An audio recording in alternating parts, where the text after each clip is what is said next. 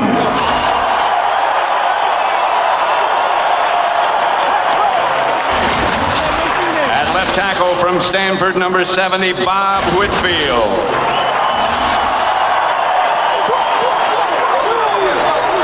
At left guard from Texas A&M, number 68, Calvin Collins.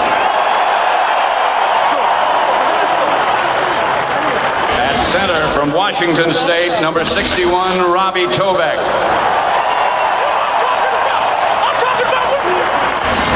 At right guard from Iowa State, number 69, Gene Williams.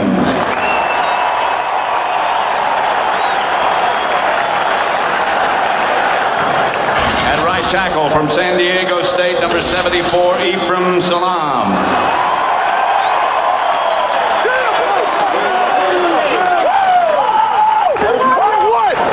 Tight end from Kent State, number 88, O.J. Santiago.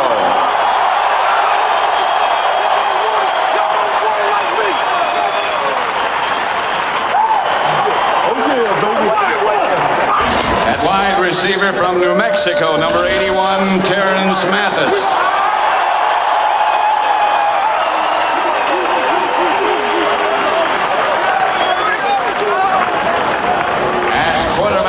Washington, number 12, Chris Chandler.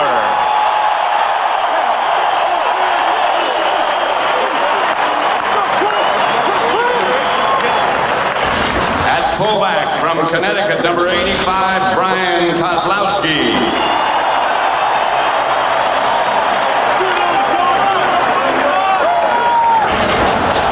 At running back from Utah, number 32, Jamal Anderson.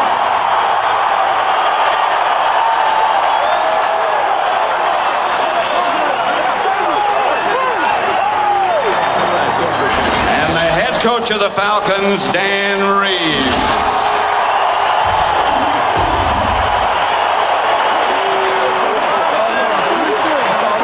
Amazing story is Dan Reeves, who has survived a quadruple bypass. You talk about comebacks. We have players, and there's the comeback coach, Dan Reeves. Coming up, the national anthem as sung by Cher.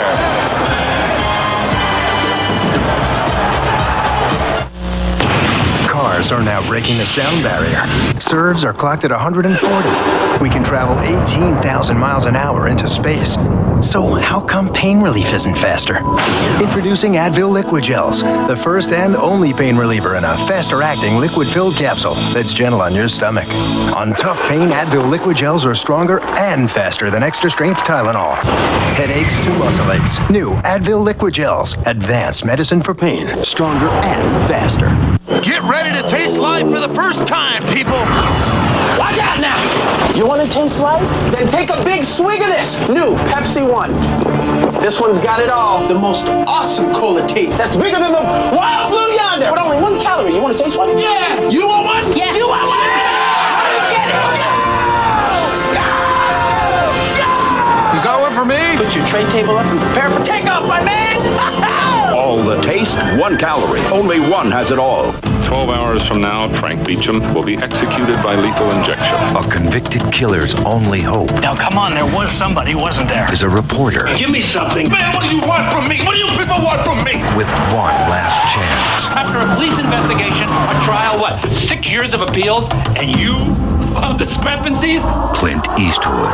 You're not really sure, are you? True Crime. Rated R. Starts Friday, March 19th.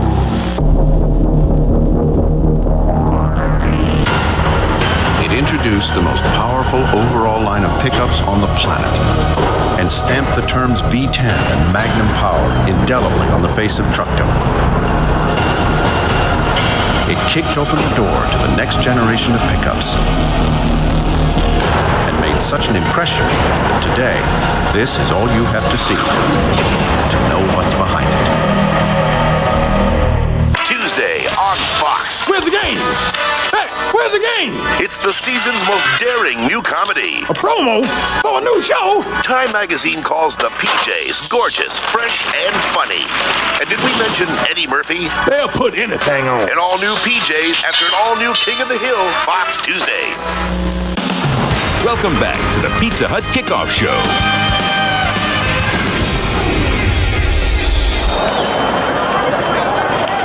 And now, to honor America, please join in the singing of our national anthem, which will be followed by a flyover by the U.S. Air Force 93rd Fighter Squadron from Homestead Air Reserve Base.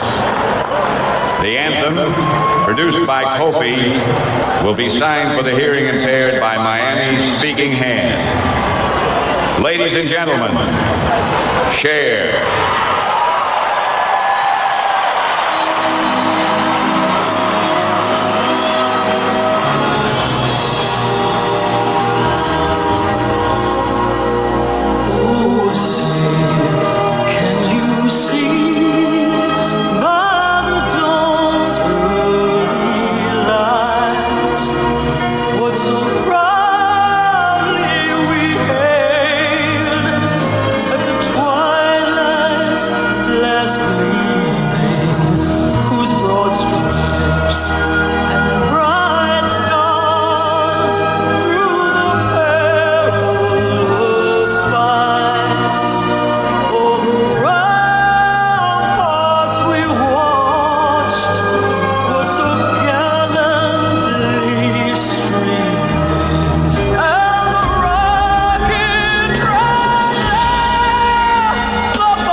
A coin at midfield, and Super Bowl 33 will be getting underway.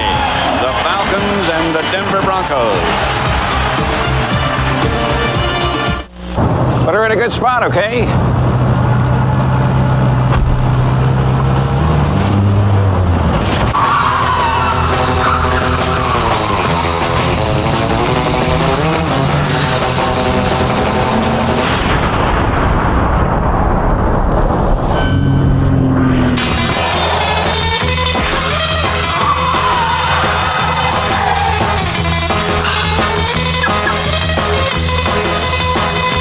You don't change Chinatown, it changes you. Two cops in a war with no rules.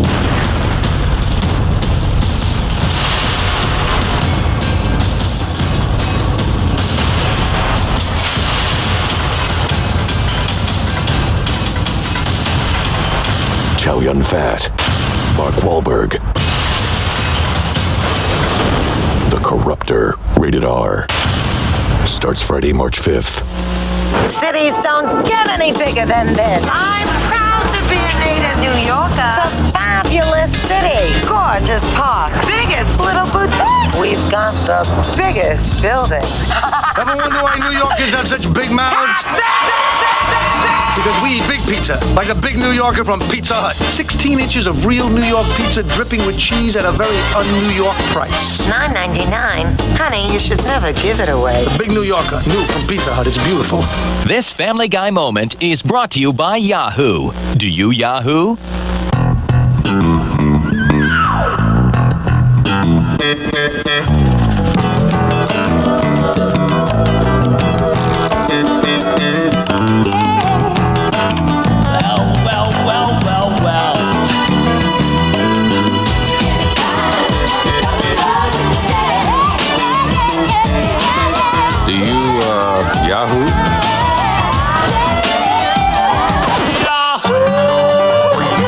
Introducing Fox's newest show. Mr. President, why do you continue to avoid the truth even after being impeached?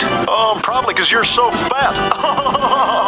This is why I don't vote. Family Guy. See a sneak peek right after the Super Bowl on Fox. You know their faces. You know their shows. They've made you laugh and cry. Now, television's biggest stars come together for an unforgettable event. Over 1 million of you voted. Celebrate with the world and find out who wins the prestigious TV Guide Awards live tomorrow at 8, 7 Central on Fox. Welcome back. The Pizza Hut Kickoff Show from Miami continues.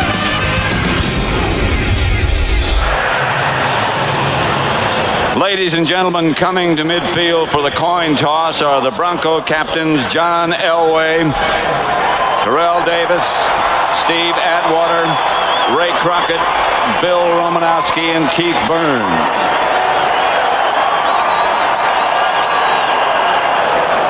Representing the Falcons are captains Chris Chandler, Jesse Tuggle, Morton Anderson, Tony Martin, and Chuck Smith. Joining us for the coin toss ceremony are 10 Hall of Fame participants from the 1958 NFL championship game. The Baltimore Colts beat the New York Giants in overtime 40 years ago in what was considered the greatest game ever played. The referee for today's game is Bernie Kukar.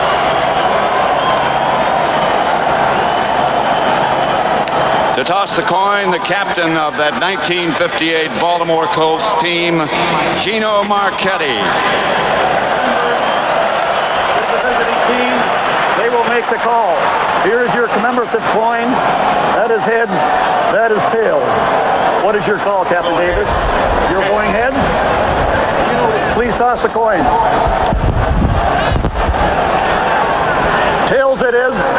Atlanta has won the toss. You want the ball? Which way do you want to go?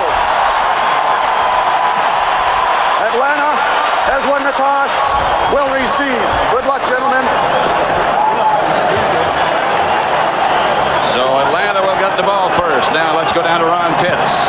All right, Pat, as you might suspect, everyone in the Falcon organization is mad, disappointed, just flat out shocked about what went on last night with Eugene Robinson. But they're all saying, hey, that's over with. We got to play the game now. I talked to Eugene at pregame warm-up. He said, I felt so bad this morning, didn't even know if I could play. But as he got going, got loosened up, got his stuff on, he said, I feel pretty good. And in fact, coming out of the tunnel, he was yelling and screaming, let's go get him. I'm here for everybody. Dan Reeves probably made the most important speech of this franchise's history. Yesterday morning, this morning he came in and he said, guys, what happened has happened. One thing we are family. That means unconditional love. What's gone on, we can't do anything about it. Let's go out and play football. We worked too hard to get here. Let's see if they can go do it. Let's go over to my man Bill Moss and see what he's got. Hey, thanks, Ron. One of the guys Eugene Robinson's going to have to cover is tight end Shannon Sharp for the Broncos. So if you're thinking like I'm thinking, Shannon's going to have a lot to say to him. So I caught up with Shannon. I said, have you been thinking about stuff all morning to say to Eugene? He said, no, I did enough talking this week. It's time to play football. Then he smiled at me and said, but don't be surprised if we come after him in a flurry. Makes sense. You'd want to find out where his head's at. Now back up to Pat and John. Well, at least he won't have to go on the field first, as the Atlanta Falcons have won the toss. Tom Ruin to kick it off, or Jason Elam set to kick it off, number one. Ruin, of course, is the punter. Pat Summerall here with John Madden. And John, we've been here 2 weeks. A lot's been going on, and now they're going to play. And we're finally getting down to this kickoff. And I know that, when I was coaching, I would always, in a big game, I would rather kick off than receive, because I would rather have my defense start the game because they're playing on emotion rather than my offense. Maybe more emotion today than would be normal. The ball blew off the tee. The winds, as you saw, blowing about 10 miles an hour. Mike Shanahan, a very, very aggressive coach, as we've been pointing out before, one who likes to attack a defense. That's Tim Dwight, and there's no such thing as a touchback with him. And there is an exciting football player, Tim Dwight. He's only a rookie out of Iowa, but he is a heck of a returner. The ball just blew off the tee for a second time, so now what they do is they bring in a holder. Right. And And that is Torrey Jones, who's come in to hold it. You know, and that really doesn't affect their coverage when they do this, Pat, because the guy that they bring in to hold is also the safety.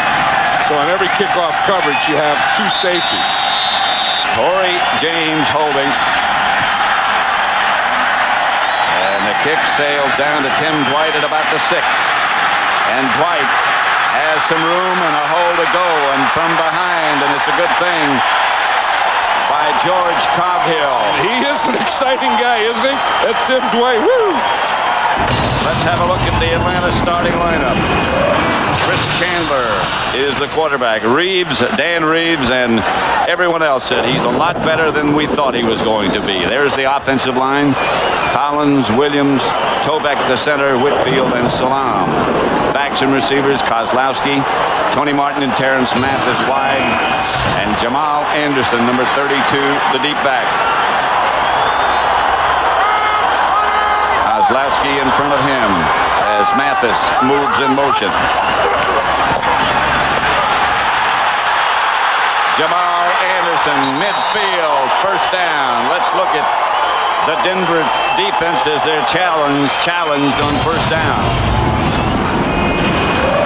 As you pointed out, John, this is the one, if there is a weak spot for Denver, and that is their defensive unit. The linebackers are very active. Mobley, Tedrez in the middle, and Romanowski in the secondary.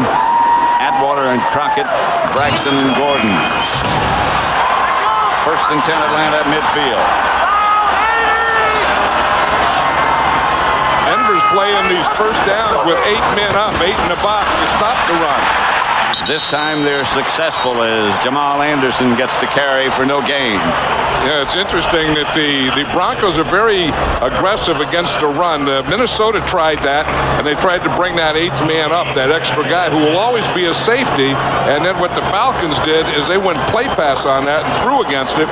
That was the second first down in a row, and they went 8 men in the box both times, and the Atlanta Falcons ran both times. Of course, Jamal Anderson was very successful against it on the first run. Usually it's Atwater who comes up. Second and 10. Chandler.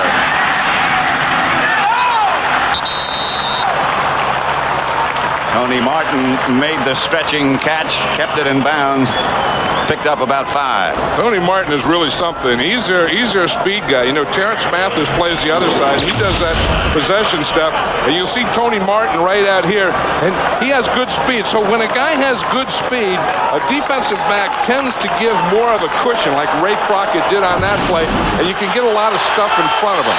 Although I think that one was too short. They give him 4 yards, making it 3rd and 6. And another passing down for Chandler, who goes deep.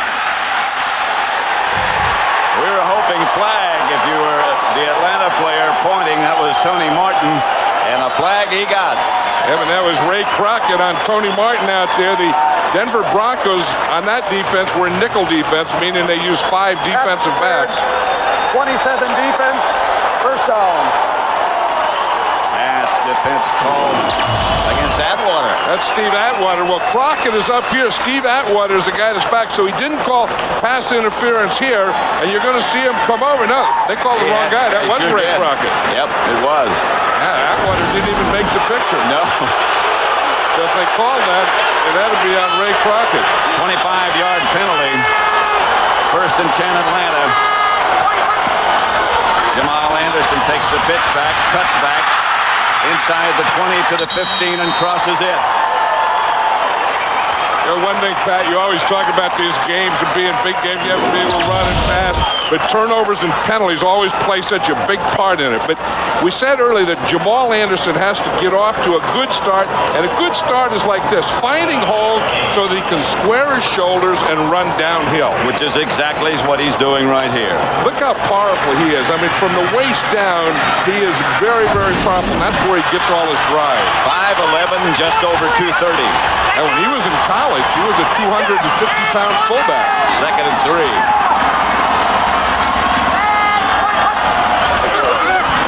Anderson again. He is close to a first down. Brought down by Atwater and Traylor. Tell you one thing, this Atlanta Falcons team is coming out going after this Denver Bronco defense. And another thing I'll say, that Jamal Anderson early in this game is running much more aggressively than he did 2 weeks ago early in the game against the Vikings. That's noticeable already. Because the Broncos have done everything so far to take it away, to take that run away. They've been up there, and again, they've had Atwater up. They've brought their safeties up, and this Atlanta Falcon offense has been able to gash them. Sticks are brought out for a measurement. This turf's in great shape. George Toma and his son, who usually work on the Super Bowl turf, are to be commended for an excellent job here. Yeah, Dan Reeves is saying 2 tight ends.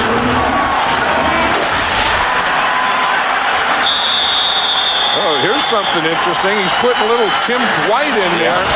Now, sometimes they'll sneak Tim Dwight in the backfield. Light him up at tailback. And they're not doing it here. I mean, he's out there as a slot now.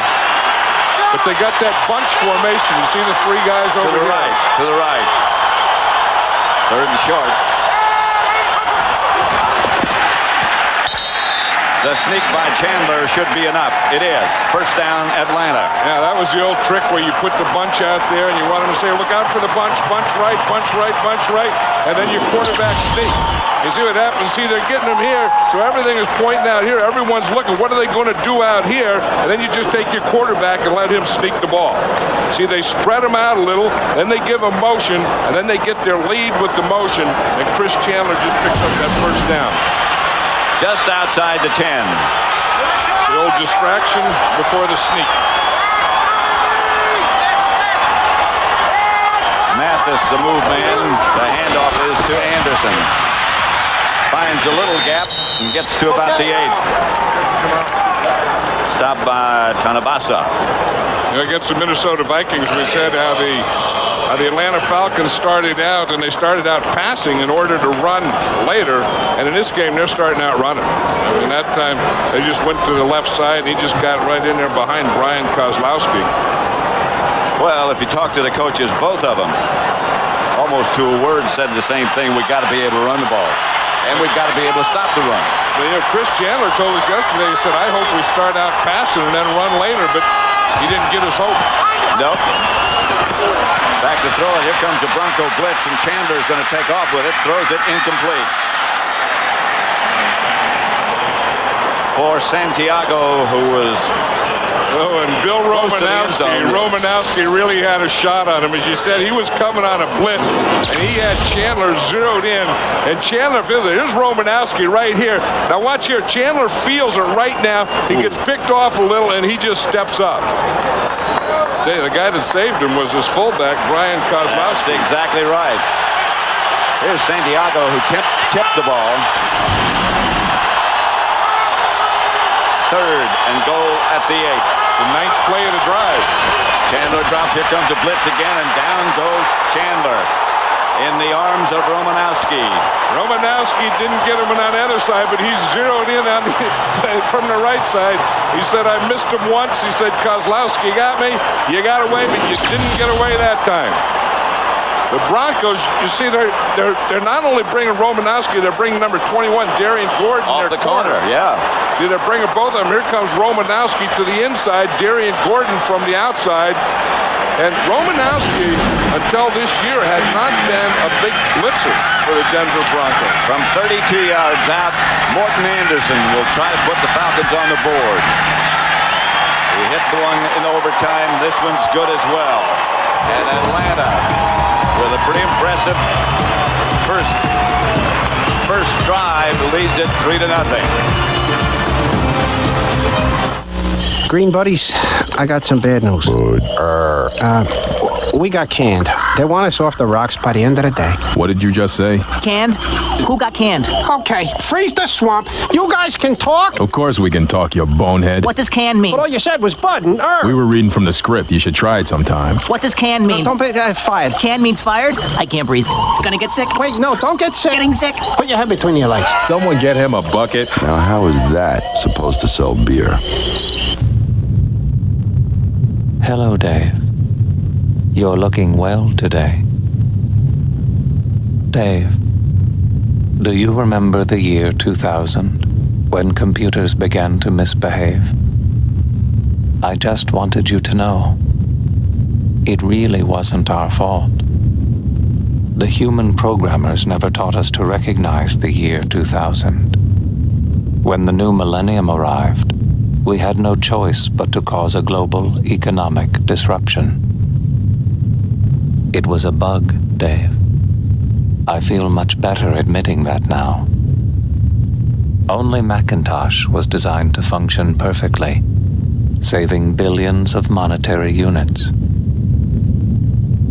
You like your Macintosh better than me, don't you, Dave? Dave? Can you hear me, Dave? Super Bowl 33 on Fox is brought to you by Budweiser. Now's the perfect time to enjoy a fresh, cold, Beechwood-aged Budweiser. By The Mummy from Universal Pictures, in theaters everywhere May 7th. By Mailboxes, etc. We help small business operate like big business. And by First Union, your guide to the financial world. Pro Players Stadium. Packed to the limits, and more people outside in the parking lots that couldn't get in. Atlanta 3-0, 9:35 left to play.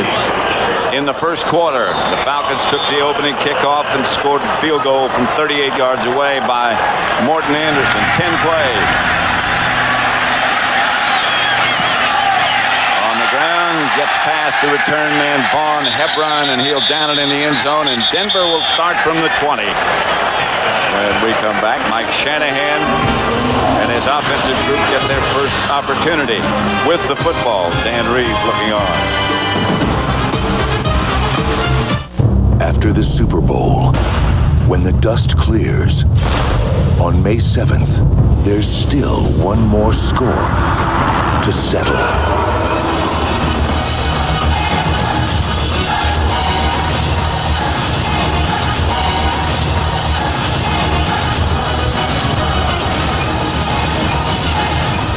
The Mummy. This just keeps getting better and better. This film is not yet rated. Elevator to lobby. By George. Contacts, $320. Treadmill, $800. Wonder Bra, $26. Facelift, $3,000. Being happy with who you are, priceless. There are some things money can't buy. For everything else, there's MasterCard. Happily accepted most everywhere.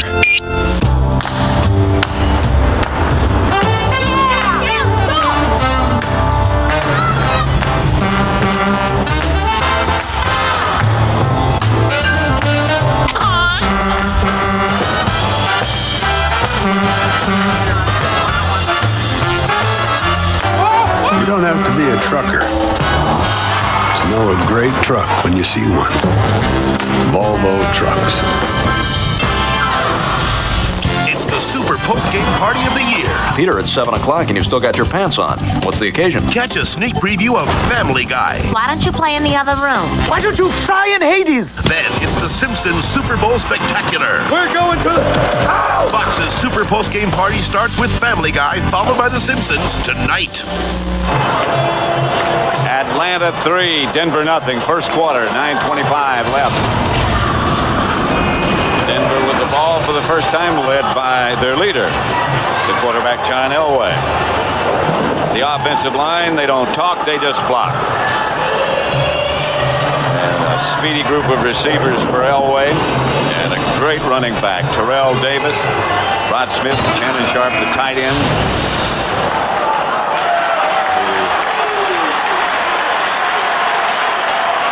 We'll let you know exactly how he feels.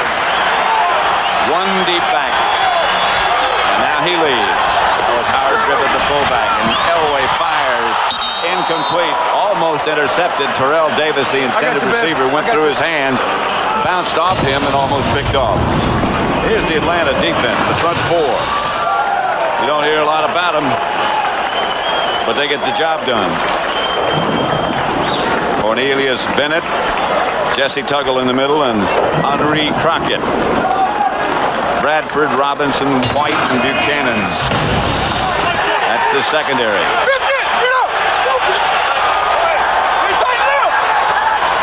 Second play in a row, the Broncos are in an empty backfield. Elway fires across the middle. Pass fluttered getting there, but it got there to Shannon Sharp.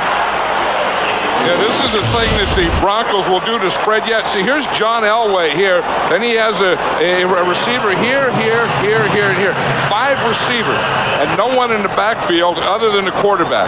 And they started out that formation on first down and then second down. Like Mike Shanahan says, he said, I want to spread them out early, go empty early, and see what they're going to do to it. Not empty now as McCaffrey goes in motion. Terrell Davis. Couple of yards. You know, and that's the problem with empty is you can't run Terrell Davis, and Terrell Davis is the best running back in football. And I think that, you know, every game that they play, Mike Shanahan says, we have to run Terrell Davis 25 times. And then in this one, he said, you know, maybe in this game we'll run him 30 times. He said, you know, Terrell Davis could run 32 times. And I think if we would have kept there talking to him, he'd be up to about 50 times. Because there is no next week. He's got a lot of time to get well. Again, he gets the ball. Davis gets another couple. And the key to this Atlanta defense is they play so well on defense. That these 4 guys here, 1, 2, 3, 4, when the ball is snapped, they all penetrate and try and play on this side of the line of scrimmage. And they're guys that are strong, and they always play their gaps. You see, they stay in their gaps, and that's the thing about this Atlanta Falcons defense. It is very, very disciplined. 3rd and 7. Elway lines up back in the shotgun. This time it's not an empty backfield, though. That's Rod Smith on the move. Elway drops and throws and has Rod Smith. And Smith breaks one tackle and heads down the sideline. Rod Smith finally knocked out of bounds just short of the 20. I'll tell you, John Elway, this could be his last game, but he can still gun that thing, can he? He looks like John Elway that played 12 years ago, 15 years ago. It's a nickel defense, and they put in their nickel back, and he just beat him on slant. And he just started out, then he went to the inside. And one thing about these Bronco receivers, they run well after the ball, and they block well. 1st and 10, Denver at the Atlanta 24. Gain of 41 yards. I was just saying that they were in nickel, and the guy trying to cover him was Randy Fuller, their nickelback. Davis gets the carry. And that's the thing about this Bronco offense that makes it so good. You can say that, Terrell Davis is something, and we have to stop him. But then you have John Elway, one of the all-time greats. And he has Rod Smith out on one side, Ed McCaffrey on the other side, and then they got Shannon Sharp as a tight end. So anything you do or any adjustment you make, they have another way to go where they can slice you up. 2nd and 8. Davis deep.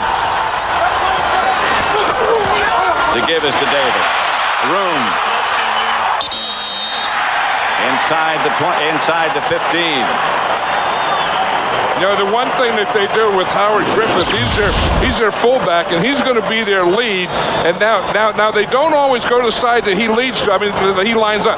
See, he lines up on that side, leads back on this side. By the time he gets to the hole, there is no one to block. I mean, that thing was blocked so well by the left side of the offensive line, Tony Jones and Mark Schlereth, that there was no one for Howard Griffith to block. You could see him looking as he came through the hole. Couldn't find anybody. But, you know, that's the old key. The side you line the fullback up to would always be the side that he would lead to. So what they do is they line him up on the right, then instead of running to the right, they led him back to the left side and kind of a counterplay to Terrell Davis. 1st and 10, Denver. Just about, between the 14 and 15-yard line. You know, the strength of both of these teams is their offense. And both of these defenses are vulnerable. And, you know, I mean, you can move the ball on these defenses. If there, or at least we thought, if there was a strength of both teams. Yeah, John Elway's yelling that they didn't reset the play clock. No, they didn't. They didn't. Is exactly right. So the referee will go and talk about that. That's not. If we're too much time, if the clock had been reset, that would be a penalty against the Broncos. But not resetting the clock, they can't penalize the Broncos. There is no penalty. The clock was not reset. 25. That's correct. It was not reset. Sorry to say is both these teams, the strength of their defense, and as you pointed out, defense is not their strength. But if there is a strength, they don't allow too much rushing yard. No, they play the run well. They're very disciplined. Ray Buchanan is a heck of a cornerback. That's Davis. Didn't get back to the line of scrimmage. Chuck Smith came around the corner. And Chuck Smith is the reason that Davis didn't get back to the line of scrimmage. And like we say all the time, if you're going to stop a great runner, the way to stop him is on his side of the line of scrimmage. And watch Chuck Smith. He's going to come in here. You see, and they were trying to pull and trap him, and he beat that trap, and he ends up on this side of the line of scrimmage, and he gets Terrell Davis before he ever gets back to the original line of scrimmage. Right around the trapper. He lost about a half a yard. Second and 11. Elway. Pass caught by Shannon Sharp. Sharp might be down just shy of the goal line. The Broncos are signaling touchdown as Sharp is limping. And that's the first one on Eugene Robinson. We're talking about Eugene Robinson, whether he thought he could play or not. Shannon Sharp gets up limping off that play, but they knew if they had to cover him, if Eugene Robinson was going to get on him, they were going to work the ball with Shannon Sharp. And I'll tell you, you're going to see it here. And he starts to the inside right here. And you see Eugene Robinson just missed the ball there. And Shannon Sharp is so strong that he ran right through Eugene Robinson's try to break up. Two tight ends set up for the Broncos. Howard Griffith, the ball carrier, puts Denver ahead. Touchdown, Broncos. And you don't see that one a lot. You know, they're really keying on Terrell Davis. And you expect them to hand the ball down there to Terrell Davis. Terrell Davis goes one way. He's used as a decoy. And they just come back to Howard Griffith. But you see here, they got the motion. And then here comes Howard Griffith here. You see Howard Griffith comes to the left. And you just see Terrell Davis went to the right. So everyone's keying on number 30. And they hand it to number 25. And he 29. gets into the end zone. Elam for the extra point. 7-3. Denver leads. Shannon Sharp hurt as he set up the touchdown. The scoring drive went 80 yards. You know something, Lou? Yeah? I know why we got fired. Too much of your yapping and not enough of this. What's that? Hey, that was uncalled for. Oh, and electrocuting us last year was okay. That was a joke. Ah, you like jokes, huh? Here's one for you. Two frogs walk into a bar. One of them does this. Ow! Slap the punk! Call security! Who's your daddy? Yeah, hey! Ow! Want a piece of me? Frankie! Look, he's changing colors. Squirt some tears, punk. Frankie! I think they're upset. Is your dandruff sending the wrong signals? Get Selsun Power. Doctors recommend Selsun Blue #1. So don't send the wrong signals. Get Selsun Power. Through the years, Brian Grazer and Ron Howard's Imagine Entertainment has touched your heart. I believe this is going to be our finest hour. And made you laugh. I can't lie! Now, Universal Pictures and Imagine Entertainment bring you two new comedies. This March, from director Ron Howard, a new comedy about a nobody who became a somebody. Matthew McConaughey. Of Ed TV. Ellen DeGeneres. He's a Beatle. Well, he's not a Beatle, but he's a Spice Girl. Elizabeth Hurley. What's a kiss? Woody Harrelson, Jenna Elfman, and Rob Reiner. Now that's television, huh? Ed TV. And this April, Eddie Murphy and Martin Lawrence are together for life. Life? What the hell you mean? Like, hell no! You gonna eat your cornbread? You can't have my cornbread, because I'm from New York City. There's gonna be consequences and repercussions. This March, Ed TV, rated PG-13. This April, Life, rated R. Sit back, relax, and enjoy the game. This view of beautiful Miami and Pro Players Stadium is brought to you by the Budweiser but one airship. Yeah, there's a lot of airships up here over the stadium today. In fact, there's so many airships, we have our own air traffic control group here at this game. Picked up by Kozlowski.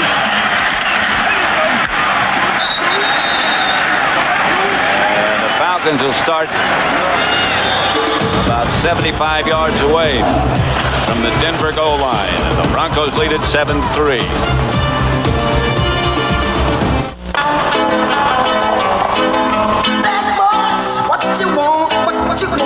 Lock the car. Oh, look at this, would you? Tell me what you wanna do, what you gonna do. What can I do you for, pal? How about Pepsi One!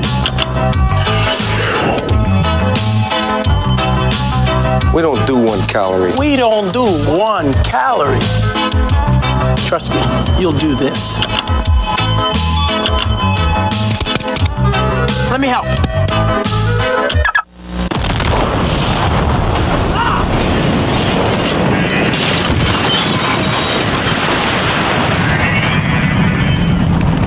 This tastes great.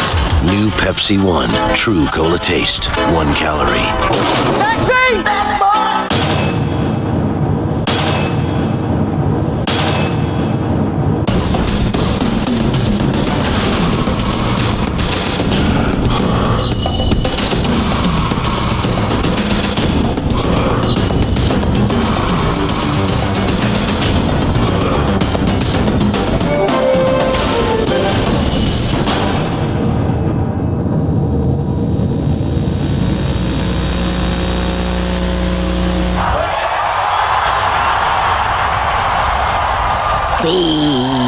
Stay tuned for the Progressive Auto Insurance Super Bowl 33 halftime show. Super Bowl 33 on Fox is brought to you by Pepsi One. True cola taste, 1 calorie.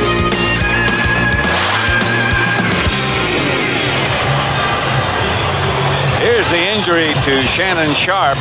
You watch right here, he catches the ball, he runs right through Eugene Robinson, and watch right here, Ray Buchanan is going to come and hit him right on his left knee. And that's what he injured, his left knee. When his knee was planted, when his foot was planted.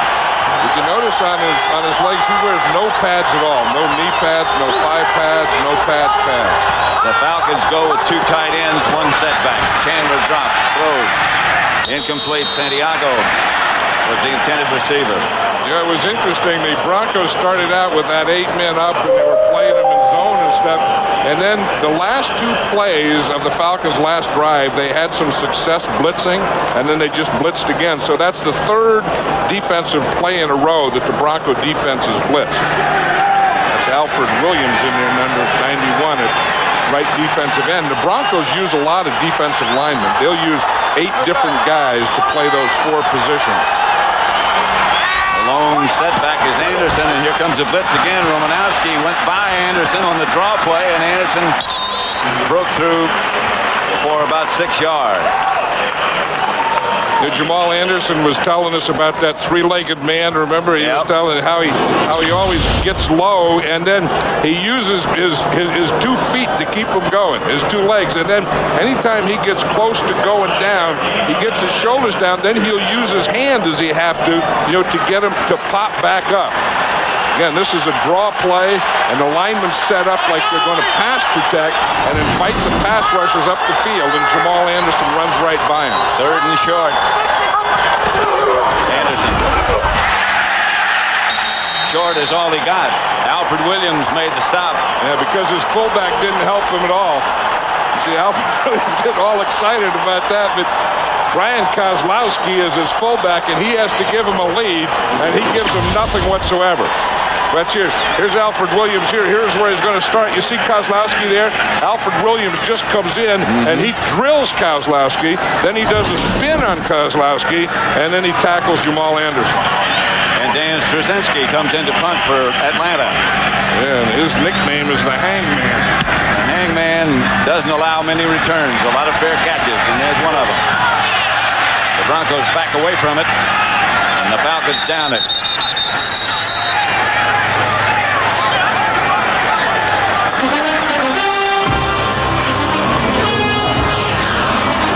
(7-3). Denver over Atlanta. Gotta stick to what we each do best. From the director of Men in Black, Will Smith is Jim West. Oh, he's so graceful. Kevin Kline is Artemis Gordon. We should work together. I'd rather be dead. On July 2nd, it's a whole new West.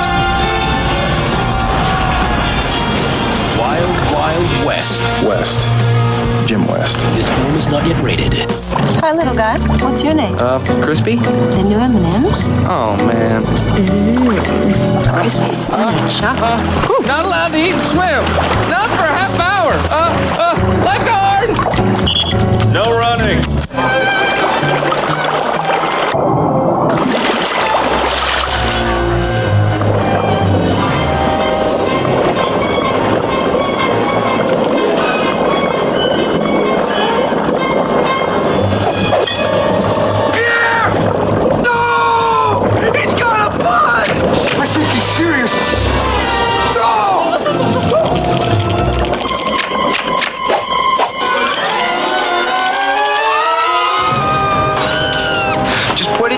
Down, man.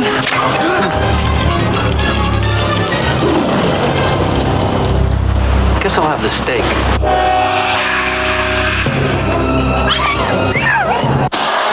Who is the cigarette-smoking man? What really happened to Mulder's sister? Who are the faceless rebels? Mulder, what are you doing?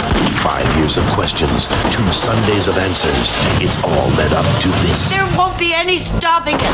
The X-Files Full Disclosure begins next Sunday on Fox. Super Bowl 33. Denver 7, Atlanta 3. 2:12 left in the first. Denver ball at their own 25. John Elway, 2 tight ends. That's their offensive setup. 1 lone setback. Terrell Davis gets 4. Bodies bounce backwards. You know, in football, one of the sneakiest guys is a center, and you know they all have the trick. Most centers were like wrestlers and stuff, and and Tom Nalen is that way. The center, what he's doing, in fact, the Atlanta Falcon linemen are complaining about it, that he comes up and he moves the ball. I mean, he gets up there, so they're lined up like right now on the ball, and he comes up and moves it.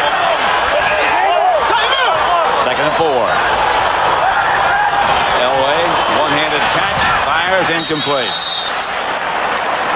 Intended for Sharp. You know, John Elway, we were talking to him yesterday and asking him if he likes that empty backfield, when he has no one back there with him. And he says he really does like it because it tends to spread everything out and it's easier for him to see. He likes the shotgun, the throw from the shotgun, rather than being up under center. And he said the other thing that it really does, it loosens up the defense, and then he can come back and give him another dose of Terrell Davis. He's in the shotgun now, but not with the empty backfield. Davis comes out of the backfield. The pass incomplete, intercepted by Atlanta. Picked off on the rebound by Ronnie Bradford. And the Falcons get a break. That was a perfect throw by John Elway. Shannon Sharp was right in his hands and bounces up. Number 23, Ronnie Bradford, is right there. Watch me. Shannon Sharp is going to run it out here. Now watch this pass. It's right in his hands. It bounces, goes through his hands, bounces off his shoulder pad, and right into Ronnie Bradford. Watch this. A good out move here. Through his hands, hits his shoulder pads, up over his neck, and there's number 23, Ronnie Bradford. Pass was there. That should have been a completion. Oh, it has to be a completion. 99 times out of 100, Shannon Sharp catches that ball. But this is the thing that got the Atlanta Falcons here, their takeaways. 1st and 10 Atlanta, just outside the Denver 35. Tim Dwight's in the backfield. That's Dwight. He can throw it, but he's not going to. Dwight cuts back to the 30. That guy, number 83, I mean, he does things like jump out of third-story windows into a snowbank and jump off 60-foot cliffs. And you know, they drafted him as a return man, and he was so good as a return man that Dan Reeves was just thinking of different ways to get the ball in his hands. So he not only has him as a wide receiver and a punt return and a kick return, but he also has plays for him like that when he puts him in as a back. This is Anderson. There is some room there for Jamal Anderson down close to the 25. And that's Cadrez. Yeah, and that's a pretty good change of pace for him to give it Tim Dwight, and then you come back with the power of Jamal Anderson.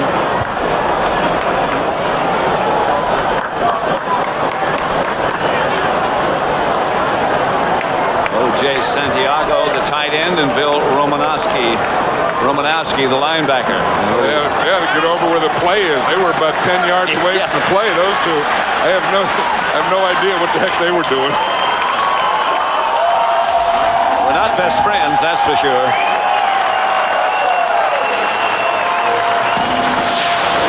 That's the end of the first quarter.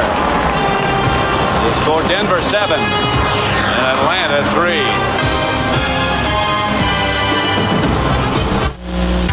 Now Cracker Jack is available in new snack-sized bags. And due to the tremendous response, we're also testing the really, really big bag. That's a really big bag. That's a really big bag. Cracker Jack. Hey, Cracker Jack, man. Hey, Cracker Jack. Really, really big bag, not yet available in stores. Mommy, I got a pony! Cracker Jack, the greatest snack ever made. You sure? Yeah, I'm sorry too.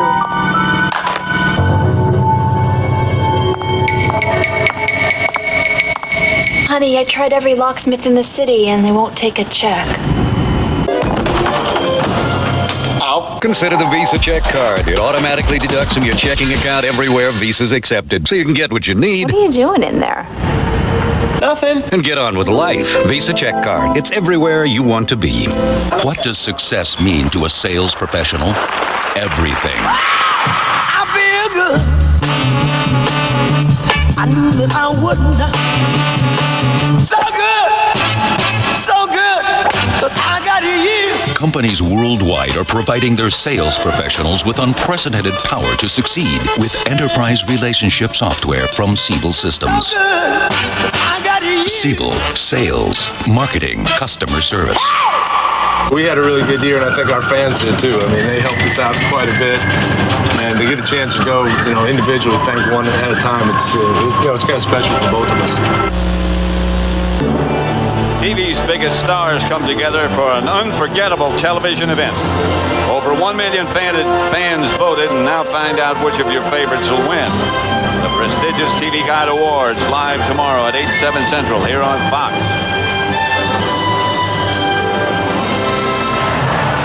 That is Shannon Sharp. They're headed for the dressing room to retape that bad knee.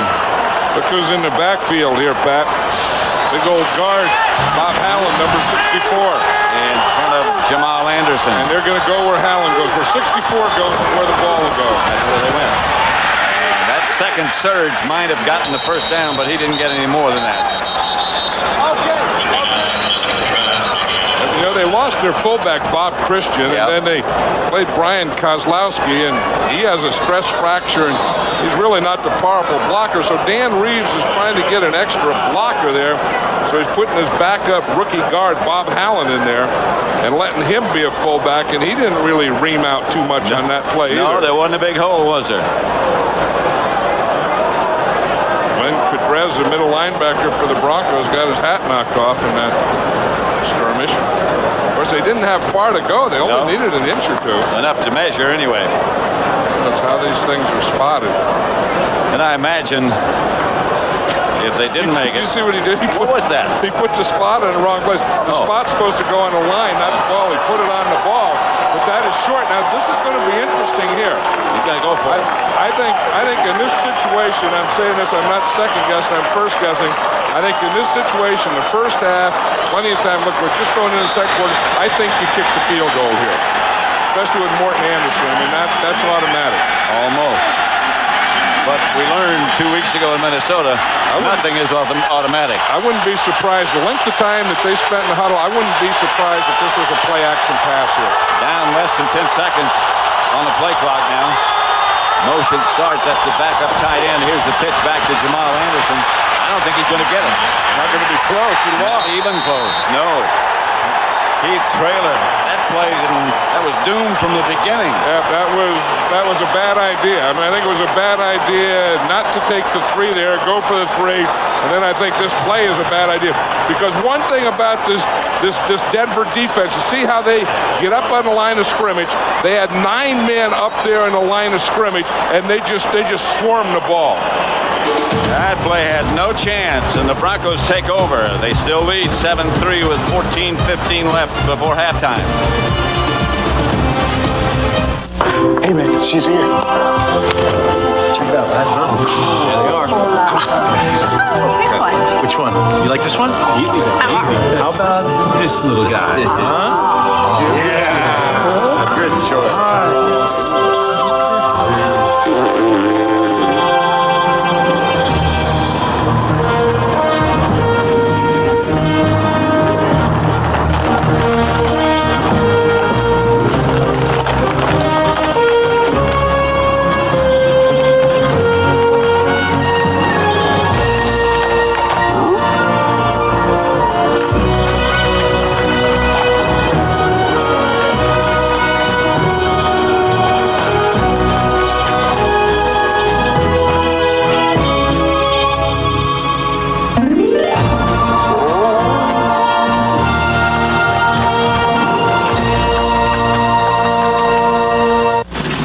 When I grow up, I want to file all day. I want to claw my way up to middle management. Be replaced on a whim.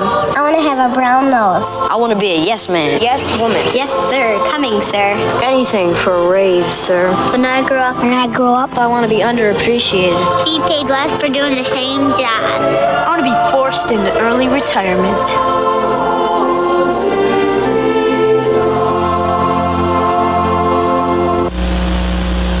Super Bowl 33 on Fox is brought to you by First Union, your guide to the financial world.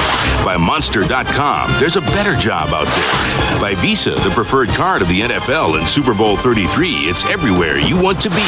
And by AT&T Personal Network, communications has finally caught up with the way you live. Elway drops, throws. Got Brian Chamberlain, the third of the Denver tight ends. And he's the other pass-receiving tight end. So with Shannon Sharp, you know that they took him into the locker room to adjust his tape job or to do another tape job on him. So they bring in Brian Chamberlain. And one thing about John Elway, he's never cared who he throws it to. So he's never had one guy where he just watches that guy. He just goes back there, looks, and throws it to the guy who's open. First and 10, Broncos, McCaffrey in motion, and Elway gives to Davis. A yard maybe. William White came up from the safety spot to make the stop. You know, watch Terrell Davis. When he runs inside like that, he has both hands over the ball. And when he runs to the left, he takes the ball and puts it in his left hand.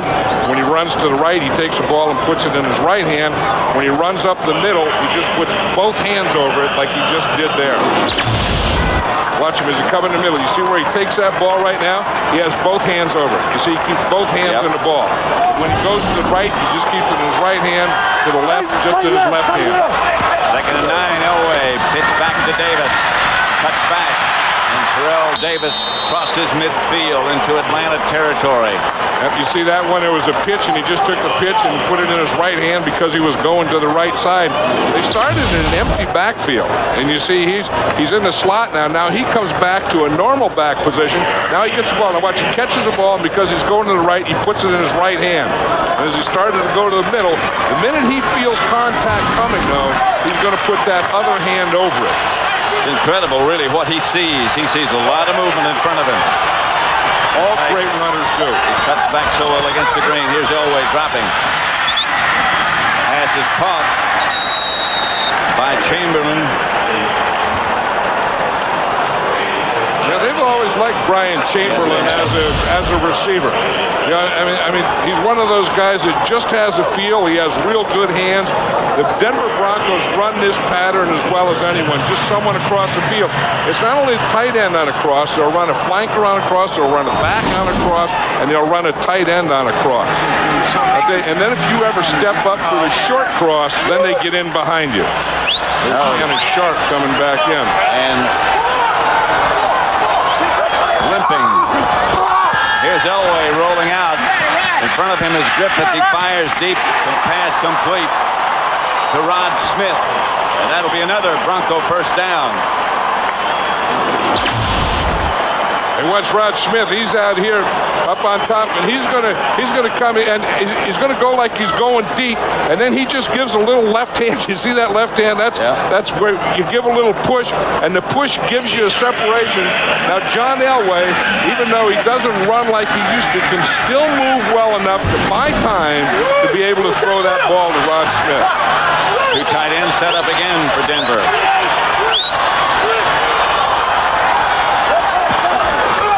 Backfield, and Elway throws, knocked down. He's trying to get to Byron Chamberlain again on that one. Chuck Smith, Shannon Sharp is back, and our information is that they rewrapped that injured knee and put a sleeve over it. And as we said, Byron Chamberlain has come in there for him and has taken his passes because Shannon Sharp was going to be a big part of this game plan. And he matches up very well with this Atlanta Falcon defense. 2nd and 10, McCaffrey again in motion. Elway Davis.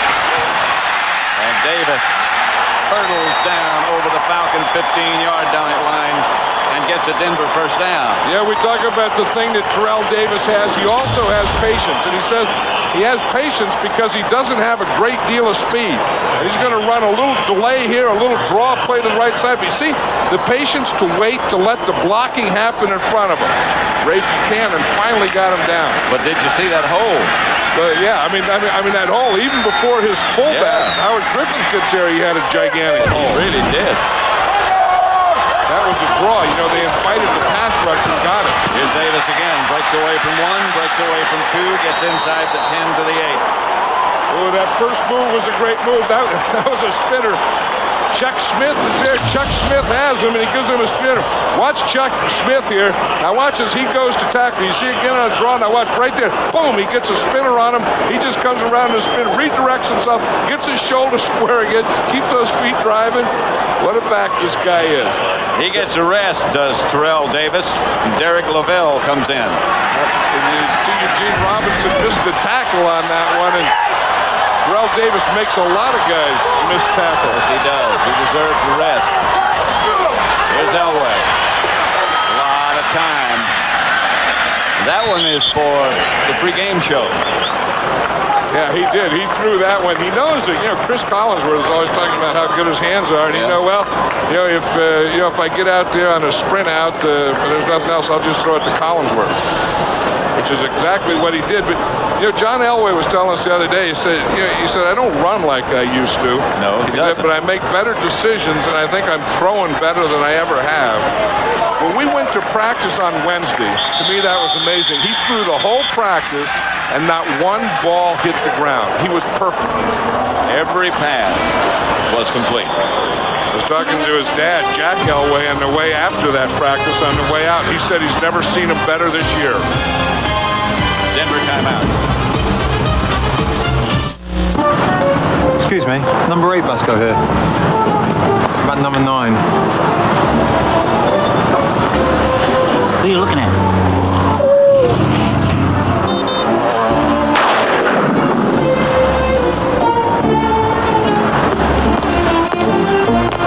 Dry cleaners wouldn't take a check again, eh, Nigel? Use Visa Check Card. It automatically deducts from your checking account everywhere Visa's accepted. So you can get what you need and get on with life. Introducing Smoky Red Barbecue Doritos. With a loud barbecue taste that'll get the place smoking.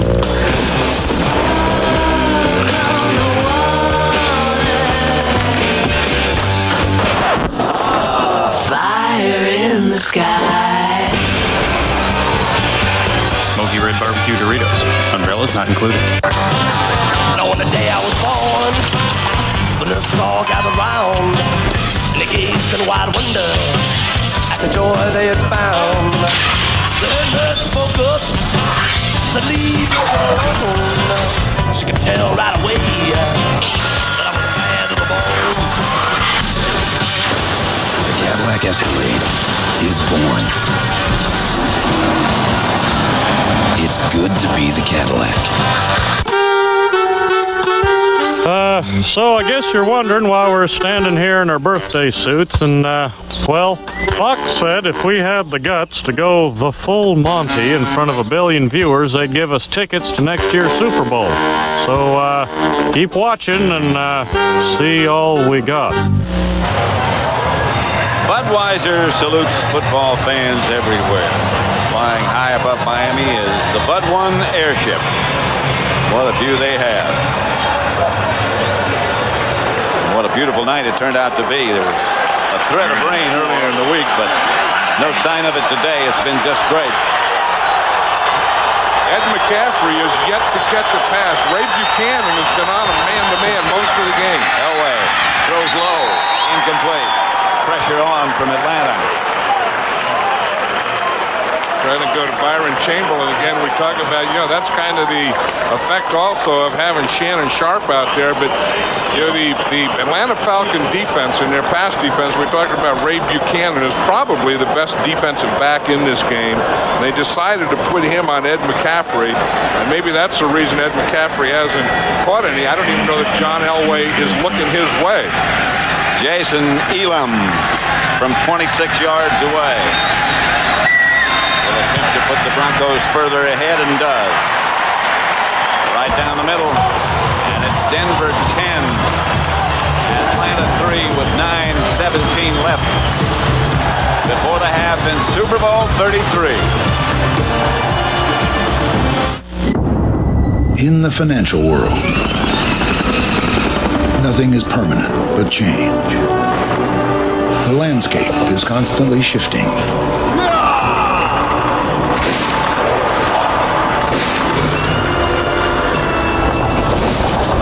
Every day, companies are downsizing, seeking the right merger,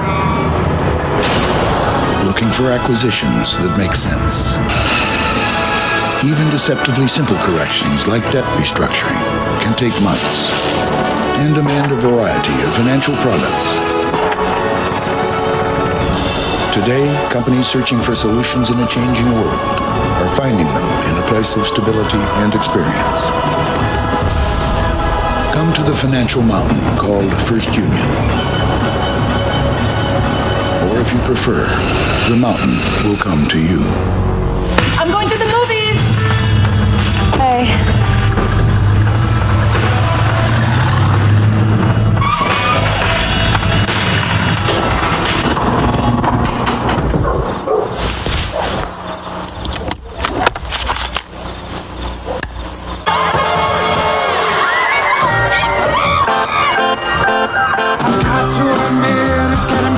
Philips High Definition Home Theater. Okay, it's time to go the full Monty and get those Super Bowl tickets.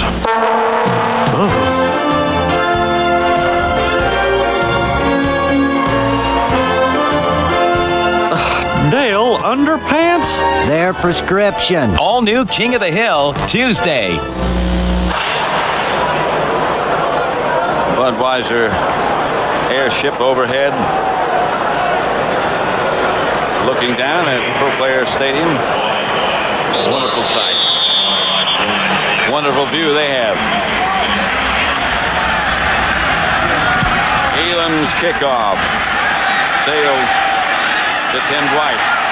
Almost broke the first one. This one up to the 26, where Atlanta will take over. He almost got broken on that one. Oh. Under that hat, Allie McBeal. Well, you know, Allie was just saying, what she's saying to that guy is Chris Chandler has only thrown 3 passes today. Yeah. Every time on first down, it's been a run. And she thinks, Allie thinks, that right now would be a good time for Chandler to start passing and specifically start throwing some on first down. You really think that was the subject of their discussion? Right here, right now, this play.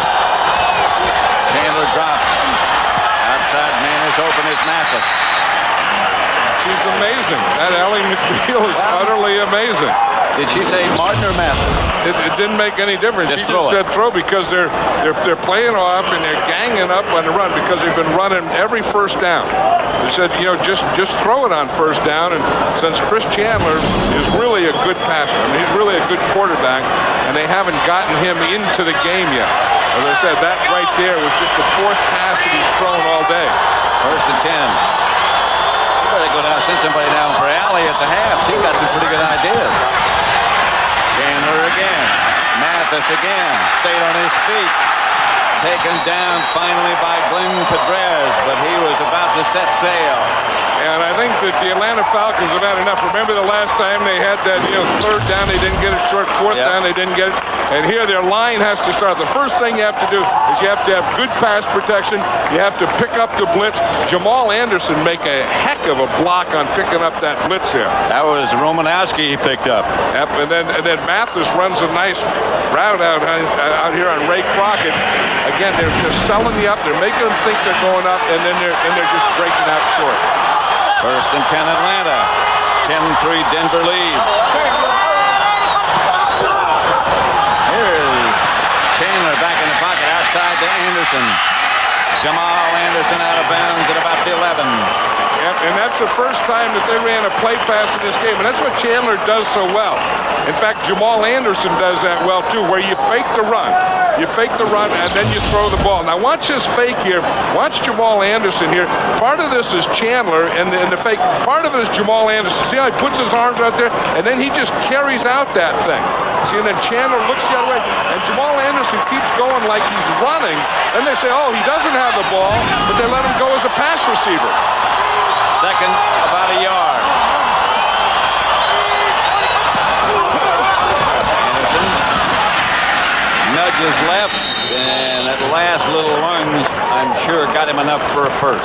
Now they brought Terrence Mathis in there, so they had their fullback, Brian Kozlowski, and Terrence Mathis. They bring their wide receivers, both of these teams do. They bring their wide receivers in, and they use them as blockers. Now here's Kozlowski. He's the fullback. He gets a lead block there. Pretty good. He gets a pretty good push in there for Anderson. And then just outside of him was number 81, Kevin Mathis making a block. Terrence Mathis making a block. First down, Atlanta. Anderson's the deep back. And he gets the carry. Kozlowski in front of him. Anderson down to about the 8 or 9. See, that's the same thing that Denver did earlier. You know, we talked about usually when the fullback lines up here, they're going to run to this side. So to counter it, you line your fullback up here, then you lead him over here. Then you start here. So they think that the lead is coming here, but you take a lead to the other side. You see Kozlowski's over there. Now instead of leading straight ahead, he leads back to his right, and he's darn near like the pulling guard. And Jamal Anderson just gets right in his back pocket. And Kozlowski got a good block on Pedrez. Second down. They need 4. Anderson won't get it. He'll get half of it. Well, you know, the last time they were down there, they had 3rd and 1, and they were stopped for no gain. Then they had 4th and 1, and they were stopped for no gain again. Dan Reeves and Steve DeBerg, 45-year-old Steve DeBerg. There's Greg Robinson. He's the defensive coordinator of the Denver Broncos. Injured Bronco on the play is Darian Gordon. Yeah, that's big because Darian Gordon is not only their cornerback who covers the wide receivers of the Falcons, but he's also their punt returner. Yes. Denver 10, Atlanta 3, but Atlanta close. The soft drink syndicate knows there's still some people who resist them. 2 pounds in Sector 3, sir. And they don't like this at all. The 7-Up Underground are people who drink what they like, not what they're supposed to like. What's with the suits? And what they like is the crisp, refreshing taste of 7-Up. Stop those guns! You must pay for Mr. Squeaky. Do you do what you like? Are you an Mailboxes, etc. presents the smallest business on the Super Bowl. Our customer, Jeremy's Micro Batch Ice Creams. Just a flavor explosion. Kind of shocking. Jeremy started with a mailbox and a dream. We handle his mail while he creates flavors. You are going to like my coffee extravaganza. We do his copying, shipping, and faxing, giving him time for ice cream. It tastes exactly like a cinnamon roll. Very yummy. We put Jeremy on the Super Bowl because helping small business operate like big business is what we do at Mailboxes, etc. So your client is asking for 9 cup holders in a 7-passenger vehicle? Backup beverages, Jack. And your client wants a disappearing third seat. What is this, a magic show? You ever try taking one of those things out? My client doesn't think we even need a third seat. Objection. My client sleeps back there. The all-new, easy-to-use, something for everyone Honda Odyssey. It's one big happy minivan. Keep watching the Progressive Auto Insurance Super Bowl 33 halftime show coming up soon.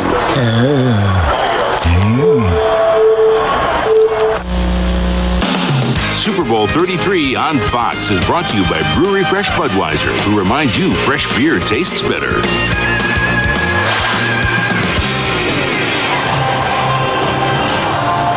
Watch Jamal Anderson here. Here, Pat, watch his left knee. Hits Darian Gordon right in the head. Darian Gordon is going to tackle him low, and with Jamal Anderson, that is a mistake. He got the knee right in the head. Torrey James has taken his place. Looks like he got him twice. Take this to Anderson. Chandler's throw is over the head of Tim Dwight and out of the end zone. And now they'll take the 3. Yeah, you know, and had they taken the other 3, and if they make this and they made the other one, it would be 10-9 instead of 10-6. But that was a good drive. I mean, they finally opened up a little offensively. Chris Chandler started throwing the ball. That loosened up the defense a little. Jamal Anderson running, and that was a good mixture drive. Morton Anderson from 26 yards this time to try to make it 10-6. I don't think he did make it 10-6. He missed it. He pulled it. The life of a kicker. 1 week you're the hero. Now you hang your head. 10-3 it remains.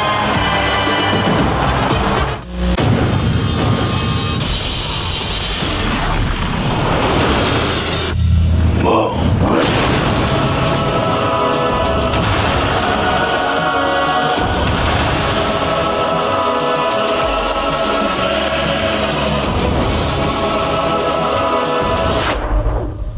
Unfortunately, no one can be told what the Matrix is. You have to see it for yourself. Rated R starts Friday, April 2nd. Denver's first play after the missed field goal. Elway going deep, and he's got Rod Smith. And Smith's gone.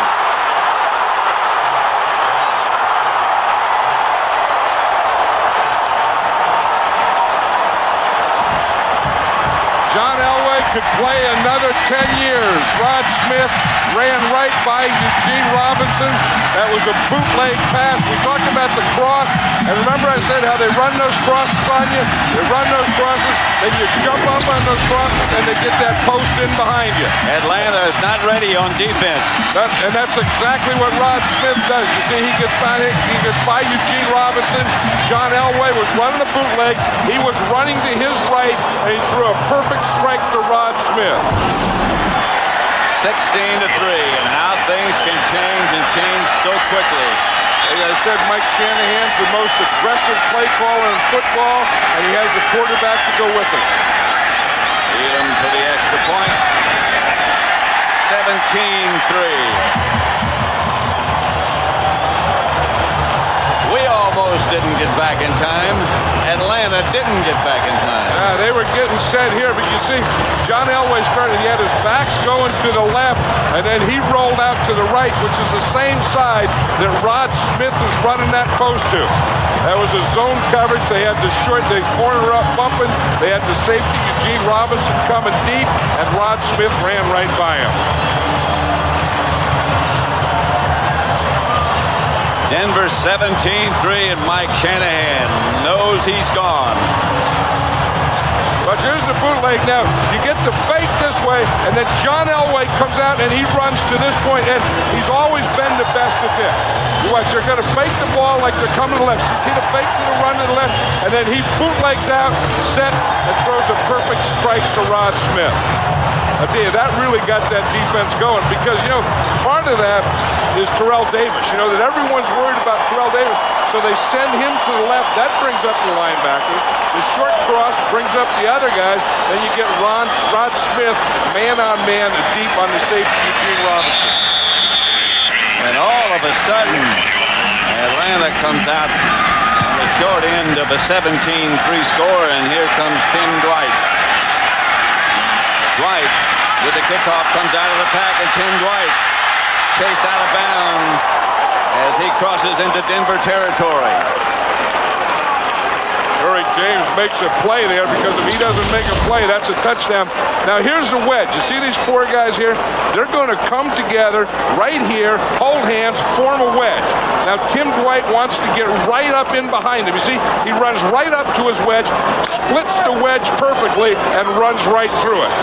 And we said this before, Tim Dwight is a reckless guy, but he's not only reckless, he's fast reckless. He's the fastest guy in this Atlanta Falcon team.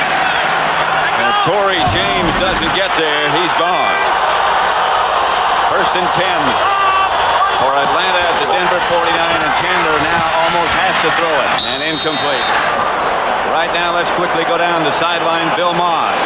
Hey, Pat. Hey, John. You'd think after a touchdown like that the defensive guys would be going over congratulating the offensive guys. It was the other way around. The offensive guys came off the field and went to the defensive guys. We got you the points. Now put them away. And they like to do that when they have points at their back. Back up to you. That's a good idea. Well, it is. I think that's the thing that, any defense likes to play downhill. You don't like to play uphill where they can do anything, control of that. You like to play from being ahead, then you can really let things go and be aggressive. 2nd and 10, they're looking like they're going to blitz. But they don't.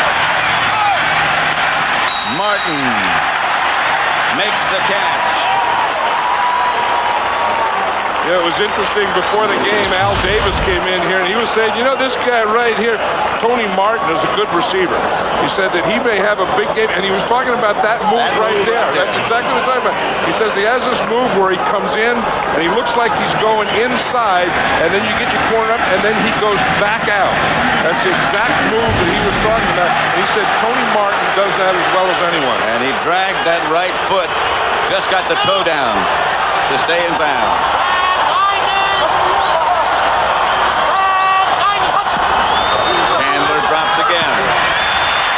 To come out of the pocket, and now he's going to take off. Chandler. Fumble, but they say he was down. He was down. Bernie Kukar right on the spot motioned him down. Yeah, but it's going to be enough for a first down. Pretty close. That's Robbie Toback, that's their center. Yep. He's the guy who does all the play calling for the blocking assignments. Well, yeah, you call a play, you don't know how the defense is going to line up, so the center has to make the line adjustments on the line.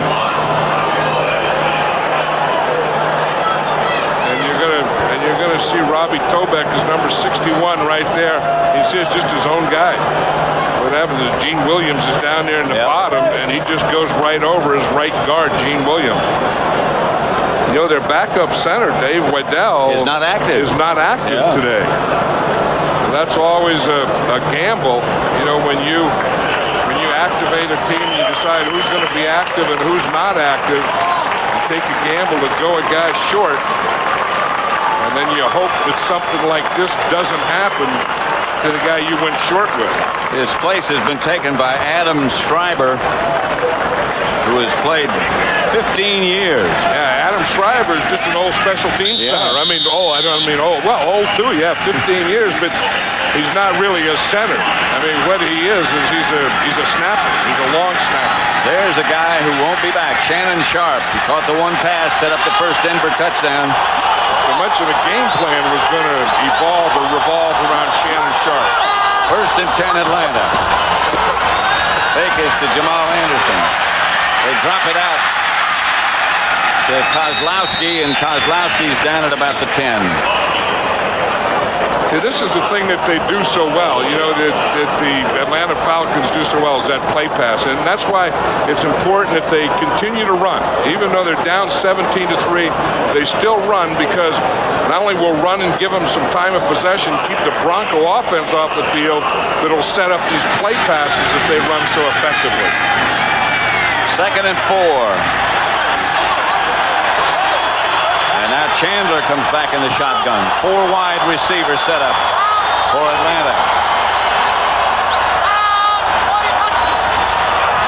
Chandler retreats. Halftime goes corner. Incomplete. Broken up right at the last second. Intended for Harris. Hit by Torrey James, who replaced the injured punt returner. And this is good coverage here. Yep. You're going to see Torrey James is just up there, and he gets his hand on that right hand on there. Now he turns and looks, and that ball stayed in the air a little too long, because that was a heck of a defensive play, but that ball was really thrown behind him. It'll bring up another 3rd down situation. Atlanta's 1 out of 5 in situations like this. Shotgun formation. Chandler retreats. Halftime goes deep. Batted away. Intended for Martin. Hit by Gordon, who's come back into the contest. And here's Gordon right there, and Martin. In fact, they both played together with the San Diego Chargers. Martin is trying to push off a little, and had that ball been thrown a little higher. So he's a little too close to the sideline here. Had he given him room to the outside here, Chris Chandler could have thrown that ball up over his head. But he kind of pins himself into that sideline, and there's no place for Chris Chandler to throw the ball. Morton Anderson missed from 26, made from 32. Will try field goal number 3 today. This one's good. From 28, Anderson makes it 17-6. Fox is throwing the Super Bowl postgame party of the year. It all kicks off with a sneak preview of Family Guy. Then Homer Simpson teams up with 2 sort of famous broadcasters for the Simpsons Super Bowl Spectacular. Don't miss the Super Bowl post-game party right after the Super Bowl. In all your life and all your thoughts you ever had, did you ever think that you would be in the Simpsons? I think I can safely say no. I didn't ever think that. Did you? No, but there's a bad sight there. Yeah. Robbie Tobeck, the center. When they get on that cart, good things don't happen after you get on the cart. You usually don't get off by yourself. Weidel is inactive, and that was Dave Weidel who just came over and said something to Robbie Tobeck. Anderson set to kick it off.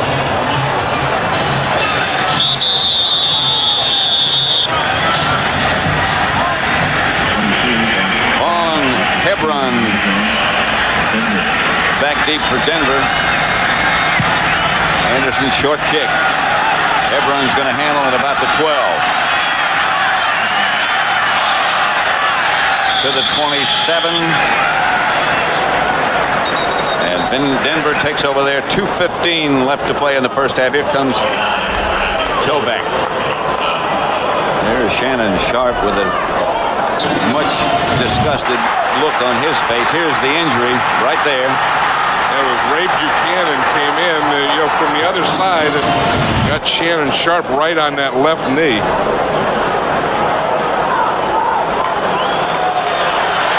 This was a lot like 2 weeks ago when, remember, Atlanta was down to Minnesota. Caffrey was the man in motion. Handoff is to Davis, and Davis breaks out of the pack.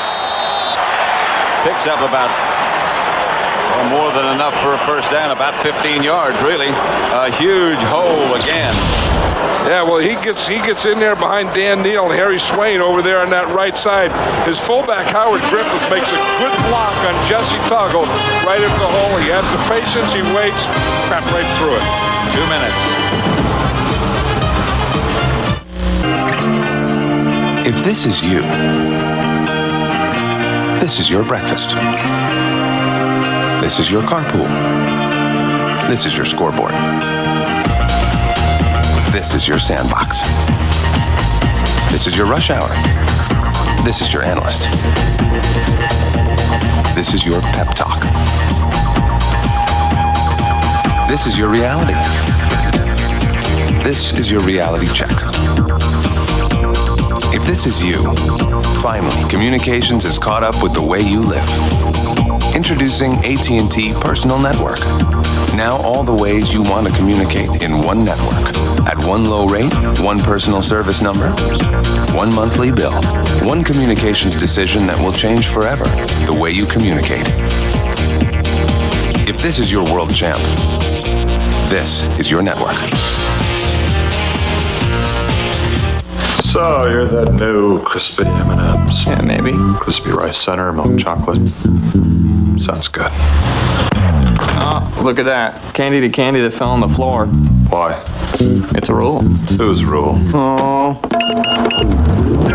Sorry.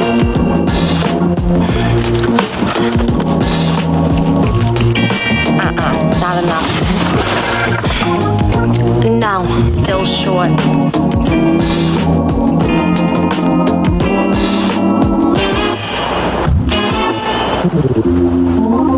For the great taste that will fill you up and never let you down. Paper or plastic? Paper. Make it a Bud Light. Guys, need a receipt? Denver 17, Atlanta 6, 2 minutes to go in the first half. Super Bowl 33. I don't care how many times you've been here to the Super Bowl, as it gets bigger and bigger, and you walk in and look down at the spectacle it's still a shock. You know, at one time it was a game, and then it was a Super Bowl Sunday, and now it's a Super Bowl week, and just everything leads up to this, and to me, it's the greatest game of all sports. Davis circling behind Elway back, and he cuts back and is stopped behind the line of scrimmage. Just look at the people getting ready for halftime. And then this is only a fraction of the group. JB, Terry, Howie, and Chris, of course, will be along. First half analysis. Stevie Wonder, Gloria Estefan, and Big Bad Voodoo Daddy. What I think for every one of those groups, we're talking about 4 groups here, and I think they all need their own stuff. So you not only have stuff for one, but you have to have 4 groups of stuff out there. And you got to put it together and get rid of it, too. Empty backfield situation. Elway up the middle. Pass caught. Byron Chamberlain.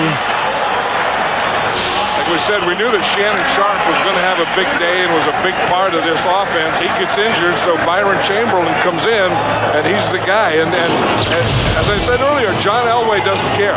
I mean, whoever it is, he's just going to go after him. Ed McCaffrey hasn't caught a pass yet. And you see why? You see what happened there? He was coming out across. He didn't see number 97, Cornelius Bennett. An old biscuit put him right on his back. Chamberlain replacing Sharp. This is a Denver timeout. You know, that's what Denver does to you. As they run those crosses, they run them in layers. So if you come up, they throw it to the second layer. If you come way up, then they throw it deep like they did to Rod Smith. If you drop off, then they throw it to the short guy like Chamberlain. And then you have the sacrificial lamb, who in that last case was Ed McCaffrey. And that explained well why McCaffrey hasn't caught any passes. And why he got up looking out his ear hole. Yeah. This guy sees a lot. Here comes the reverse. That's Rod Smith, and he's chased out of bounds. Played well by Atlanta. Yeah, we were talking about earlier how Mike Shanahan, right after he sees a play, he goes to that next play. He has that board down there. He's already called the next play. Now he's going to watch and see what they do on second down and get ready to call third down. But, it doesn't make any difference. I mean, he's ahead 17-6.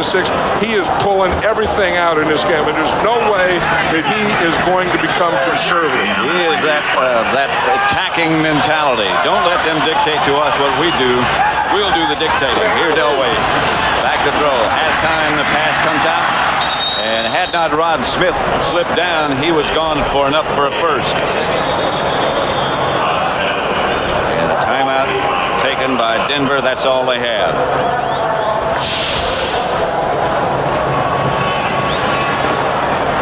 And see what he'll want to do now is he has two things. The first thing he wants to do, because he has third down here, he wants to get a first down and wants to get in field goal range. So you're not going here. You're about the 36-yard line. You don't go for the end zone.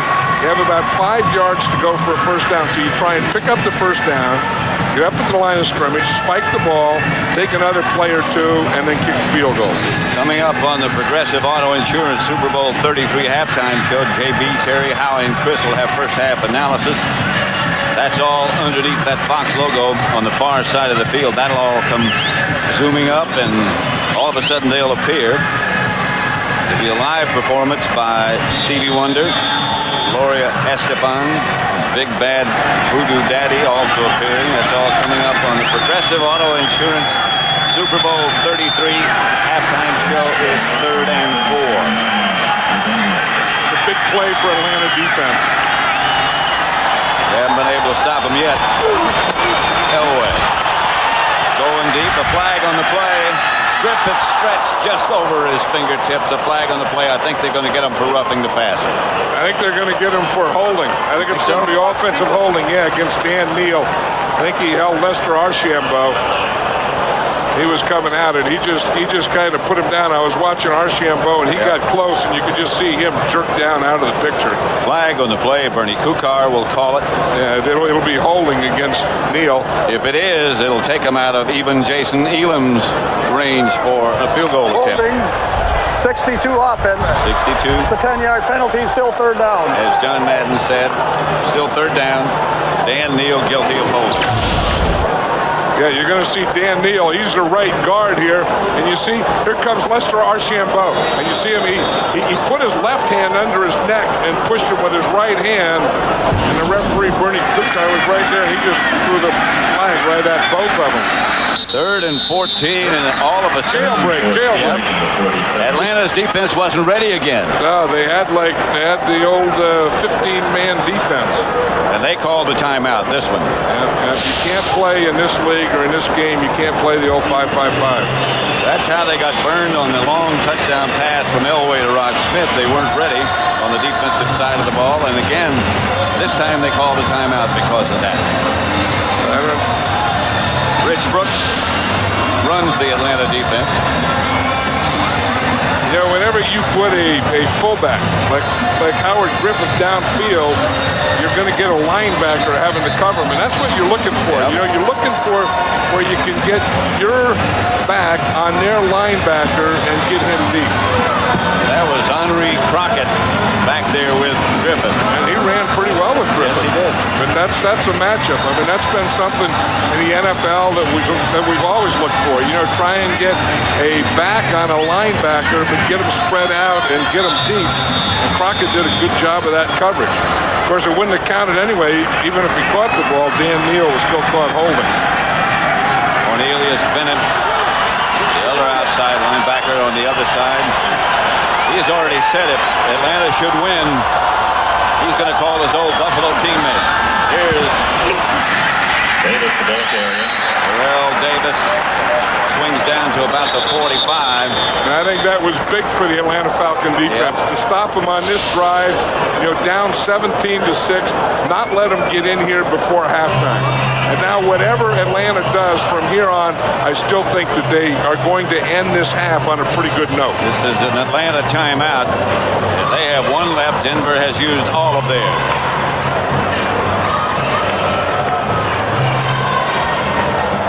And now, Denver goes in, and Mike Shanahan, we know how he scripts the first 15 plays. Now he goes in and he scripts the first 8 for the second half. Very organized gentleman. In fact, they say he even scripts a family vacation. Well, and he scripts what he's going to say to the team. He scripts what last night. In fact, he took in the meeting and he showed him a highlight film that he had made to music of this year, just to remind him how good everything was, and last year's Super Bowl and the parade and the parties and all that stuff, to show him the reward they get for winning. Bruin. It comes to Tim Dwight, who signaled fair catch right at the 10-yard line. That is right at the borderline to where you handle it or not handle it, the 10-yard line. Football season doesn't end with the Super Bowl. There's still one more game. The Pro Bowl is next Sunday in Honolulu, Hawaii. And Denver has 9 Pro Bowl players. The Falcons are sending 5. Don't miss the action when the best players in the NFL square off for conference bragging rights. Next Sunday at 8. That's Eastern, 5 Pacific. The Pro Bowl. But the bragging rights are right here, right now in this second half. I think Atlanta will just run out the clock now. Although you don't know. Shotgun, I don't know. I sure would. Remember what happened in Minnesota? Yep. The one thing you don't want is a turnover or a safety, and they almost had one. I know it, or you get your quarterback back in that end zone, and a penalty in the end zone is also a safety. I'm surprised that they're doing this, and again, it's just a 4-man rush, and what the Broncos are doing is they're stunning. They beat the right side of the Falcon offensive line. Watch him. Here comes a stunt right here. Trevor Price. Right, Trevor Price gets in there, and he just makes Chris Chandler throw that one away. Why they're doing this, I have no idea. This is the time that you just run the clock out, get out of here, and prepare for the second half. Back in the shotgun again, however. They're showing almost a safety blitz. This is Jamal Anderson. Tripped up and gets to the 11. Atwater finally wrestles him down. I think if this were different, where you were out here in midfield and you had some room to work, but when you have 90 yards to go, I think you just kind of say, let's just kind of cool it, take it to the house here and talk about it. What they're going to do. They got a timeout left, but they're going to let it run out. No more timeouts. They finally heeded your advice. Well, I think after Chris Chandler got in that end zone and got knocked out like that in that blitz, I think that took Dan Reeves' heart and kind of put it up a little higher than it belonged. You were mentioning all the bad things that could happen. You could also get your quarterback hurt. Yeah, and you could fumble, you could throw an interception, you could have a safety in the end zone, and again, he wanted to take one shot, but that one shot was a long way to go for 90 yards. Yep. 17-6. Isn't this something, though? You talk about the Super Bowl and being this close to a world championship, and now there's just a half left. That's the end of the first half. With the score, the Denver Broncos 17, the Atlanta Falcons 6. Super Bowl 33 will continue with the Progressive Auto Insurance halftime show after these messages and a word from your local Fox station. WWF guest stars The Rock and Ken Shamrock. You're not even fighting back. Why would he fight back? An all-new That 70s Show next Sunday on Fox. Fox invites you to look into the future. I am Fry from the planet Earth. Fight my shiny metal. From the creator of The Simpsons comes a show 1,000 years ahead of its time. Oh dear, I really ought to do something. Futurama, coming to Fox Prime Time. Millions of New Yorkers are celebrating winning New York Lotto. I won big in Syracuse. Now I've got my own masseuse. Now my in-laws can move in. Got him a place way out in Phoenix. And with over 1,400 Lotto millionaires, who wouldn't want the chance to jump in?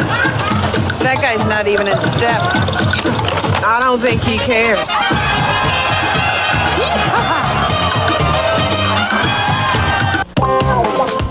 Now play in the snow as long as you want, because Dodge makes America's longest-lasting line of full-size pickups.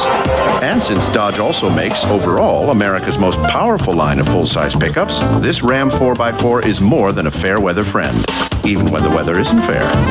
And now that you can get low 1.9% APR financing, hurry in while you can still get out. See the friendly Dodge dealer near you. I know what I want. I want a cellular phone I can use anywhere, like New York or LA. I want to know that wherever I am, when I push the right buttons, it's going to work. Oh, and I don't want to spend a lot of money. I just don't know which company to choose. Who's the best? Somebody. Give me a name. We'll give you something better. Sign up now for $9.95 a month and get a free phone. Call the wireless experts at Cellular One. In your lifetime, you'll go to and from work approximately 7,000 times. Waste maybe 350 hours stuck in traffic. Get lost some 170 times. And all we have to say is, life is good. That is, if you're driving a new Ford Escort. And right now, life can be even better with $1,500 cash back when you buy any '99 Escort. So visit your local Ford dealer today. Just one buffalo, just one fox.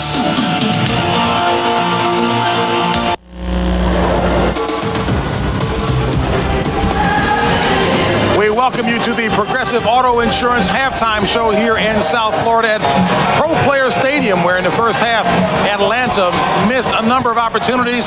Not John Elway, though, for the Broncos. This 80-yard touchdown pass to Rod Smith, burning Eugene Robinson, the play of the first half, and the Broncos enjoy an 11-point lead, 17-6, as I welcome back the full house here. And Terry, again, you give John Elway an awful lot of time, and he will burn you. As we take a look at what took place in terms of fireworks before the game got started, but Terry, the fireworks were also on the field. That's right. John Elway having a big first half. Here out of the backfield, firing over the middle. You find Rod Smith. This pass goes for 41 yards down to the 24-yard line. At this point, Atlanta with a 3-0 lead.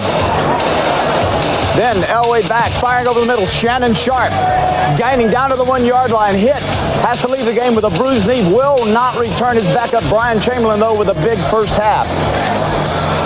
There you see, looking over, everybody looking for Darrell Davis, but that time the ball is given to Howard Griffin, 1-yard touchdown, and then finally Jamal Anderson out, 4th and goal. No, does not make it. Stop short. Great effort by the Denver defensive line. Then Elway, play action, rolling right, firing deep. Who's there? You got it. Rod Smith. Eugene Robinson overplayed it. Bad first half for Eugene Robinson. 80-yard touchdown. John Elway moves into second place all-time yardage in Super Bowls for passing yardage, passing a guy named Terry Bradshaw. Broncos 17-6 at the half. Morton Anderson, by the way, missed a field goal, was 5 for 7 on grass coming into the Super Bowl, is now 2 for 3. Terry, Howie, I'm smiling with you as he mentions a guy named Terry Bradshaw.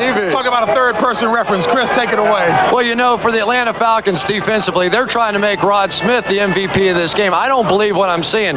Ray Buchanan is one of the best cover cornerbacks in the National Football League, and yet they're letting Rod Smith run all over the field and not using Ray Buchanan on him, either a zone or a double coverage with a high-low. But the problem is, when you play high-low, that means when Rod Smith gets down the field, he's one-on-one against Eugene Robinson, and there is no way on God's green earth Eugene Robinson can cover Rod Smith. They need to take Ray Buchanan off Ed McCaffrey and get him on Rod Smith in the second half. Yeah, I'll tell you, the running game is the big key for the Denver Broncos. Sets everything up. If you look under the hood at the engine that runs this Denver Bronco team, that wears number 30, his name's Terrell Davis. As John Madden pointed out in the first half, to counter Trey O.F., we had those little 8-year-olds running it. Terrell runs it just a little bit better here. Picks up 8 or 9 yards here. Another away play, ISO lead, Terrell Davis.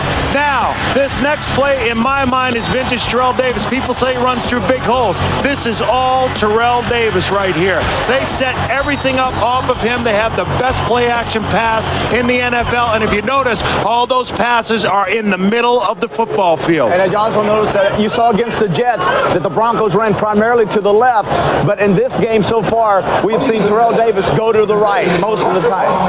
All right, teams leading at the half in Super Bowl play have won 77% of the time, but keep in mind that Atlanta was trailing by as much as 20-7 to Minnesota in the championship game. Coming up, the Progressive Auto Insurance halftime show, Stevie Wonder, Gloria Estefan, and Big Bad Voodoo Daddy. After that, it'll be Pat and John.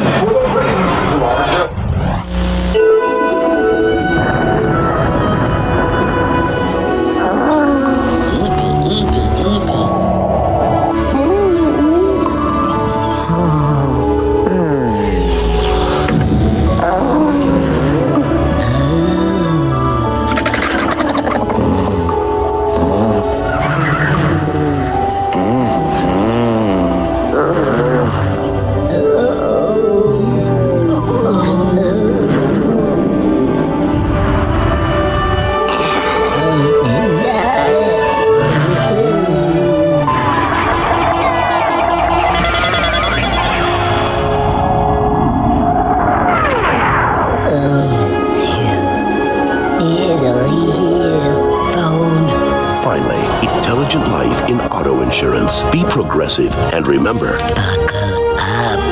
If they insist on making contact, Buzz, I hope they have insurance. We're back at Pro Player Stadium, and I'm standing inside the tunnel where final preparations are underway for the exciting Progressive Auto Insurance halftime show, which begins in 1 minute. So let's check out some of the action backstage. This is final call. Big Bad Voodoo Daddy to Shady Please. Stand by for Pyro. Here in Miami. And that this halftime is going to be a party Miami style. Hola, Gloria. Gotta go. 1 minute, Stevie! Wow! E.T., you haven't changed a bit! Wedding crew, we've lost power. I can't get them on. They won't come on.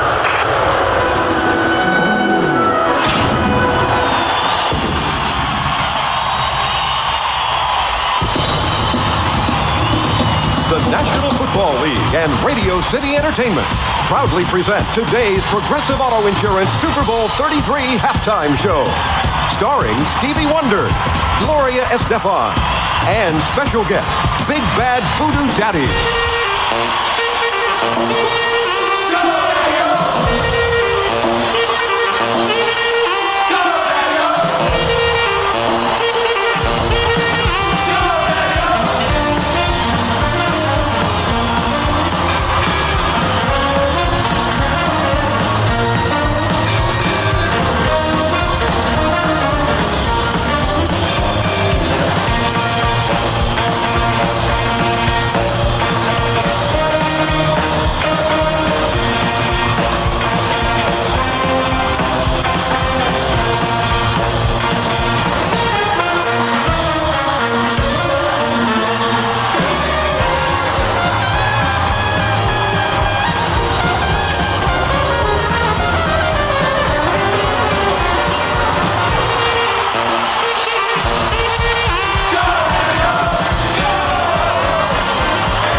Saluting the 100th anniversary of the birth of the great Duke Ellington, please welcome the composer of Sir Duke and a musical legend in his own right, the one and only Stevie Wonder. Music is a world in itself, with a language we all understand, with an equal opportunity for all to sing, dance, and clap their hands. Well, just because a record has a groove, don't make it in the groove. But you can tell right away, let's say, when the people start to move, they can feel it all over. They can feel it all over, baby. They can feel it all over. They can feel it all over, baby. Go!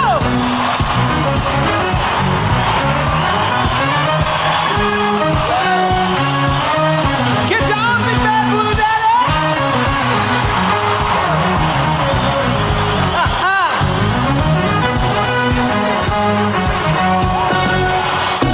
I feel like this is the beginning. Oh, I've loved you for a million years. And if I thought our love wasn't in, I would find myself drowning in my own tears. Whoa, you are the sunshine of my life. Yeah, that's why I'll always stay around. Oh, you are the apple of my eye. Forever you will stay in my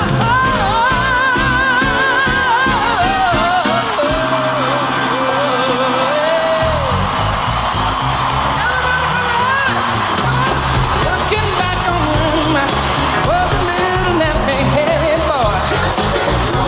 Oh, that's right.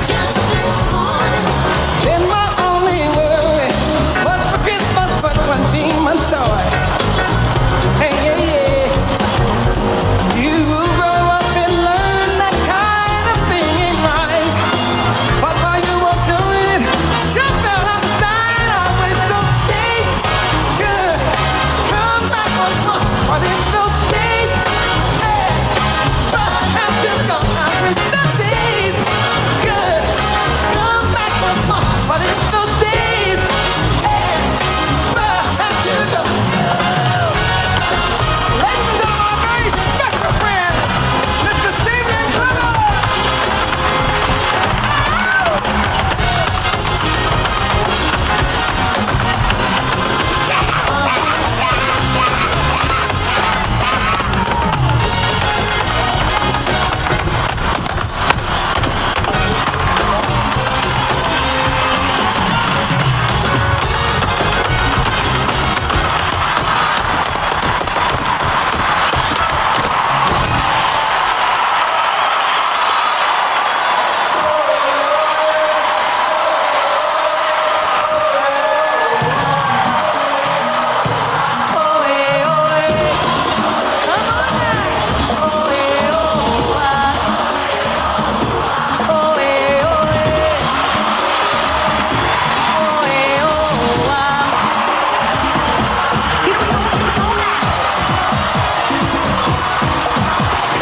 And now, please welcome one of the most talented and most popular female vocalists in all the world, Miami's own Gloria Estefan.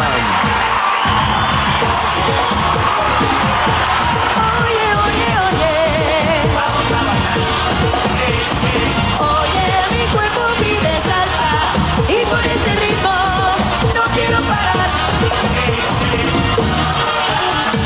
Lay down a little closer, just hold me tighter, and you'll be doing fine. Rico, that's what you feel like. You warm my body, just like the bright sunshine. Every time you touch me, I feel no worry. I discover things I never do.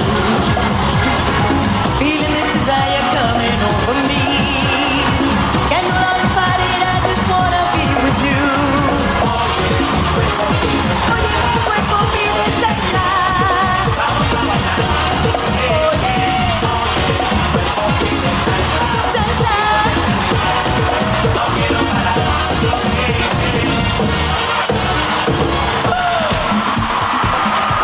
Come on now. Get on your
to survive when I just long to be alive. What I feel inside is true. Every road I follow leads to you. When the sun is shining in the sky, everybody knows it's hard to die. And when the moon is bright, I feel I know for you there might be another star, but through my eyes the light of you is all I see. so long ago, my heart without band-aid. For me that no other love could do. No way. But this indeed I'm not the understanding.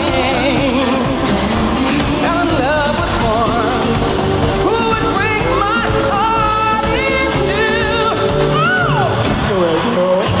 No, I was not supposed to fall in love with you.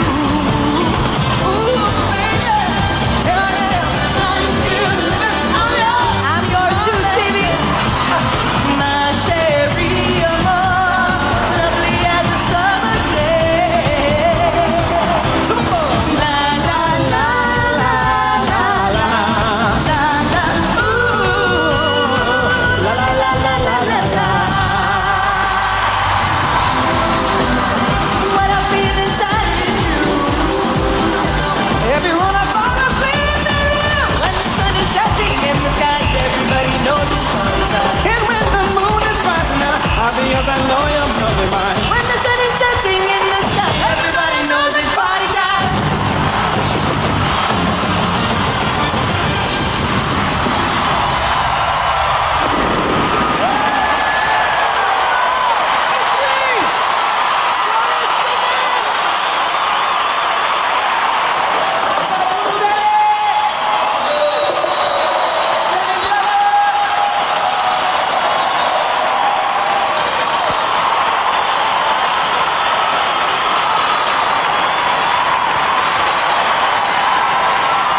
We hope you enjoyed those outstanding performances by Stevie Wonder, Gloria Estefan, and Big Bad Voodoo Daddy, produced by Radio City Entertainment.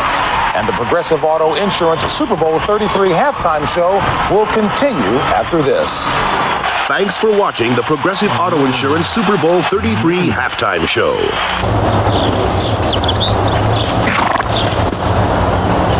Ready? Yep.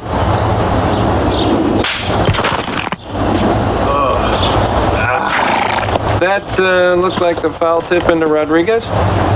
Rodriguez really gets nailed on this one. Even off his mask, that's got to hurt. Makes you wonder why anybody wants to be a catcher.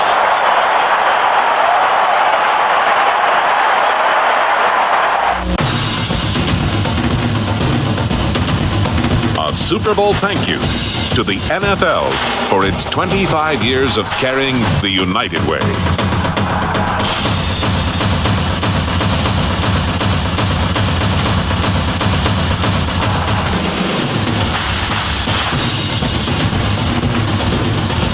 The NFL, the United Way, and you.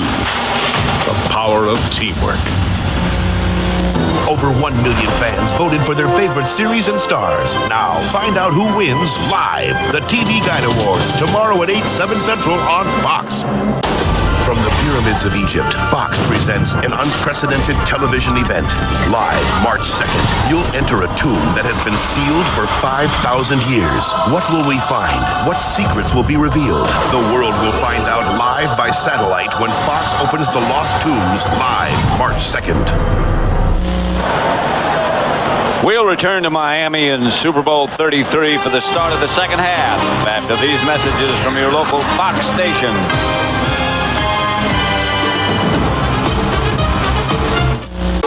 You're watching Super Bowl 33 on Fox.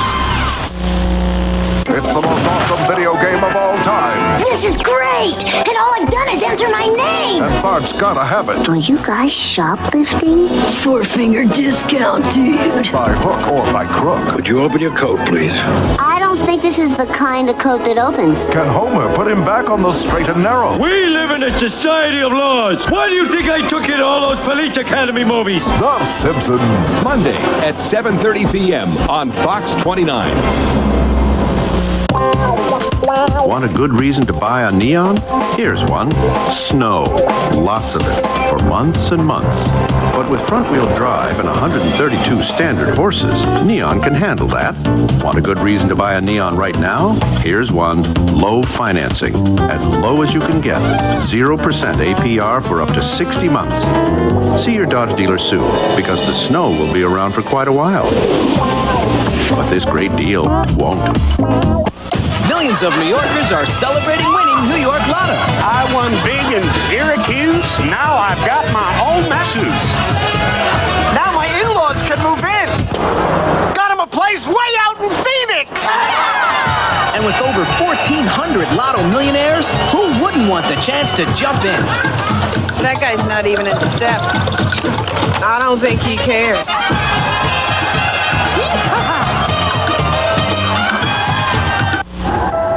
Day 82. Coldest day yet. Even the dogs won't move. Still no radio contact and supplies are running low.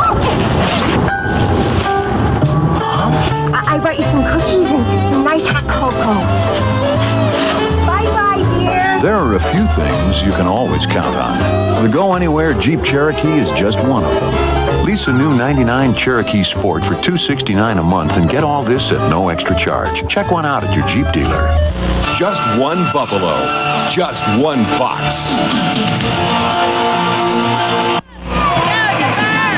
Getting ready for the start of the second half with Denver leading Atlanta 17-6.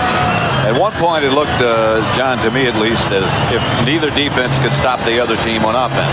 Yeah, and I still think that's true. I mean, Atlanta had some great opportunities, and then they just weren't able to get the ball in the end zone. But I mean, they were in Denver territory the whole first half, and they just didn't take advantage of it. I mean, I think they have to keep that running game going. They have to get some more play pass going. I mean, that's what got them here. And I think when they get that play pass going, maybe take some shots deeper, because that's what they do. They would fake Jamal Anderson and throw deeper. They haven't done that yet, and I think that the Broncos just have to keep doing what they're doing. I think right at the end of the half, though, when the Falcons stopped the Broncos, I think that was big to keep the game where it is right now. Let's take a look at the first half statistics and see what that picture indicates to us.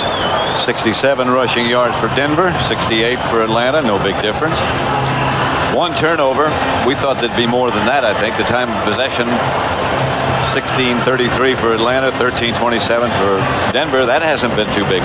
Here's a big one right here, Pat. I think that the Falcons have only passed for 80 yards, and the Broncos have passed for 199 yards. And that's what I was talking about, is maybe, Chris Chandler opening up a little. Yeah. Maybe some of those play passes, instead of going for the short guy, looking for the mid-range or the deep guy, which he's been doing all year. Well, right now, while we have a chance, let's go down to Ron Pitts, who's on the sideline. All right, thank you very much, Pat. John, you said it perfectly. Squandered opportunities in the red area. Dan Reeves just told me coming out here for the second half, we have got to get better there. We got to get the touchdown, and we can't afford to miss field goals when we have an opportunity for it. Said our tackling has got to improve, and Adam Schreiber will go at center. I asked the coach, will he be okay there? He looked at me. He said, he better be. Let's go over to Bill Moss.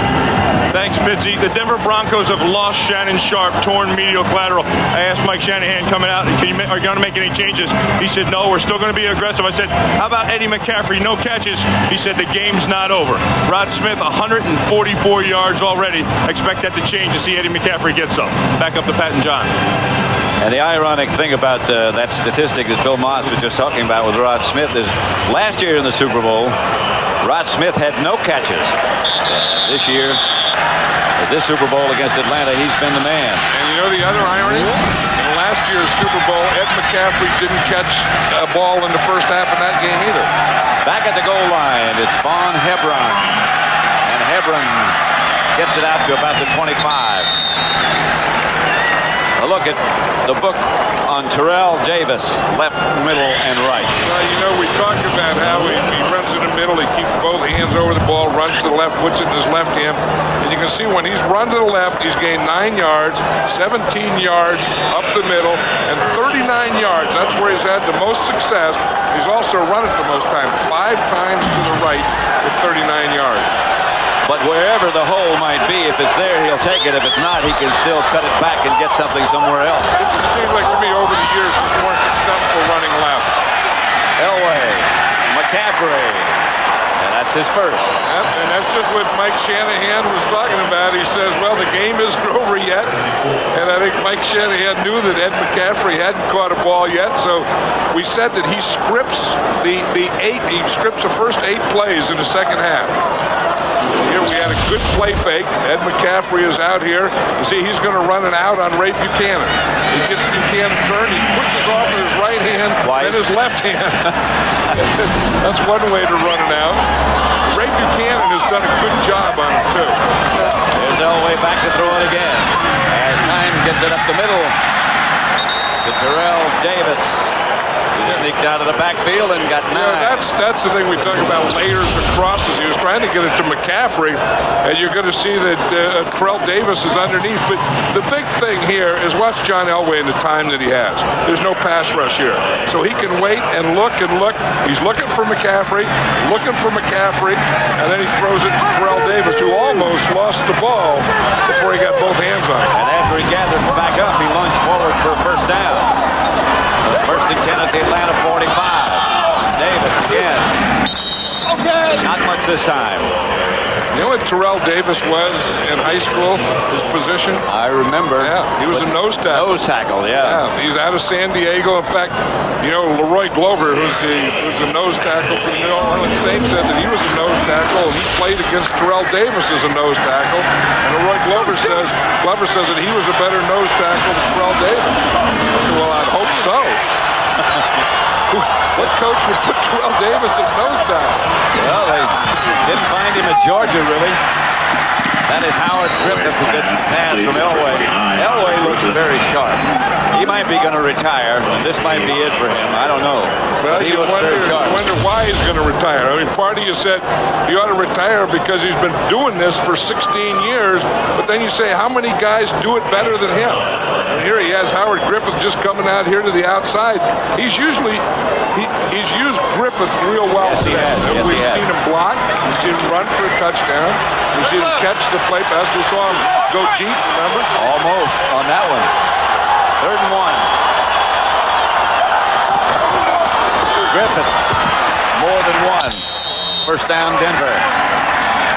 Probably the most that Griffith has had the ball in a long time. I mean, he's really on this team. He's just a blocker and a very good blocker.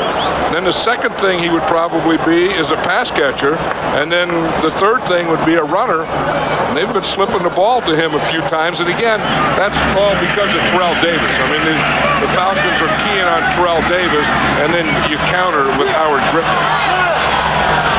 You have to be impressed with the defending world champion. Davis this time. A yard or two. This, I get the impression, John, is a very, very important defensive series for Atlanta. If they can't stop him here, this thing might get out of hand. Yeah, I don't know that it'll get out of hand because Denver's defense is very vulnerable. But the thing that impresses me is this Denver offensive line now and how well they're working together. And you can see, you know, the holes that they've given Terrell Davis and the push that they're getting on that hole. On that last play, Mark Schlereth just made a big hole on that left side. McCaffrey moves in motion. Buchanan goes with it. Elway drops. Pass is deflected by Travis Hall. That's one thing that the Falcons thought that they were going to be able to do is deflect a lot of these. Here's Travis Hall here, who I think is the best defensive lineman on this team. He's really impressive. I mean, as a run player and as a pass player, there, if you can't get to the quarterback, then you try and take away the lane with your hand. And that's exactly what Travis Hall does. You see, he couldn't get to John Elway, but that passing lane that Elway had, Travis Hall could stick his hand in that passing lane. And it hit him on the arm. He occupied two blockers. Here's Elway. Up the middle to Ed McCaffrey. And McCaffrey dives, makes the catch, and they move those sticks again. Well, you know, they're so tough. I mean, they give you Terrell Davis, and then this is an empty backfield formation. So they have 5 receivers, and then they just start running, and they just, run. I mean, they got ins, they got outs, they got crosses, they got patterns of crosses. You watch, this guy's been doing this 16 years, and just watch him concentrate here. I mean, watch him look, feel, and when he does see the guy, a dart comes out of that right arm. Sling it. Davis has some room around the corner, and a flag on the play. Davis got down to about the 13-yard line. The Falcon players still down. This is against Denver. And this is excellent play calling, though. I mean, Mike Shanahan has really mixed it up well here. I mean, with the pass and the run. Holding, 89 offense, 10-yard penalty, still first down. 89 is Dwayne Carswell. Shannon Sharp, in the event you might have missed it, is out for the rest of the game. And here's Dwayne Carswell right there. Hasn't held yet.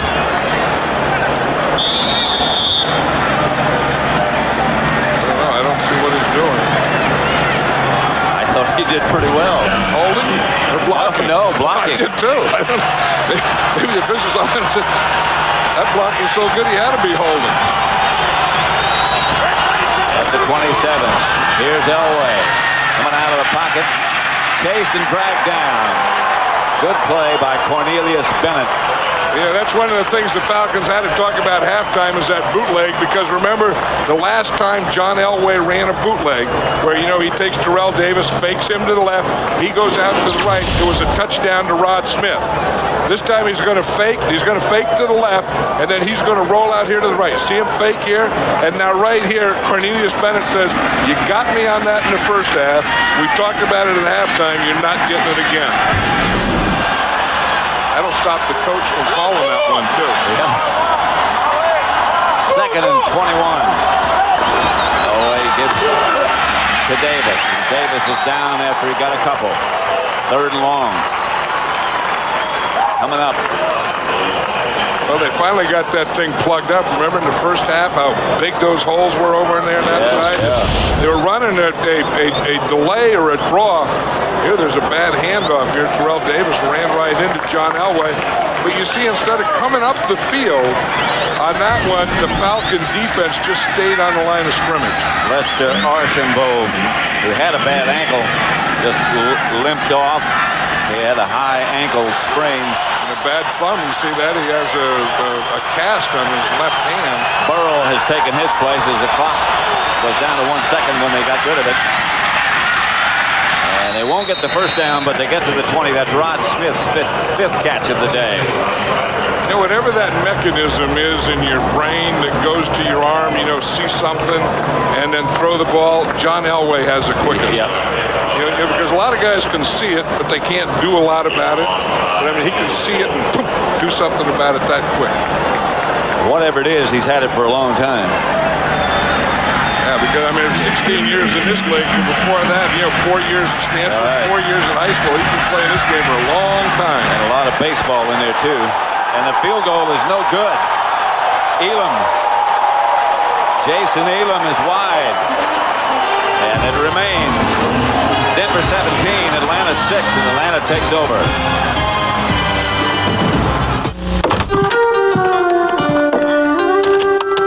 Really?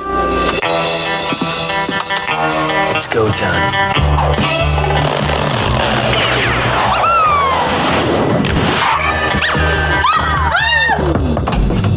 Hey. That creepy mouse with the goggles is back in my apartment. Really? Can I hang here? Absolutely. For the great taste that won't fill you up and never let you down, make it a Bud Light. I used to be a car racer. Oh, wow.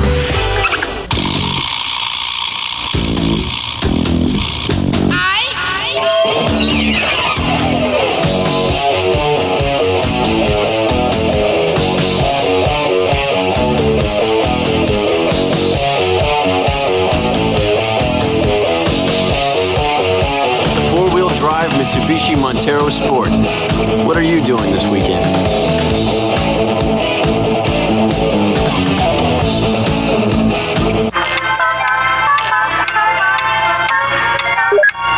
Hot jobs.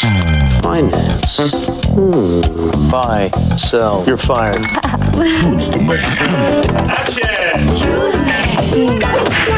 Where can you find your dream job? Hotjobs.com. Thousands of hot jobs at top companies like Yahoo, eBay, and Oracle. So you'll find your perfect job. Bingo. Oh, yeah. Hotjobs.com. Well, we looked at it as a personal challenge and also as a team challenge to go out and thank each and every fan. And we knew it was a pretty big task, but we feel if we can take one fan at a time, it's possible. Super Bowl 33 on Fox is brought to you by Budweiser. Check your ticket, Bud Bowl fans. The winning section is AB0498. Congratulations to our Bud Bowl winners. It has not all been worked this week, has it? No, it hasn't. I'm not exactly sure what that dance is. I think it's a mambo there, but now how about this? The old blue moon. And so whatever happens in this game, we can say it's going to happen once in a blue moon. The Atlanta Falcons win. That goes back 150 years, that reference to the old blue moon. Once in a blue moon. Chandler, play pass. Man open. Is Tony Martin.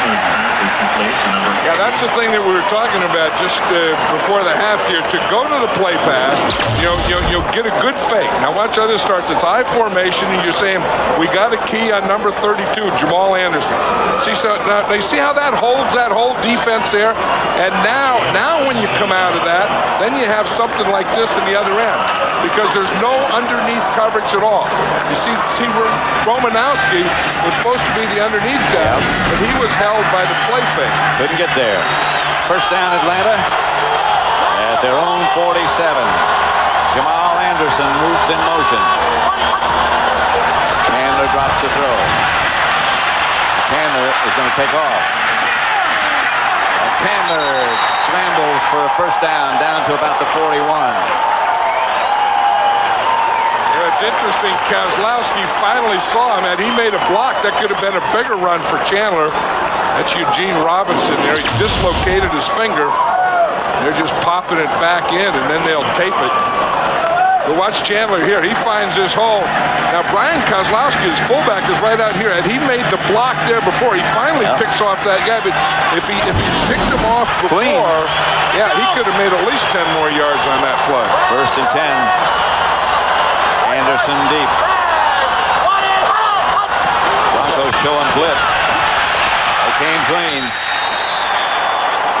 Too many. They didn't have enough to block it. Yep, John Mobley was the first guy that got there, I think, but that was kind of a jailbreak on that side. And remember early when they started to do this, and we're going to see it come from this side here. In the first half, they had success with that, too. And you see Mobley, he gets blocked, then he gets pushed by Jamal Anderson. That was terrible by Jamal Anderson. It was also terrible by Brian Kozlowski. He misses it, and then Jamal Anderson pushes him right into Chandler. What the heck was that? And Steve Atwater from his safety spot came up and blitzed also and got close. Harold Green is in the backfield. Chandler just has time, and the pass is picked off. Darius Johnson for Denver. And Atlanta turns it over. Darius Johnson is a nickel back for the Denver Broncos. And the thing that they unsettled Chris Chandler a little with the blitz, and then I felt just before he threw that interception, he started to look at the rush, then threw the interception. Denver takes over. So, are you sure about this? Yeah, I gotta get some kind of real life. In the trunk? Yeah, thanks, Kate. Ta-ta, Tinseltown! There's no sitcoms out here. I wonder if there's any wolves out there. Careful, it's real hot. I should have broken up with her. Who are you talking to? You're all alone. I can't feel my face. You know what I like about you? You're a real person. And I think there's a wolf following me. You can't fake one of these.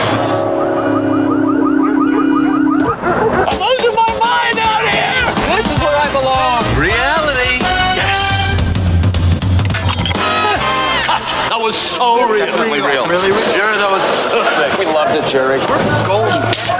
Won it all in 86. I'll be in my trailer. You can do more with the American Express card.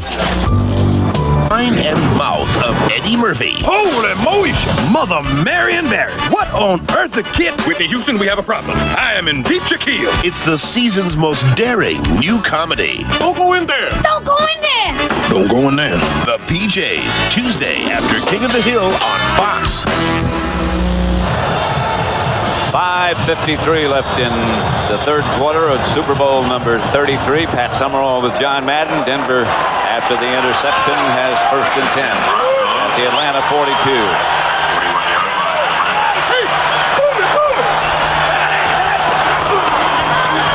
Davis breaks from a tackle behind the line of scrimmage and almost broke it all the way. He did get enough for a 1st down. Eugene Robinson made the saving stop. And that was Jesse Tuggle that missed. Number 58, the middle linebacker. Watch him now. Now he reads it, and he sees what's happening, and he just gets in there. He penetrates. He does everything perfectly except make the tackle. Yep. But a lot of that is Terrell Davis. I mean, Jesse Tuggle is a good middle linebacker. Jesse Tuggle is a good tackler. Terrell Davis makes you do those kind of things. Derek Lavelle has replaced Davis. He gets the carry. And it gets across the 30, about the 29.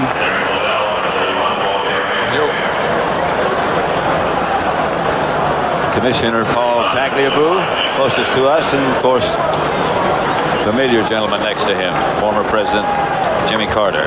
Yeah, and it was nice to meet President Carter. He came up to the booth and said hello, and put up by Commissioner Paul Tagliabue, and of course he's here rooting for these Atlanta Falcons, and as the whole state of Georgia is. Here's Elway, ready to throw and batted down. Intended for Rod Smith, hit by Eugene Robinson. Yeah, I was out here the other day. In fact, you were out here, and David Wells was out here, and talking about baseball and the great year that the New York Yankees had, and that play, that pass that John Elway threw there just looked like one of David Wells' fastballs, didn't it? Just with the other hand. Yeah, when it hit Rod Smith, it sounded like one of David Wells' fastballs. Well, Davis, maybe a cramp. 80 yards he's picked up on 17 carries, 3rd and 8. It is a cramp, because they dehydrate a little. Both teams were complaining about how warm it is here and having problems cramping up. Elway drops. Elway had to step up, and he's going to come out of there, and finally he drops it out to McCaffrey. And McCaffrey, maybe he should have caught it, maybe he should. Well, he should have caught it, because that was Elway. It was either he was going to take the hit or McCaffrey was going to take the hit, because McCaffrey started out as a blocker for Elway. Then Elway started to scramble, and now McCaffrey's trying to get his head on straight, because they were either going to hit Elway if he held the ball, or they were going to unload on McCaffrey if he gave it to McCaffrey. So he told old Easy Ed, here, Ed, you take this one. And here's Jason Elam again. This time from 48 yards. It's enough distance, and it's wide again. Far enough, but no good. And it remains 17-6 with 3:49 left to play in the third quarter.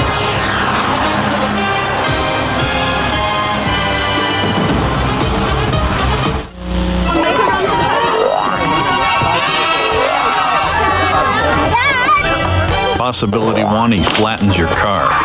Your Hartford Auto policy covers the damage. Possibility 2, he flattens your hot dog stand. Your Hartford Small Business Insurance helps you rebuild. Possibility 3, he flattens your great Aunt Edna. Might we suggest investing your inheritance in one of our top-selling annuities? Whatever life brings you, bring it on. The Stanley Cup was supposed to be here 3 days ago. You hear that? There's 20,000 screaming people that are going to tear me apart. Thank you very much. Goodbye. Stanley Cup, Stanley Cup.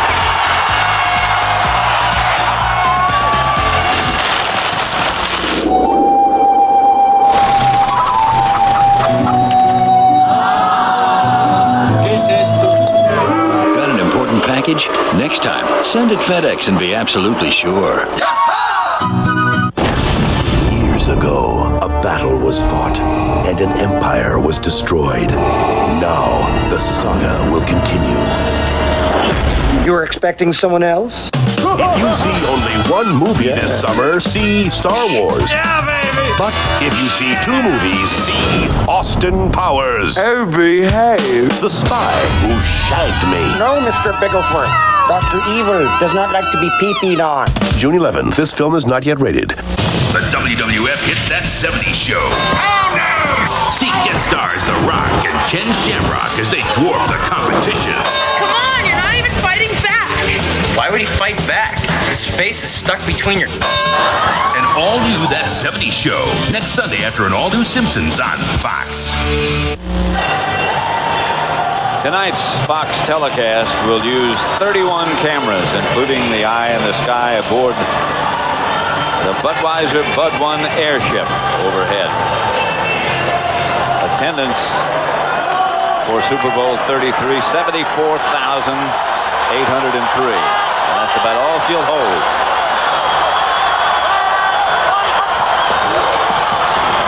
Jamal Anderson runs over one of the Broncos and out of bounds after he crosses midfield. Ray Crockett. Yeah, that's one of the things that Jamal Anderson does well. He gets to the outside and then runs with power. A lot of guys will just get knocked out of bounds, but he gets here, plants a foot. You're going to see him plant that left leg right there. And instead of going out of bounds, he turns upfield and back in a little. Yep.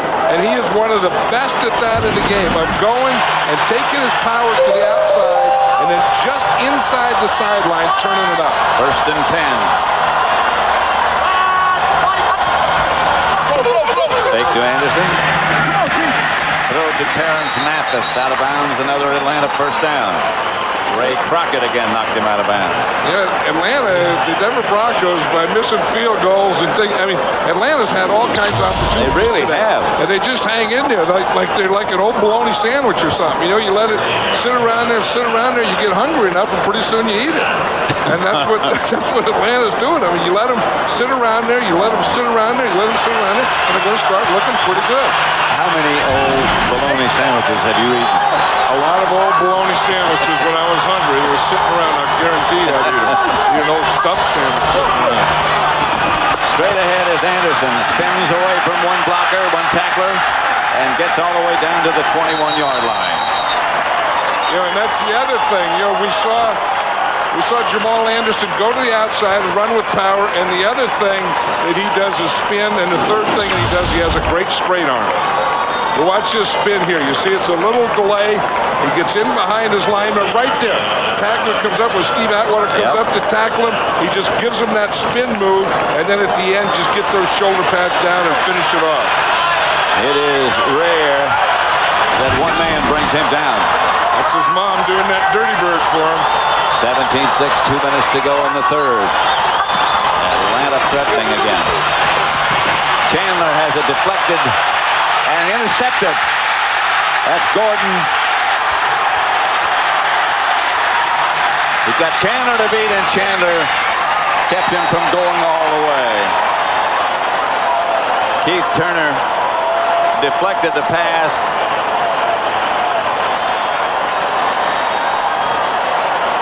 They threaten.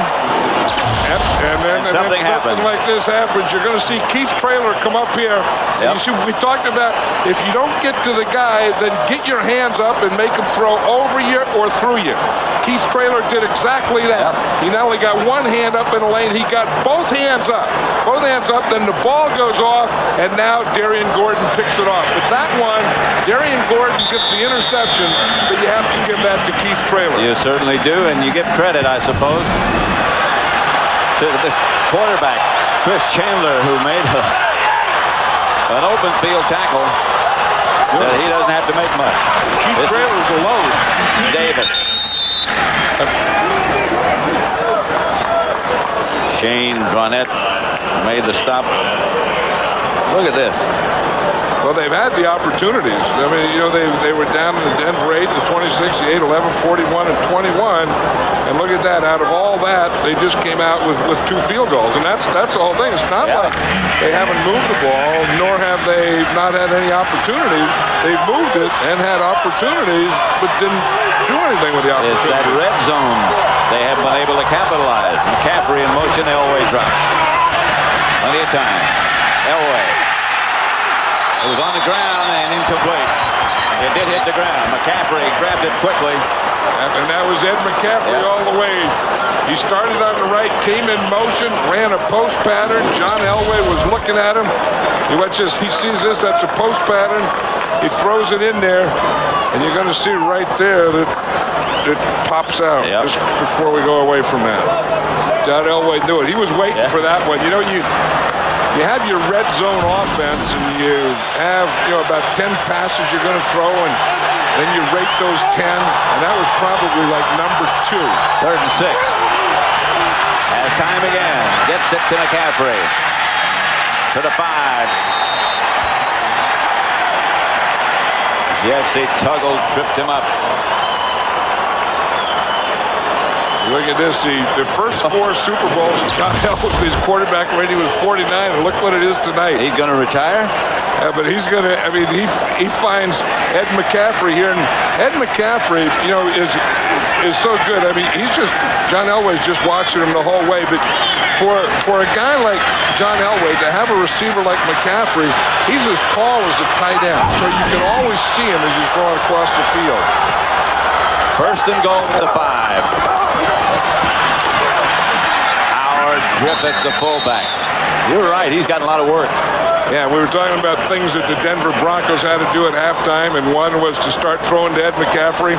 Well, he's already caught 4 for 47 yards, all in this 3rd quarter. That's the end of the 3rd quarter with the score: the Broncos 17, the Falcons 6, and Super Bowl 33 will continue after a word from your local Fox station. Attention, family! I've decided to kill you all in an excruciating manner. What do you say to that? Well, I'm glad you're all on board. In your lifetime, you'll go to and from work approximately 7,000 times. Waste maybe 350 hours stuck in traffic. Get lost some 170 times. And all we have to say is, life is good. That is, if you're driving a new Ford Escort. And right now, life can be even better with $1,500 cash back when you buy any '99 Escort. So visit your local Ford dealer today. I know what I want. I want a cellular phone I can use anywhere, like New York or LA. I want to know that wherever I am, when I push the right buttons, it's going to work. Oh, and I don't want to spend a lot of money. I just don't know which company to choose. Who's the best? Somebody. Give me a name. We'll give you something better. Sign up now for $9.95 a month and get a free phone. Call the wireless experts at Cellular One. Now play in the snow as long as you want, because Dodge makes America's longest lasting line of full-size pickups.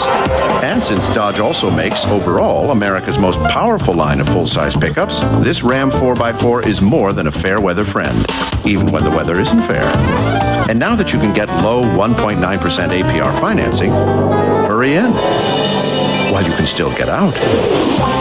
See the friendly Dodge dealer near you. Just one Buffalo, just one Fox.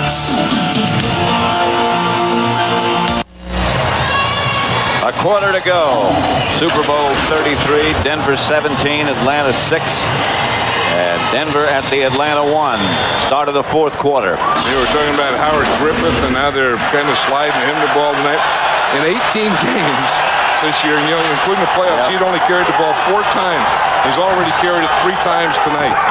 They let him again.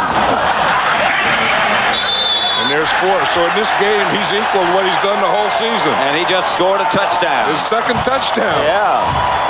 Holy moly. Howard Griffith is going to get something. It's kind of reward for being a good player, being an unselfish player, being a team player, being a good blocker for Terrell Davis. Howard Griffith is having his night. Remember, he was a great player. They got him from Carolina. He was a very, very good player there, and he's continued with Denver. Yeah, see, the thing is on that is they had Terrell Davis going the other way, and they're still keying Terrell Davis. They should. Terrell Davis goes one way, and then they just hand the ball to Howard Griffith. 23-6. Cornelius Bennett last to get up. And I think this is a cramping situation too. Now watch this. Here's Terrell Davis. You see everyone's keying on him. Terrell Davis goes out to the right, and then Howard Griffith just comes right back to the left. And that's pretty good blocking too. It is. I mean, watch this side of the line and watch how they get low and they just drive, and that's a pretty good hole. And then they leave one guy for Howard Griffith to run over. And he took care of that. That's Griffith's second career game in which he scored 2 touchdowns before tonight.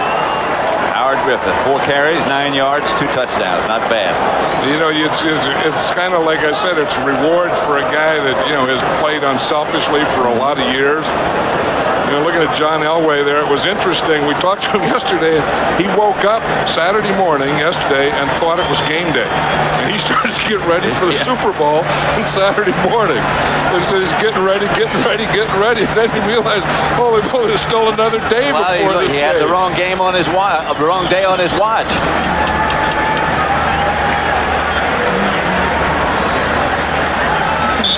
The thing is, on the touchdown, one of the officials has to see the football, and all to be a touchdown, the football has to break the plane of the goal line.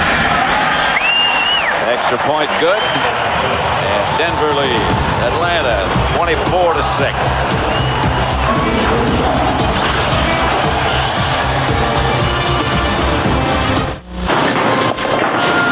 Mikowski. Hey, Coach. You've been traded. Really? Turn in your playbook. You got a case of Michelob Light for my going away party? Not exactly. That's what we traded you for. There's ordinary beer. Then there's the Michelob Light. Smith is leading the league in sacks. I bet we can get 2 cases for him. He's out of here. Beer or Michelob? What does success mean to a sales professional? Everything. I feel good. I knew that I wouldn't. So good, 'cause I got you. Companies worldwide are providing their sales professionals with unprecedented power to succeed with enterprise relationship software from Siebel Systems. So good, I got you. Siebel, sales, marketing, customer service. Is Jason there? I'll see.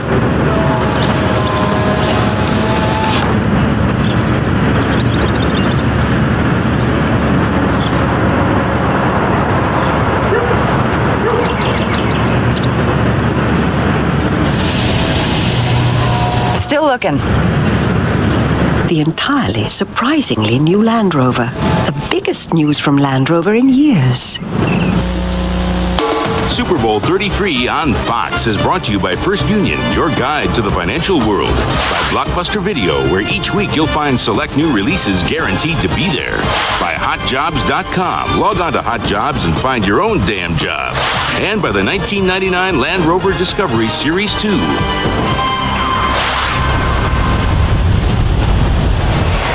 Pat Bowen, the owner of the Broncos, and he had his head in his hands just a minute ago, unlike a team that is owned by him that leads 24-6. Yeah, but I know what that means. I mean, you have the lead, everything's going well, and you only have 1 quarter between you and a repeat. Tim Dwight to the 30. He just wants to get that 1 quarter over and get down and start celebrating 2 world championships back to back. Atlanta down 24-6. They've got to get something going. I'm in with the in crowd. I go with the in crowd. It's the Blockbuster Trip-A-Day giveaway. Blockbuster is giving away trips to glamorous events like film festivals, award shows, MGM movie premieres, and there are 50 million other prizes because every game piece is an instant winner every time. So play the Trip-A-Day giveaway every day and get caught up in the bright lights of stardom. Gosh, I just went to use the phone. You say once you got back, your wife was gone. Yes, sir. Hello. What? Have you checked the hot enchilada? Oh, no. Millicent gets terrible heartburn. Not this time. What's that? Looks like the remains of an individually wrapped Pepsid AC chewable.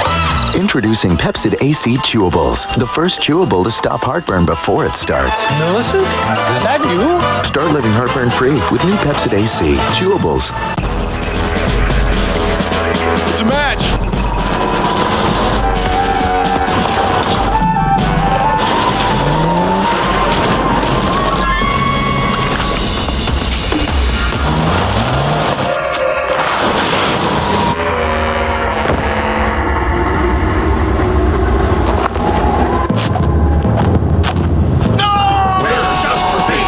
Serve and protect feet. This telecast is copyrighted by the NFL for the private use of our audience. Any other use of this telecast or of any pictures, descriptions, or accounts of the game without the NFL's consent is prohibited. Fox is throwing the Super Bowl postgame party of the year. It all kicks off with a sneak preview of Family Guy.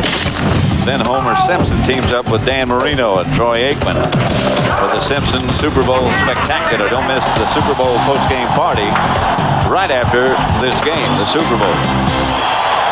First down Atlanta at their own 30.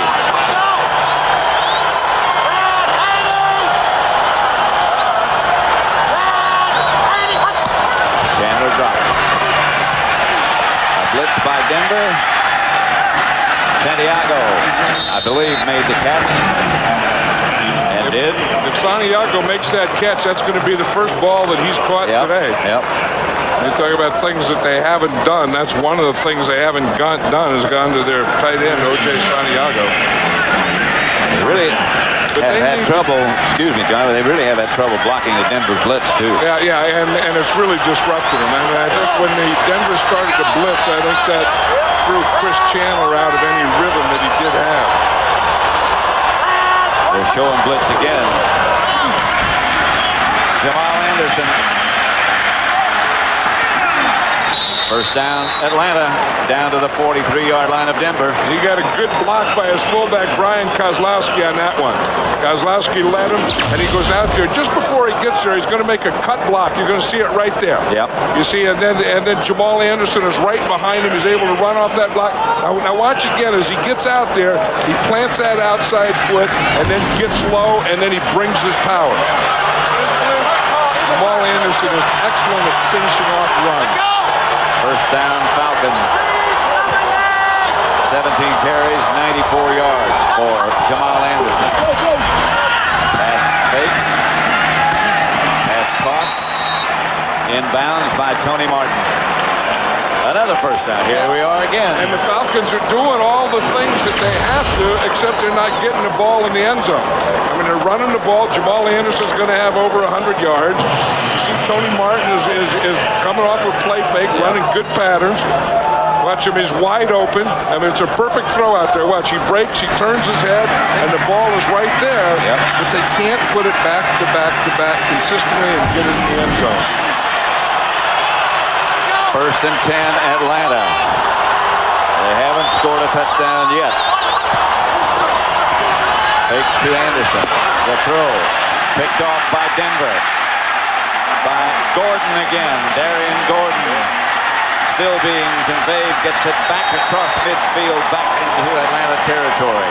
That was interesting. We were talking about Darian Gordon was a teammate of Tony Martin. Yep. They both played with the San Diego Chargers. That ball was thrown to Tony Martin. Darian Gordon was covering him, and he just was on him like a blanket. Yes, he was. Remember, he got kicked in the head early by Anderson. We didn't know if he'd be back or not, but he's back with a vengeance. We are doing a lot of talk shows. You know, we're really excited about having you on the show today. Oh, You'll be in our third segment right after Mr. Colburn. James Coburn is a huge fan. The book's too long. Yeah, it's long, but I mean, it's the yellow pages. It's about something. What's this about? It's about ideas. That's why you have the lipo. Mr. Lovitz, Yeah. you're bumped. Mr. Colburn, you're on now. Oh. Well, the good news is that we have two other shows this week. What other shows are we doing? We've got Hiya Houston and we've got Wake Up Westchester. Hiya Houston? Yeah.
Super Bowl 33 on Fox is brought to you by Budweiser, guaranteed fresh with a born-on date. By the all-new Oldsmobile, start something. By Blockbuster Video, where each week you'll find select new releases guaranteed to be there. And by Visa, the preferred card of the NFL and Super Bowl 33. It's everywhere you want to be. Pro Players Stadium. Denver 24.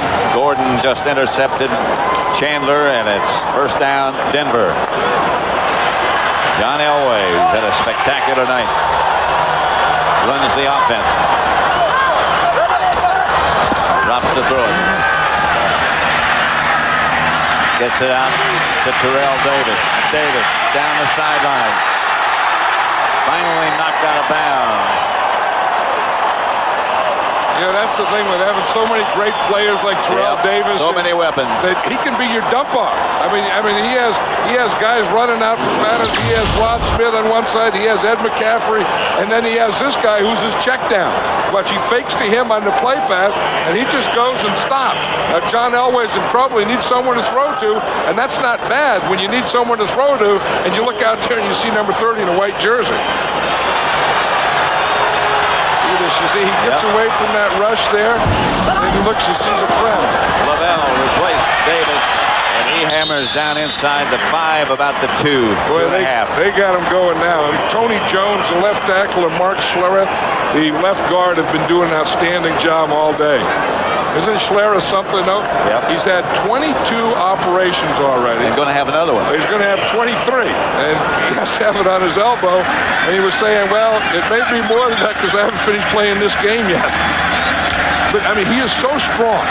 And Mark Schlereth is one of those guys that has great big arms and shoulders and very, very strong hands. And when he gets his hands on you, you are blocked. Elway calls timeout. Heads for the sideline, and Denver about to put it away if they get in this time. 24-6. Play clock was down to 6. That's probably why he called the timeout. 24-6. Broncos leading.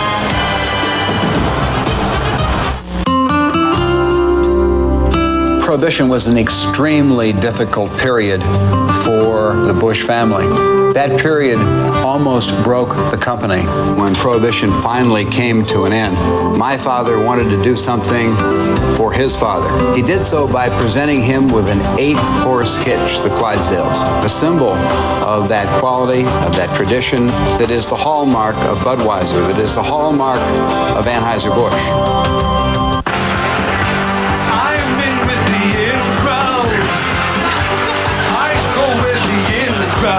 It's the Blockbuster Trip-A-Day giveaway. Blockbuster is giving away trips to glamorous events like film festivals, award shows, MGM movie premieres, and there are 50 million other prizes because every game piece is an instant winner every time. So play the Trip-A-Day giveaway every day and get caught up in the bright lights of stardom. Attention world, meet my demands or be destroyed. 1, all nuclear arms shall be placed under my command. 2, each morning I am to be presented with a box of animal crackers and no giraffes. For every giraffe I find, I shall kill you. 3, Stewie, come watch the game. Blast you, vile woman. Meet Stewie after the Super Bowl. Can I do the countdown? Huh? Oh, sure. Knock yourself out. 10, 9. Okay, we're here. Futurama, coming to Fox Prime Time. From the Bud 1 airship in Miami, bringing you all the action from a fresh perspective. You know, there's not as many airplanes and helicopters and blimps as I thought. I mean, sometimes over these Super Bowl games, you see like so much traffic that you can't believe it. But the skies, you know, I mean, all we have up in the skies, it looks like to me, is a blue moon and a blimp. Well, there got to be restrictions of some kind. And there's the air traffic control. They built an air traffic control thing right here in the stadium. Up on top for the second deck. Second goal with the 3. Elway, quarterback draw, close, touchdown. 16 years, if it's your last game, you might as well get one that way too, huh? Why not? That's all he has to do is get that ball across the plane. I'll tell you, this team loves John Elway. John Elway loves this team. The state of Colorado, Denver, they all love John Elway, and he loves them. But this is fun now. And getting here is fun. Getting here is fun. Getting in this situation is fun. And then just going and doing things like this is even more fun. You watch him and how happy he is. You saw that big smile. You wonder why he would retire. But there's also such a thing as going out on top. Yeah, I don't know. I mean, I think there's very few guys that can play this game, quarterback, the way it has to be, and John Elway's one of the few. But you look at around the NFL, and it's the mature quarterbacks that are getting the job done. Elway, touchdown. And look at him. He knows he's going to get it, and he does it with a smile.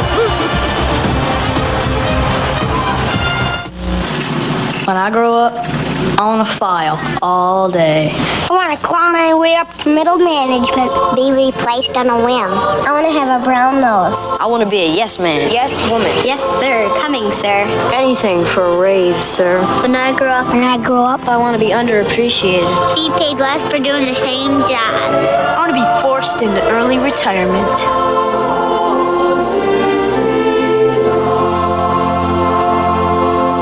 You may think that your kid's brain is so crammed with other stuff that an idea from you couldn't possibly fit into his head. But guess what? When it comes to making tough decisions like whether or not to drink, kids say parents have more influence than anyone else. So get into your kid's head. Believe it or not, he'll make room for you.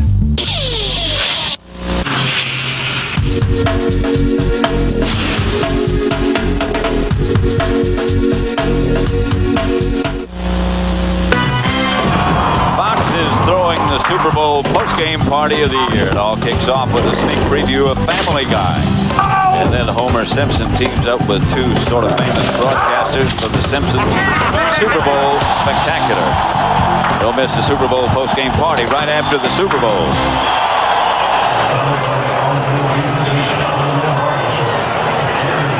Atlanta hasn't been in the end zone yet. They got 2 field goals, missed one. Denver is intercepted and spoiled the last 3 drives.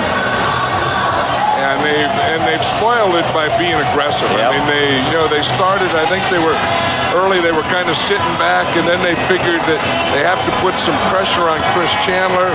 And when they did, and they started to blitz him, then I think that changed things. I think that made them more aggressive. I think the Atlanta Falcons kind of got back on their heels. Let's watch this touchdown. There, we were talking about Mark Schlereth and the way that he blocks and how strong he is. And you see where he just gets his hands, and he's so strong. He just gets his guy pushed all the way back. Then he gets down there with John Elway and does a little celebration with him. Good assist from Neyland, the center. Well, that whole group of 5 really works well together. Here comes Tim Dwight again. And he's got some room to go. They're not going to catch him. Tim Dwight, gone. Backs it in, and Atlanta finally scores a touchdown. 94 yards by Tim Dwight. He came close 2 or 3 other times. 31-12. That was the life that they needed. They needed it quickly, and they got it quickly. And that's the speed. And again, you watch the wedge here. They're holding hands. Now Tim Dwight has to get right into that wedge. See, he starts up left, then he finds his wedge, then he breaks away from it, makes a great move right there. And at this point, when he gets by Jason Elam, it is just speed. Yep. In fact, Tim Dwight is a track man. He's going back to Iowa. I mean, he's playing pro football now. He's going to go back to Iowa in his senior year next year and run track. So he's going from the Super Bowl team to the college track team. I was just going to ask you about going for 2, but forget the asking. Extra points good. 31-13. A brawl down there. There's a big fight down there. That's the second one. Down here in the other one, we had one too. I mean, tempers are starting to get a little short here. Yep. 31-13, 11 minutes still.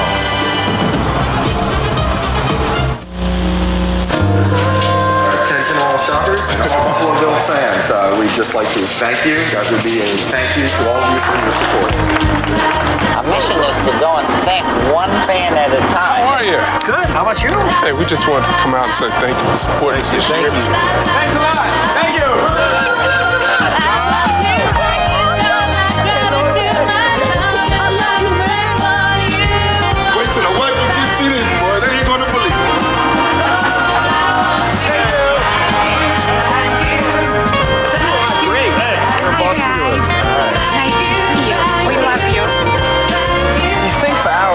could say to people, and you always get back to the simplest explanation. Thank you! Thank you! Thanks for coming by. Good. What a shot. Thank you. All right. Thank you.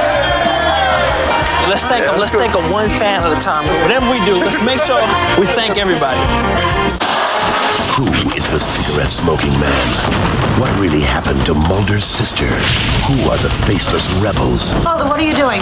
5 years of questions, 2 Sundays of answers. It's all led up to this. There won't be any stopping it. The X-Files Full Disclosure begins next Sunday on Fox. I live for the challenge, the desire to win, the energy, the madness. But most of all, I love the cappuccinos.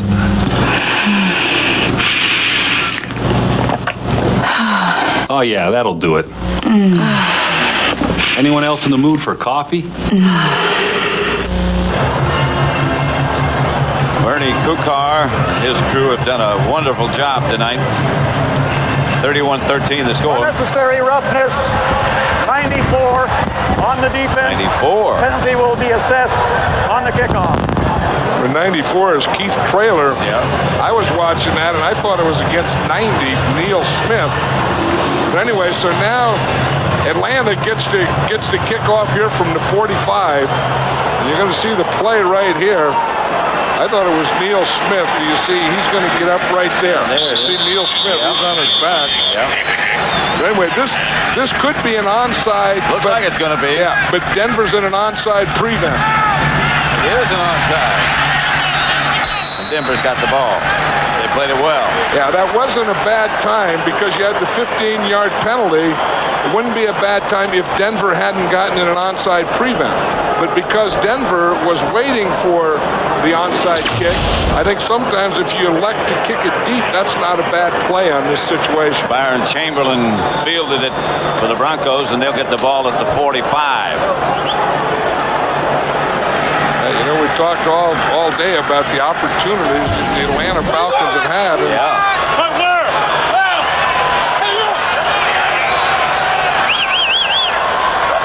First and 10, Denver, Terrell Davis.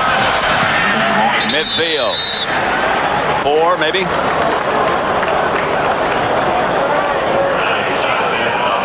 Denver's turnover ratio in postseason, and usually in these games when you get down to the postseason, it's the turnover ratio that turns things one way or the other. And Denver's +11. That'll usually get you into the finals. That'll always get you. I mean, if there's one statistic, you know, that is the most leading, it's turnovers or lack of turnovers or turnover ratio, and then what you do with the turnover. Second and 6, it's Davis again. Not much this time. And watch him guard that ball because Atlanta is very good at stripping it away. And I think that Mike Shanahan is trying to slow this game down now. He's trying to, you know, just keep the ball, get some first downs. That's what he's thinking, and get this game over with and not give the Falcons any more opportunities. 3rd and 5. He did a heck of a job, though, of getting his team ready. Didn't he, though? Not only for the first half, but also his adjustments and getting his team ready for the second half. Very, very sure of what he wants to get done.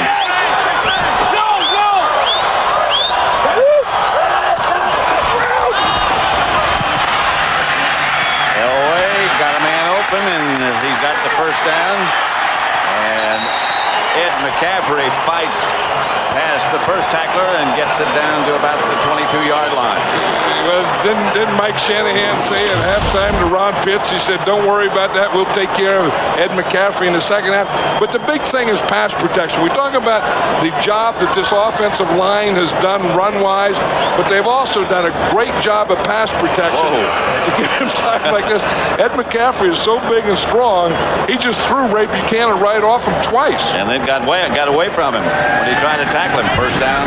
You know, one thing, it's a secret, but I'll tell you, in Super Bowls, they don't call as many penalties like they do in the regular season. I said that low, so no one heard it. But I heard it. Davis, left side. getting back. Let them play is what. Well, that's what they do, and and that's what they want the game, the world champion, to be crowned by the best team by going out there and winning the game, not by some official's call. And as you said earlier, these officials, I think today or tonight or whenever it is, have done a good job of officiating this game and staying out of the way. And it's an all-star crew, John. It's the guys who did the best job officiating-wise at their position, whether it be referee or line judge or umpire or whatever. Well, they look like they're doing a pretty good job tonight. Yep. Griffith was the move man. That's Davis. Hit at the line of scrimmage. It'll bring up third down. He's really something, Terrell Davis. And you wonder how he got drafted in the 6th round. Yep. But what happened is he went to Long Beach State, and he was playing there. Then they dropped football. Then he goes to Georgia, and he's playing behind Garrison Hurst as a junior. Or he becomes a blocking back. Right, and then his last year, he's injured. And then they're throwing the ball every down. So. Yeah, and then so he kind of sneaked through the cracks in all the other 29 teams in National Football League are saying, why in the heck didn't we know about this guy? McCaffrey on the move again. Elway back to throw it. Going deep. Incomplete. No flag. Willie Green, the intended receiver. The defender on the play. Booker was right there, and we'll have a field goal attempt. It's not been a good night for field goal kickers on either side. One of the things that Mike Shanahan was saying about John Elway and his retirement is not whether he wants to play next year or not, but does he want to start getting ready next week to play next year? From 37 yards, Elam. Yep. That makes it 34-13. If you had to take the greatest attribute of John Elway, and you know about the arm, and he used to be able to run, and and the gun and all these things, but the greatest is he's a competitor. The top level, whatever top level of a competitor, whatever that number or that word is, that's John Elway. And he always has been. Yeah, that's what he's had. He had that in high school. I remember him in high school. I remember him at Stanford. Every place he's been a great competitor. He's been the top of the competitors. Well, what did he say to us the other day? He makes better judgments. I think you said it earlier. He makes better judgments now. He knows when to throw the ball away. He knows when to take a sack. That's maturity. And he said the only thing that he can't do that he used to be able to do is run like he used to be able to. Following the Super Bowl, Family Guy and The Simpsons. 34-13, Tim Dwight standing back at the 5. He took the last one back 94 yards for Atlanta's only touchdown. They're going to keep it on the ground and get it out of his way. Atlanta, that's Kozlowski who picked it up, and finally he's cut down, and there is no return. I think if I had Tim Dwight back there at Kozlowski, I'd kick it to Kozlowski. I think so too. Super Bowl records, I should say, set or tied tonight. Darian Gordon, 108 yards combined interception return. Elway, 149 career pass attempts. Elway, 8 career interceptions. That's one he doesn't care about being read. 7. I just voted for him for MVP. You made a wise choice. Thank you. Yeah, they send around the ballots, and my last time out, I just wrote his name in. Chandler has it batted up in the air, and for the first time in a while, it's not picked off. Yeah, Chandler's had a rough day. They've been getting after him. I think it's Trevor Price this time. Watch number 93. He's coming around here in a stunt. You see the 2 tackles crossed, and by the time he gets there, Trevor Price doesn't get blocked. He's there a little late too. But that's the old stunt, and it just goes right off the helmet. It was Alfred Williams. You see that? The ball hit him right in the helmet. That's when the quarterback throws it too low. 2nd and 10 from the shotgun. Chandler pointing.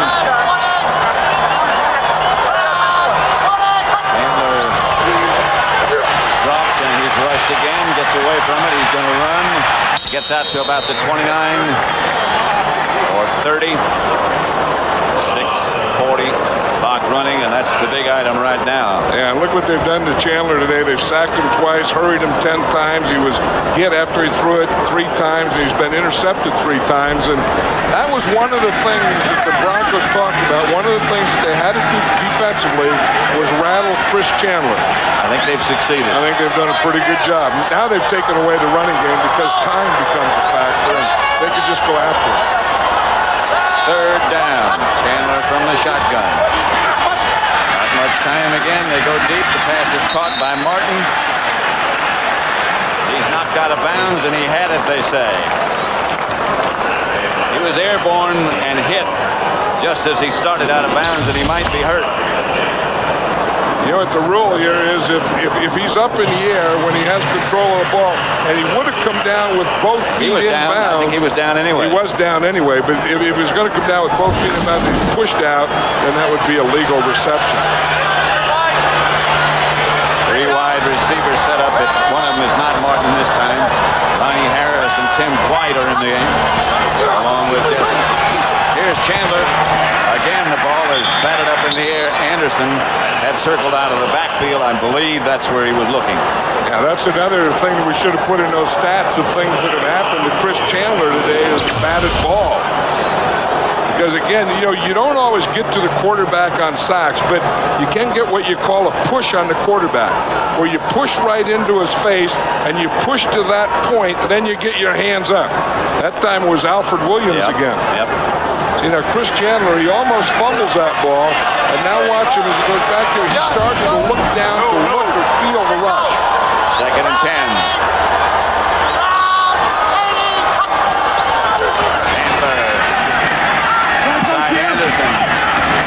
Across midfield, not enough for a first. It'll bring up 3rd down, about 6. Darius Johnson up to make the stop. Martin back on his feet. Yeah, I mean, the good news is he's back on his feet. The bad news is he's not out on the field because the only thing they needed Tony Martin out there now. Atlanta still without the offensive touchdown since Minnesota back in Super Bowl IX. That hasn't happened. Yeah, well, they've squandered so many opportunities. They really have. Yeah. That's going to be their story. Denver's story is going to be very aggressive. This time he has time. Gets it out. Pass caught by Terrence Mathis on his knees. Chandler just got rid of it before he was hit. Well, that's going to be one of the stories, the missed opportunities. The other will be what happened with Eugene Robinson last night. I'm sure you were familiar with that. Yeah, that's going to be one that is going to be discussed for a long time. And as a coach and a teammate, it has to be real disappointing because it really was a distraction. Yeah. But that isn't why they're losing this game. This is Jamal Anderson for just 2 or 3 yards. Atlanta has all 3 of their timeouts. Denver has 2. 34-13. Another big story has to be John Elway. I mean, sure. Because I think that he'll be the MVP of this game.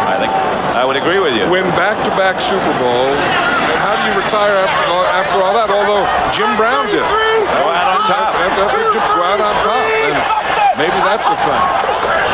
Chandler hurried up, got it out to Mathis, who's looking for someplace to go but can't find it. Ray Crockett faced him down all the way. Now that's the thing that you want to do now. I mean, if you're Denver, you're ahead 34-13. You just want to play a soft defense, keep them in bounds, and don't let them get easy or quick ones on you. John Elway's goofing around down there now. He had fun at this Super Bowl. I mean, he was loose and laughing and in practice and everything. This was a very enjoyable week for John Elway. Chandler up the middle, incomplete. Chandler's down, intended for Tim White. Chandler got hit just as he let it go. There's a middle linebacker, Glenn Cadrez. You see him right there. He was falling down. Ooh, and he got Chandler right on that right knee. No call. Bernie Kukar was standing right there looking at him. I think Cadrez was blocked into him because he started to fall about 4 yards in front of him. 3 minutes, 8 seconds left. Big fourth down coming up for Atlanta. Mathis on the move. They pick up the blitz, and they're going to get the first down to Terrence Mathis. Down to the 24, just inside the 25. Dan Reeves. I don't know if he's calling plays or suggesting plays or what he's doing. Well, you know, Chris Chandler was telling us yesterday that even though Jack Burns calls the plays, Steve DeBerg calls them in to Chandler, Dan Reeves gets more involved as the game goes on. I would think he would be pretty involved now. First down. They go bunch on the left, and now Santiago was the man in motion. Across the middle. That's Ronnie Harris. Yeah, I think that he's calling plays now. I think so Dan too. Reeves is calling the plays now. You know, one of the first things that happened when the two teams got here was Dan Reeves, when questioned in a press conference, said he wasn't too fond of Mike Shanahan or John Elway. That sort of went away with the other distractions that they had. But there was some gnashing of teeth about what went on in Denver. Here's Chandler in the corner. Over the head, just barely, Tim Dwight. Well, you know, those things were all facts. I mean, that wasn't just some rumor or something was brought up. What happened was Dan Reeves was fired by the Denver Broncos. Yes. Dan Reeves did fire Mike Shanahan for insubordination. John Elway wasn't always happy playing under Dan Reeves.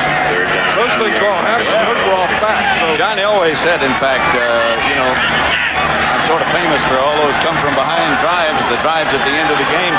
Maybe I wouldn't have to come from behind so much if it hadn't been for Dan Reeves. Yeah, but Dan Reeves is a heck of a coach. Oh, yeah. I mean, you put all the top coaches in this game, Dan Reeves is right up there with him.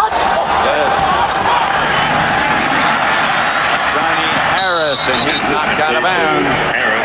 That had to be an audible. I mean, Ronnie Harris was out here, and the closest guy to him, I think, was Ray Crockett, who was about 12 yards off him.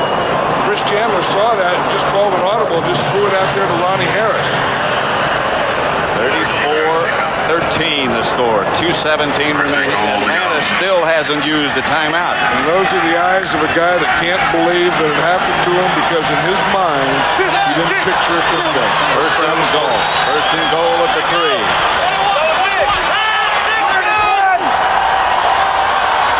Chandler back in the shotgun.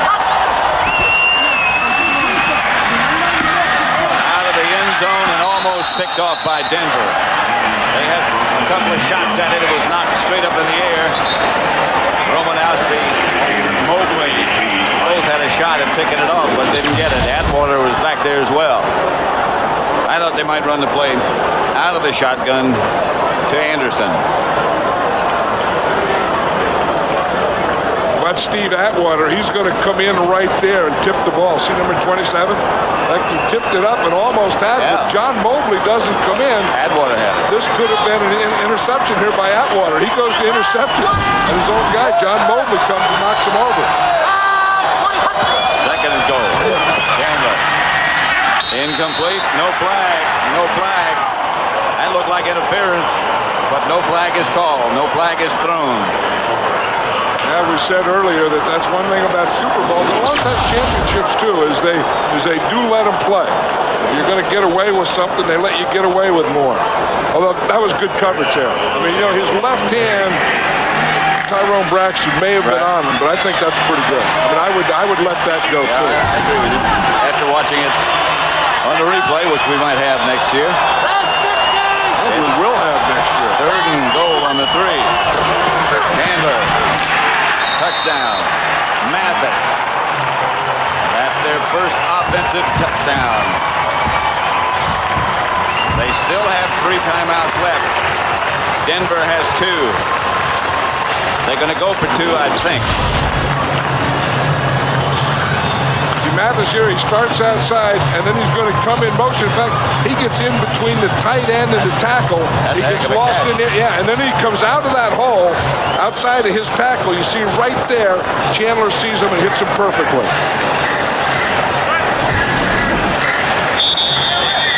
They are going to go for 2.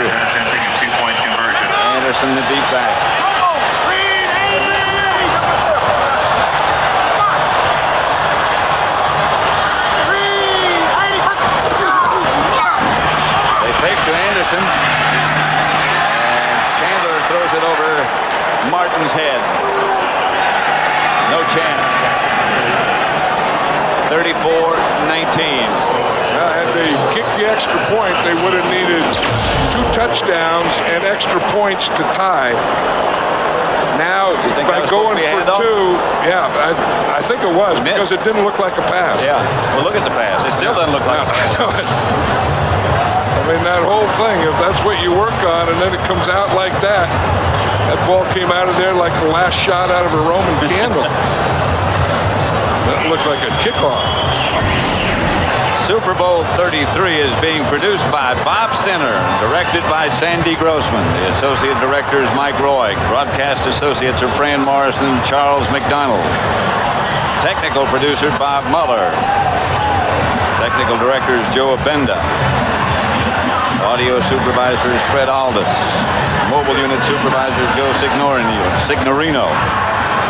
Studio is produced by Scott Ackerson, directed by Bob Levy. The associate director was Jennifer Love. The senior producer is Bill Brown. The executive producers of Fox Sports are Ed Gorin and David Hill. Got to give some thanks to Rick Odioso, Wayne Fiddleman, and Rich Nelson, who've helped us here in the booth. And not only today, but the great job all of them have done all season. Again, the onside kick doesn't work, and again, it's Byron Chamberlain who comes down with it for Denver. 2 minutes. Yeah, with Shannon Sharp getting injured, Byron Chamberlain was a big part of this game today, because after Shannon Sharp got hurt, then they had to start going to him in the passing game. And as you said, this is the second one of these things he's recovered. 34-19. Super Bowl 33 on Fox is brought to you by First Union, your guide to the financial world.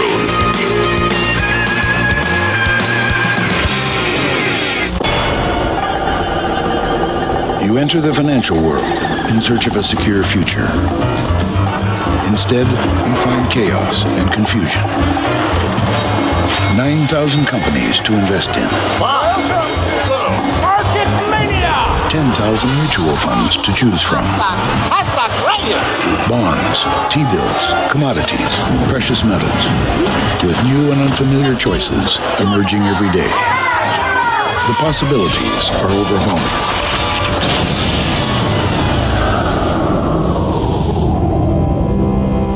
Fortunately, there is a beacon in this complex world. An experienced partner who for half a century has helped tens of thousands of individuals and families find comfort instead of confusion. Come to the mountain called First Union. Or if you prefer, the mountain will come to you. Fox is throwing the Super Bowl postgame party of the year. It all kicks off with a sneak preview of Family Guy. Then Homer Simpson teams up with Dan Marino and Troy Aikman for the Simpsons Super Bowl Spectacular. Don't miss the Super Bowl postgame party right after the Super Bowl. Next. But we still got a lot of celebrating and observing to do. 2 minutes left. Denver with 2 timeouts. Atlanta with 3. You know, and if this is John Elway's last game, and he knows it, and he's standing there in the huddle, you wonder what's going through his mind. You know, it looked like we had a picture of him during the national anthem. It looked like there was a tear coming down. I thought the same thing. Yeah. I know when we saw Travis Hall, there was a tear coming down his eye. And Terrell Davis will be the man who carries the load if indeed Elway does retire. Cafferty goes in motion. Davis hanging on to the ball. Let's quickly go down to Bill Maas. Hey guys, at the 2-minute warning, they pass out these Super Bowl winning hats and t-shirts. If you take a closer look here, it says XXXIII. Oh no, that's 33. But John, I think this shirt will fit you. I'll bring it back up to you. No, you keep it, Bill. No. Don't you keep it, Bill. Send it on up. I have never turned down a freebie in my life. Certainly not a 3X. No. I mean, anything that you can wear or eat, I'll take. Well, I'll take the hat. Because I thought Atlanta had a good chance. John Elway, a 16-year career, 2 Super Bowl titles after he lost his first 3, 9 Pro Bowls, 148 regular season wins. The records go on and on and on. And what a likable person he is. Yeah, it was funny talking to Terrell Davis about it. He said there's talk about John Elway retiring. He said, I've never talked to him about it. He said, but I don't know pro football without John Elway. And when you think of it, none of these Bronco players know pro football without John Elway. Well, he said one thing. Well, this is coming up after the game, the post-game report with J.B., Terry, Howie, and Chris, the Lombardi Trophy presentation, player interviews, highlights, still a lot of Super Bowl left on Fox. And the post-game guys are not under there, but they will be after they raise it. Coming up on the Pontiac Wide Track post-game show, J.B., Terry, Howie, and Chris will have the presentation of the Lombardi Trophy, interviews with players from both teams, and highlights of the game. That's all coming up. I don't know if that's the Dirty Bird or not. Oh, yeah. Keith Traylor's doing a little Dirty Bird to the Atlanta fans, saying, I'll show you. Shannon Sharp already got his championship shirt on. Yeah, I remember in Super Bowl 11, when I was coaching Super Bowl 11, Minnesota made a score at this time of the game, and I didn't even see it. Never watched the film. I have yet to see it to this day. Davis slams straight ahead. Because if you're on Denver's side, you start your celebrating now. This is what it's all about. That's what they're playing for, the Lombardi Trophy. But they're also playing for rings. There's nothing that beats a Super Bowl ring, because you have it your whole life. They can never take it away from you. And you were, in your life, at this time, a champion. And you can say it happened during a blue moon. Right, and it happened more than once in a blue moon. Pat Bowlen. Pat Bowlen did mention something, and John Elway didn't know about it, but he said that maybe John Elway will stay on as a part owner of the Denver Broncos. And then John Elway heard of some of the prices that they're getting, and he wasn't too sure. Fourth down. Denver. Howard Griffith. John Elway under the center. Deep is Derek Lavelle. And Elway is going to throw. And does. And throws it to the end zone. And just the end zone. I wonder what the heck that was all about. I wonder if he wanted one more pass. He's disgusted. Yeah, he is. He didn't want that to be a fourth down incomplete pass. And that was the thing that I talked about earlier. That this guy's a competitor. Yep. I mean, this isn't something. I mean, he has everything. I mean, he has the game. He has all the money. He has the win. He has everything. But he wants to be perfect. He has also, in addition to all those things, a great family. Look, he's still after it. Yeah. I mean, and if you're gonna be great, you have to strive to be perfect. And that doesn't mean 99.9%. That means 100%. That means every play. And you have to work hard to get in that position. And he's been in that position of winning a Super Bowl now 2 years in a row.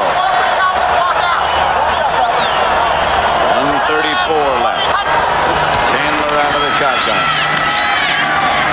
Jamal Anderson. They took the ball away from him. Denver has the ball.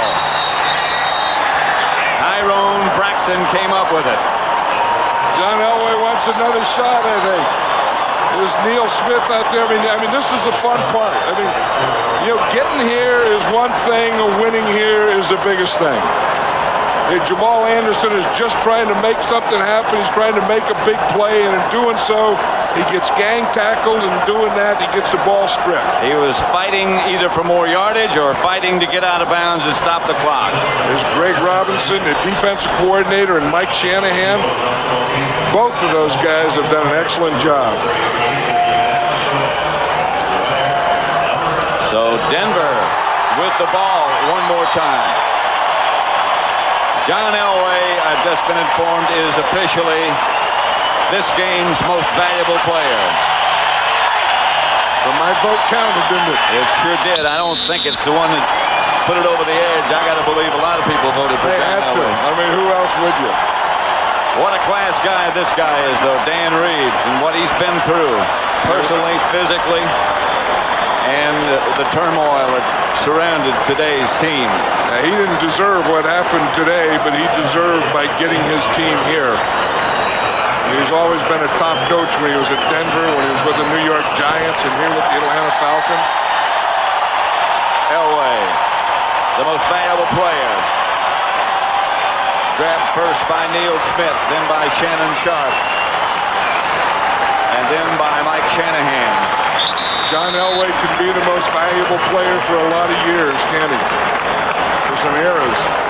He was telling us that we were talking with him about missing the game, and he said, you know, people always say you're going to miss the camaraderie, the locker room, the players. He said the thing I don't miss so much is that because I'm so much older than the rest of them. But what he's going to miss is he's going to miss the competition. He's going to miss playing the game. When you play at the level that John Elway plays, there's not a lot of people in this world that know that level. And not a lot of people know the feeling that the Denver Broncos have at this moment. Ed McCaffrey, who had a great second half. Now this is fun. If you're the Denver Broncos player, coach, family, this is fun. If you're on the other side of the field, it's not. Now it's the lowest of the low, the highest of the high, and if you're a Bronco, all you can do is giggle. I think that's what John Elway's doing. He can't stop giggling, and I know that feeling. I've been there, I've seen that, and all you do is walk around and giggle. And you know, the Falcons, they're not the champions. They lose 34-19, but they had so many chances, and that has to linger with them for a long time. Yeah, they were, you know, they go back, and maybe they left everything in Minnesota. I mean, maybe that great comeback against the Minnesota Vikings, winning in overtime at their place, one of the greatest games I've ever seen. Maybe the Atlanta Falcons left their game up there. Darrell Davis wound up with 25 carries, 102 yards, and when your team gets over 100 yards, you have an individual who gets over 100 yards rushing in this game, the Super Bowl game. No team has ever lost. No, and I think the thing you have to give a lot of credit to that offensive line of the Denver Broncos. Don't you? I mean, we looked at how Terrell Davis ran, and he had some great big holes there. We also looked at the pass protection that they gave John Elway. But John Elway wasn't even hurried. They put no pressure on him as well. Coming up, the presentation of the Lombardi Trophy, and the celebration continues here on Fox.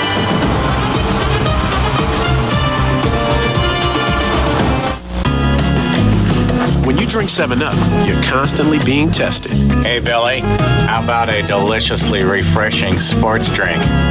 No thanks, Coach Miller. I'm cool.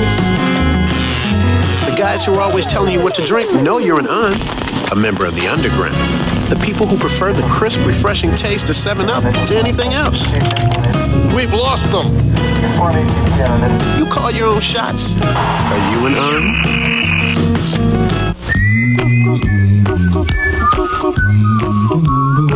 Ready to let the fun shine in? Don't worry. Where the temperature's rising, Alamo's rates are falling. Drive happy. Down to $99 for a whole week in Florida. And just $129 a week in California and Hawaii. So if you're looking for some fun shine, call 1-800-GO-ALAMO. Don't worry. Drive happy. Drive happy now. For Detective Tom Wells, nothing could prepare him. Tell me this atrocity is false. For what he saw. Now, the film is real. Nothing will stop him. These people we're dealing with, they're extremely disturbed. From what he must do. No one left to finish this but me. Academy Award winner Nicolas Cage. I'm trying to understand. 8mm, rated R. Opens everywhere February 26th. This is not like any other antacid I've ever had. You won't believe your mouth. It dissolves in your mouth. It's just like shabam. Introducing Maalox Quick Dissolve Chewables, a whole new kind of calcium antacid for heartburn. Dissolves immediately, swallow, done. Boom. New Maalox Quick Dissolve Chewables dissolve faster and more completely than Tums. It's not gritty. It's not pieces. Goodbye, grit. New Maalox Quick Dissolve Chewable Tablets. Quick dissolve your heartburn away. I'm a happy man. From 1 Minute Maalox. Introducing Fox's newest show. Mr. President, why do you continue to avoid the truth even after being impeached? Oh, probably because you're so fat. This is why I don't vote. Family Guy. See a sneak peek next on Fox. This Family Guy moment was brought to you by Yahoo. Do you Yahoo? Come to S&K's hot winter clearance sale. It's thawing out prices on handsome wool blend suits at 2 for just $199.97. Thousands of clearance sale prices on sport coats from $89.97. Come to S&K's winter clearance sale. On the next episode of Seinfeld. Hey, that's a great hat. Can I try it on? No, Roman, stop it. Let him try it on. I don't want him to. What is wrong with you?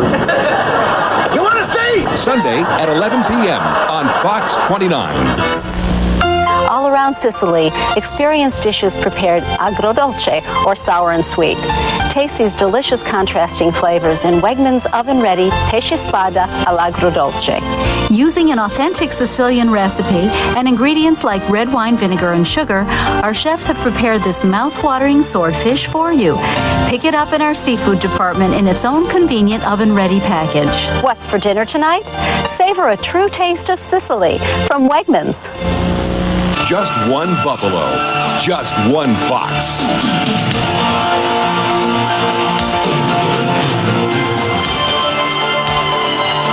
Fox Sports thanks you for watching this presentation of the National Football League. Stay tuned for the postgame show.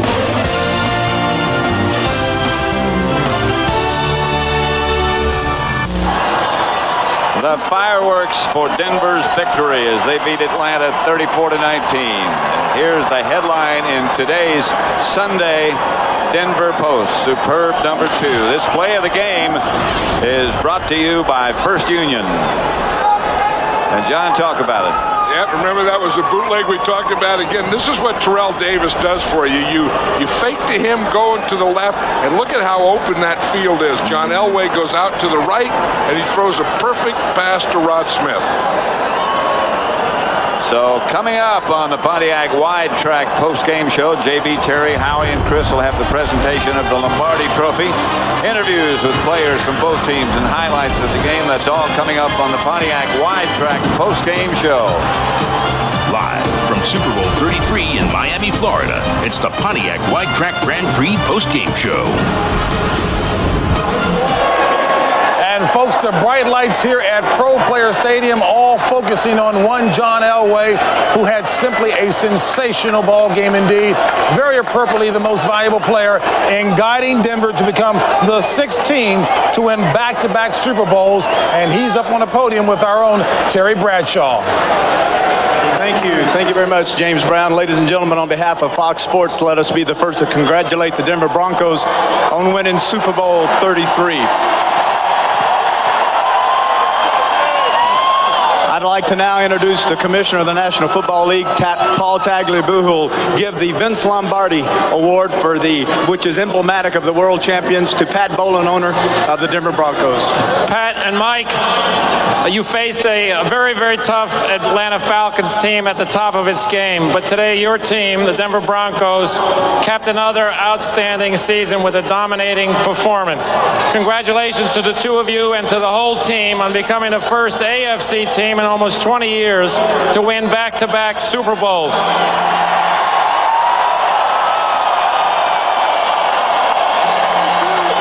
And a special word to you, John. If, and I underline if, this is your last game, on behalf of millions of fans around the world, I want to say thank you to you for so many memorable memories. John Elway, thank you.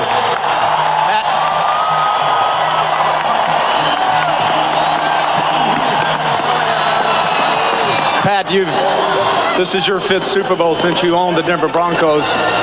I have to suspect that the best 2 moves that you've made as owner, number 1 was bringing Mike Shanahan back as your head coach, and number 2, convincing, if that's a good word, John Elway into coming back for a 16th season. Well, I hope I can convince him to come back for a 17th.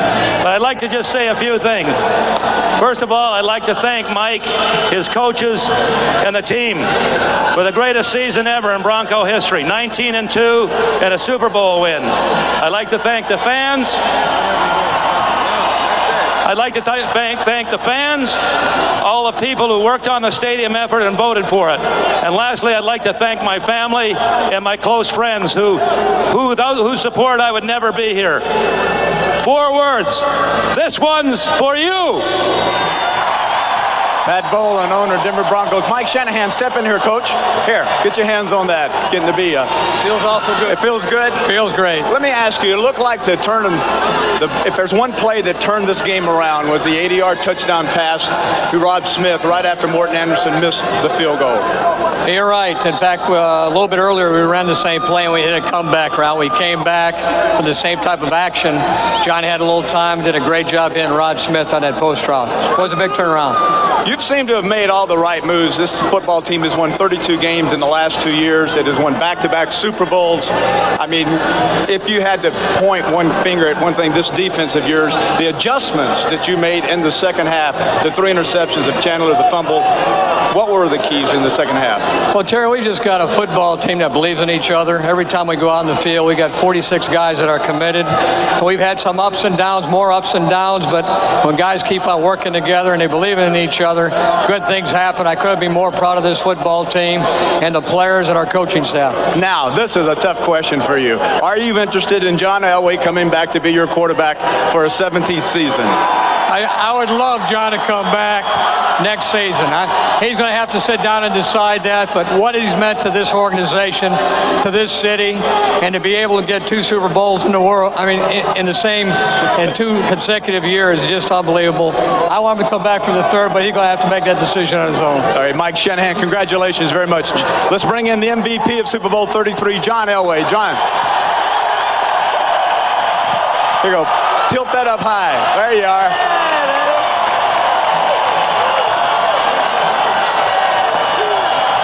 It looks like winning Super Bowls is kind of becoming an old habit for you. It sure is nice to start a little bit later than I wanted to, but it's sure nice to win them. Let me ask you, John, the first half, a lot of passes to Rob Smith. What were the changes? The second half, McCaffrey, John Madden was talking about don't forget about McCaffrey in the second half. Your running game a little sluggish starting off. What were the adjustments that you made, especially when Shannon Sharp went out with an injury? Well, we always miss Shannon, and we missed him today, but Byron Chamberlain came in and did a great job, and we were getting some things, to Rod in the first half, and they started taking him away, and they were playing some man coverage, and then Eddie just kept working. That's the great thing about this offense is there's so many different weapons that we can spread the ball around. If they start taking something away, we have someplace else to go. And this season, you have set so many milestones: 50,000 yards passing, 300 touchdown passes. Today, you're the MVP in this league, going back to another Pro Bowl. On and on we go, John. It's hard for me to imagine. And you told me now, on tape, I've got it, where you said, Terry, if we win back-to-back Super Bowls, I will come back. Now, my question is, now, are you going to keep your word? Are you coming back for a 17th season? You know what? I don't know. I think that this definitely throws a kink in it, but I'm going to take some time, really relish this win, and it's been a great year. It was a lot of fun, and I got the greatest teammates in the world. I'm just happy that I could play with them, and we'll sit down and figure out what happens next year. Now, if in fact, no one, John, I have to tell you this, of the 6 teams that have repeated as world champions, no one has ever come back and three-peated. Now, that's got to be quite a thrill. I mean, I would love to have done that. Surely that's got to be crossing your mind even as we stand here right now. You got to love those challenges. But we got the team and we got the nucleus to here to do it, and so like I said, it definitely throws a kink in my thinking. I imagine it does. Let me ask you one thing. How long? Last year it took a little longer for you to make a decision on coming back, but will this be a quick decision on your behalf? I would hope so, but I think that heck, that's what I came back for, is to enjoy Super Bowl and enjoy Super Bowl win, and so again, I'm gonna enjoy this win and just spend some time with my kids. I'm not gonna let you alone. I know that. And then we'll go from there. You know what? Give me a call, will you, when you make your decision, so I'll be the first to know. You got it. Okay, John Elway, ladies and gentlemen. Let's bring in Terrell Davis. Terrell! Here you go. That's how my baby, you the man. It looked to me like Atlanta was ready for you the first quarter, especially, Terrell. Not many holes. I know against the Jets you ran a lot to the left tonight, a lot to the right. It also appears to me that you gave the Atlanta defense a migraine headache. Well, coming in here, we knew that the Atlanta defense was going to be tough, and it was going to be tough to run the ball on, but John came through in the clutch. He was throwing the ball well, and our team just stuck together, made some big plays. I got to give a shout out to my teammates down there. They're not getting enough love, baby. Here you go. Shout out to my boys down there. You know, was the plays to Howard Griffith at the goal line, were those new plays put in just for the Atlanta Falcons because everyone expected Terrell Davis to carry the ball? Well, we saw something in the defense that on the jab play that the fullback was getting in pretty easy, so we decided to put Howard, give him the ball, let him be the hero today. He did a great job of getting there, lowering his shoulder, and taking. Where my man Griff at anyway? Howard Griffith. Where my man Griff at? Darren, come here. Let's bring in Darren Gordon. You're making a habit. What is with these interceptions? 2 against the Jets, now 2 today. What did you see in the second half for you that allowed you to make the interceptions, Darren? Well, first I just want to give all praises to the Creator for allowing us to have this win and just to be here. But we just went out and the D-line did a great job with the pressure, forced Chandler into some bad decisions, and I was in the right place at the right time. Okay, well, congratulations to the Denver Broncos. All right, Denver Broncos, world champions, Super Bowl 33. Now, JB, back to you. All right, Terry, thank you very much. It's amazing that a decade ago, that is, John Elway suffered his most humiliating defeat in Super Bowl history. That, of course, the 55-10 loss to San Francisco. And today, he has become, indeed, a true NFL legend, befitting his certain Hall of Fame status, regardless of when he retires. Let me bring in my colleagues, Howie Long and Chris Collinsworth. And Chris, you said at the top of the day that you thought Denver would throw everything, including the kitchen sink, at Chris Chandler, and they did, and rattled him. Yeah, they really did. The Falcons never handled the pressure all day long. I thought it was a major difference in the ballgame. And Greg Robinson's defense now, during the course of the playoffs, gave up only 2 touchdowns, one meaningless at the end of this game, and one after a block punt left the ball on the 1-yard line. This Broncos defense was phenomenal through the playoffs. Yeah, as aggressive as this Denver defense has been all year, they can come even more aggressive with a lead at their back. Today was no exception. Multiple blitzes. One of the keys to the game before the game was the fact that Atlanta had to recognize the multiple blitz scheme of the Denver Broncos. They didn't do a good job of that. All right, folks, and when we continue the Pontiac Wide-Track Grand Prix postgame show, we'll show you some of the highlights of John Elway's outstanding 16-year career. And, folks, it has indeed been legendary. 34-19, the final score here, led by John Elway. And, folks, he carries it in on his own. Back with more in a moment.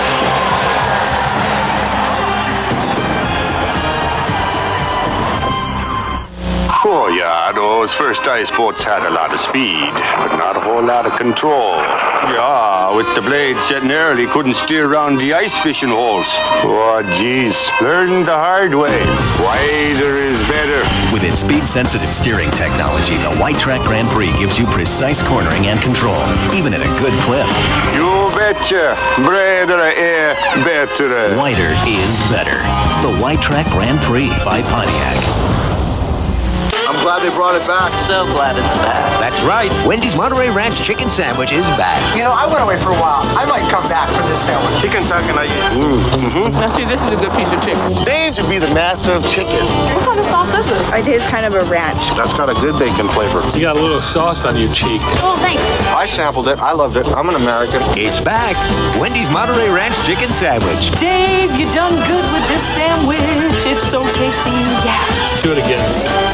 Okay, let me do it again. It's an E, L, looks like a cow. Okay, just letters.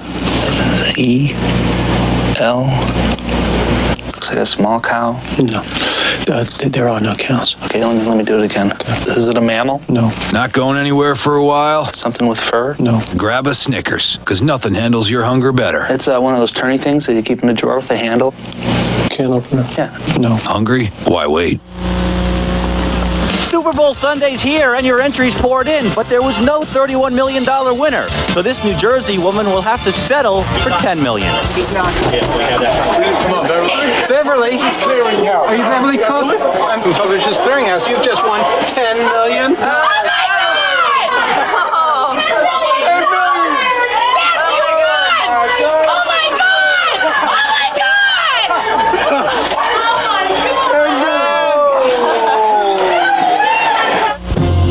fans, your team just won the Super Bowl. Capture the excitement. Order the official NFL Super Bowl highlight video and the official NFL Super Bowl commemorative book together for $39.95. Celebrate with 2 more collectibles seen in the Broncos locker room, the NFL's official championship hat and championship t-shirt together for $44.95. Order both sets now and save $10. Get the complete Broncos championship package for $74.95. Quantities are limited. Call now.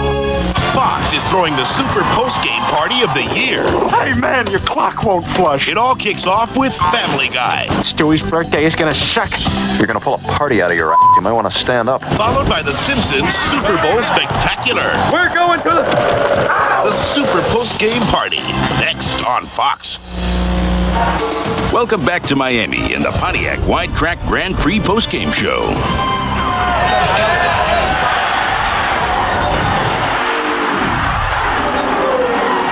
Elway's in the gun.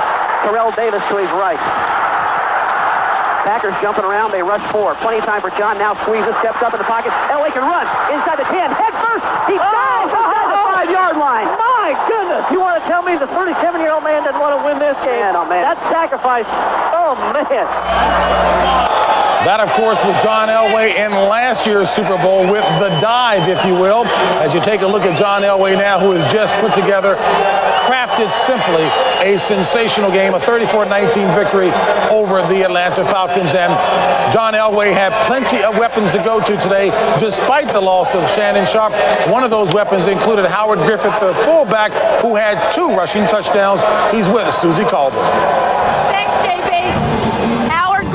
2 touchdowns tonight. They call you big money. I guess now we know why. Well, you know, I had an opportunity to make some plays happen for us today, and they called my number, and I was able to make it happen today. So I'm just happy I had the opportunity.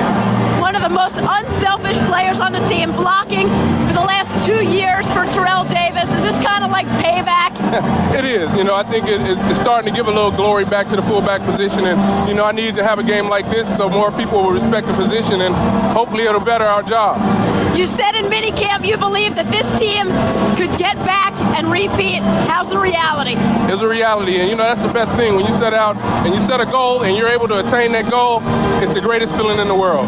Congratulations. Thanks a lot. Back to you. Well, I would certainly think that people do respect that position, the fullback. Howard Griffith, simply sensational. Again, those 2 rushing touchdowns after no rushing touchdowns in the regular season. When we continue, Ron Pitts will be standing by talking with Dan Reeves, who gave it a valiant effort, but his Falcons came up short. And a lot of the reason had to do with this man here, Rod Smith. Play action move by John Elway, and he whips a pass that completes an 80-yard touchdown play.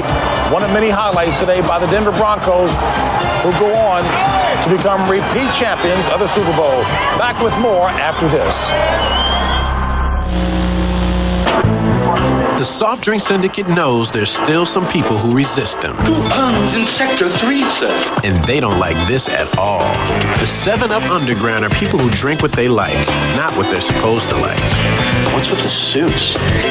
And what they like is the crisp, refreshing taste of 7-Up. Stop those eyes! You must pay for Mr. Squeaky. Do you do what you like? Are you an on?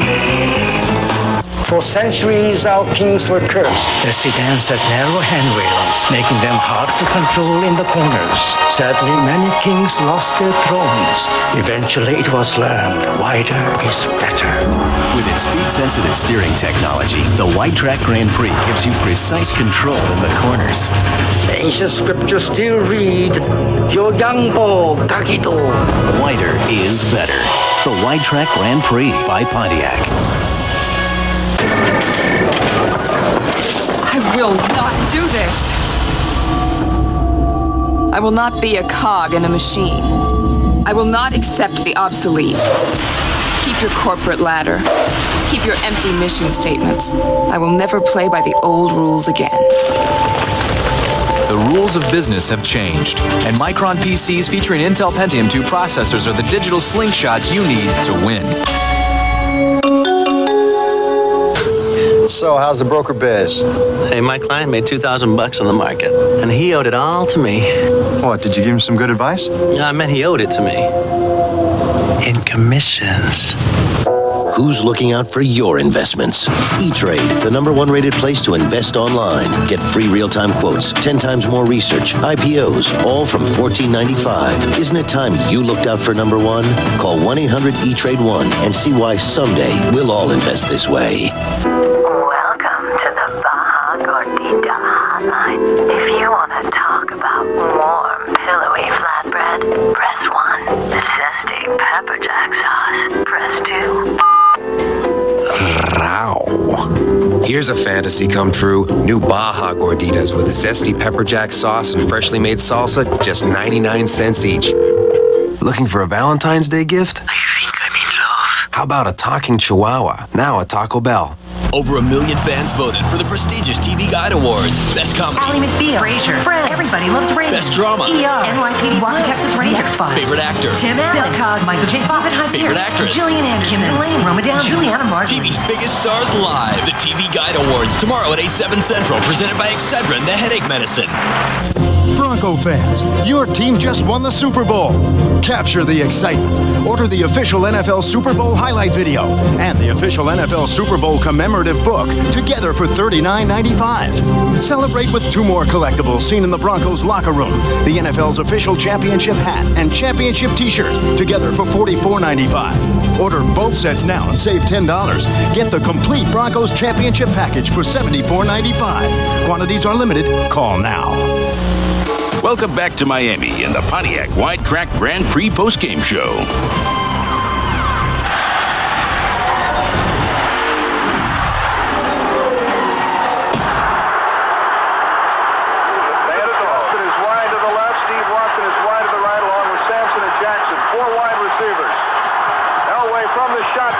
Looking, fires into the end zone. It's caught for a touchdown by Mark Jackson.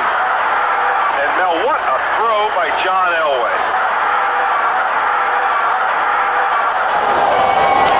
As you take a look at John Elway, memories galore in that head. And, of course, that drive was when Dan Reeves was the head coach of the Denver Broncos. Mike Shanahan is the man at the helm right now. And standing by just a few moments ago with our own Ron Pitts was Dan Reeves, who tried to notch his first Super Bowl victory as a head coach, came up short. Let's check in with Ron Pitts. All right, thanks a lot, JB. Coach, unfortunately, things didn't work out like you had planned today, but I tell you what, you did a lot of damage in the NFC this year. Well, first of all, congratulations to the Denver Broncos. What a great football team to, have the record now for the most wins in 3 years tells you what a great football team they are, and my congratulations to them. We just couldn't get it done. Things that we had done all year very well was, be good in the red zone, and today, we missed a field goal, we missed a 4th down attempt. We settled for 2 field goals, we throw 2 interceptions. You just can't win if you don't get in the red zone and score a touchdown. Yeah, what did you tell the team here as you knelt down for the prayer?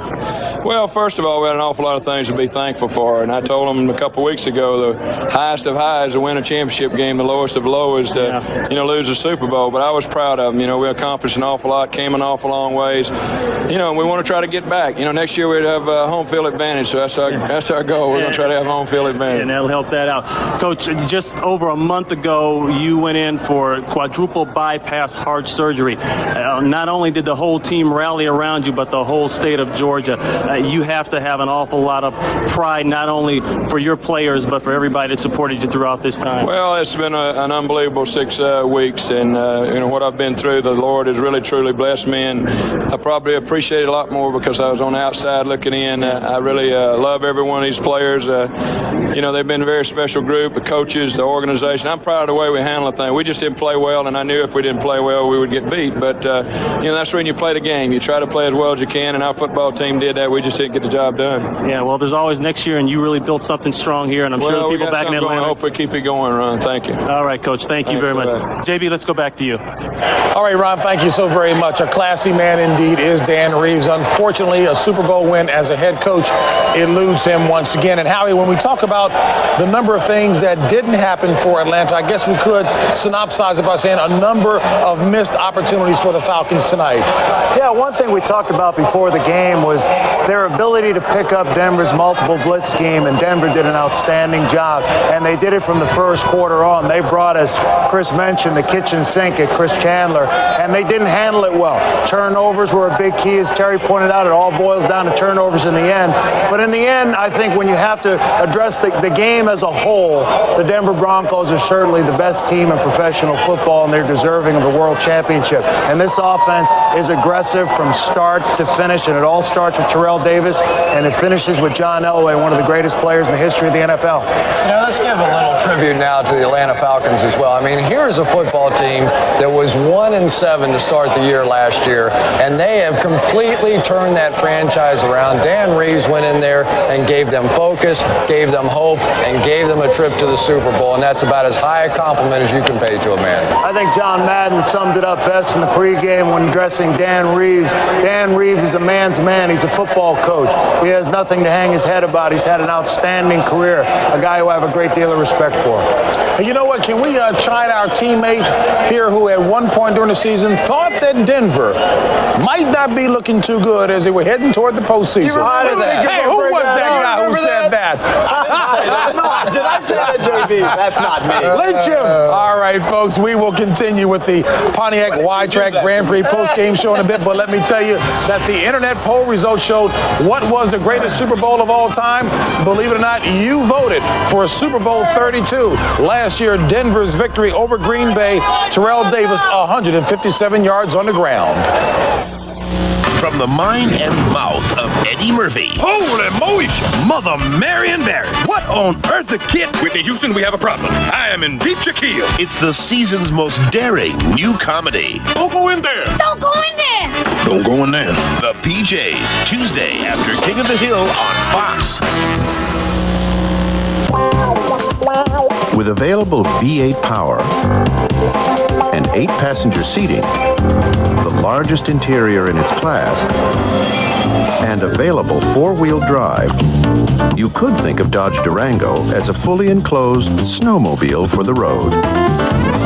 Which means Durango covers new ground, even when you can't see the ground. See the friendly Dodge dealer near you. She never gave me cash. Love with the wrong personal trainer. Wouldn't you think that someone had an infatuation for me? Looking at you standing there, not a chance in hell. Judge Judy Justice, Monday at 6 and 6:30 on Fox 29.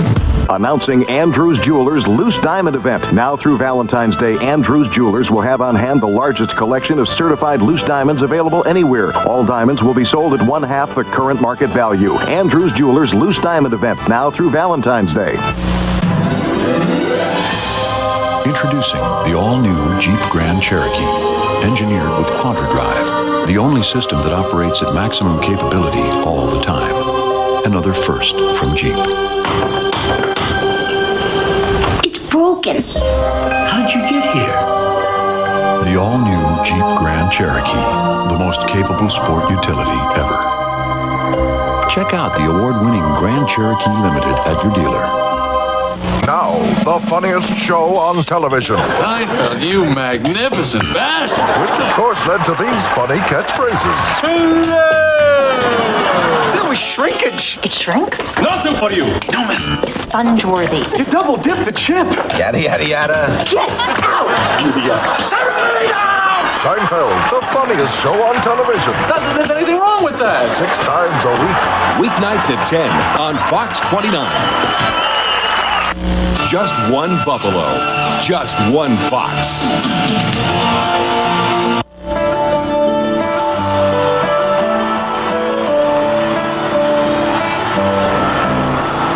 It was just an unbelievable day. You know, I went out there and accomplished something I never thought I could do.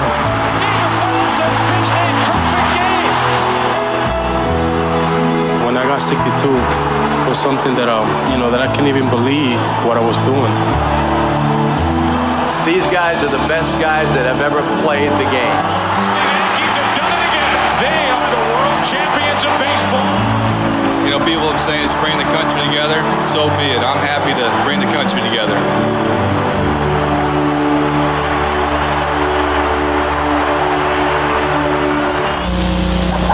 The Pontiac Wide Track Grand Prix postgame show is brought to you by the Wide Track Grand Prix by Pontiac. Wider is better. And by 7-Up. Are you an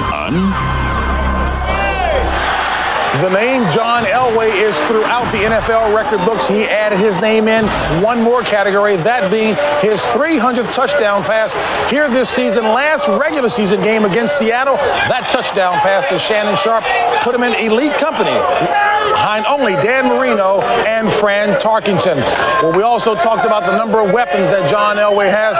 He's got quite a few, including Rod Smith, the number 3 receiver in the league, and he's standing by with our own Bill Moss. All right, thanks, guys. How about it, Rod? How many yards did you end up with today? Do I care? It doesn't matter. I had more than I had last year. I know that. I knew I could guarantee I wasn't going to get shut out this year. And, the coaches just gave me a chance to make some plays, and playing with a Hall of Famer like John, man, you just got to go out there and work hard, and that's what everybody on this team did. Now, what did you see in the Atlanta defense that you knew you guys could exploit coming into the game? A lot of us, the fact of how we was trying to figure out how they was going to match up as far as with the receivers and things like that. And they played pretty conventional the way they've been playing all year, which worked to our advantage. On the touchdown call, they made it up on the sideline because they just saw something and said, look, hey, we're going to give you a chance and just see what you can do. And, John gave me a great ball, and I was trying to hit my head on the goalpost. You almost did, too. And the Denver Post, a superb, too. It's already here. The Denver Post is out tomorrow morning. It's back to you guys. All right, Bill, thank you very much. One of the many weapons that John Elway had to work with. Well, Chris Chandler, the quarterback of the Atlanta Falcons, had a sensational season. What a time to pick to have one of his worst games with 3 picks. He's standing by with Ron Pitts. All right, thanks a lot, JB. I'm here with Pro Bowl quarterback Chris Chandler. Chris, you guys came out of the blocks fast. You went down and got points early, but then the wheels seemed to fall off, and they fell off in the form of trouble in the red area.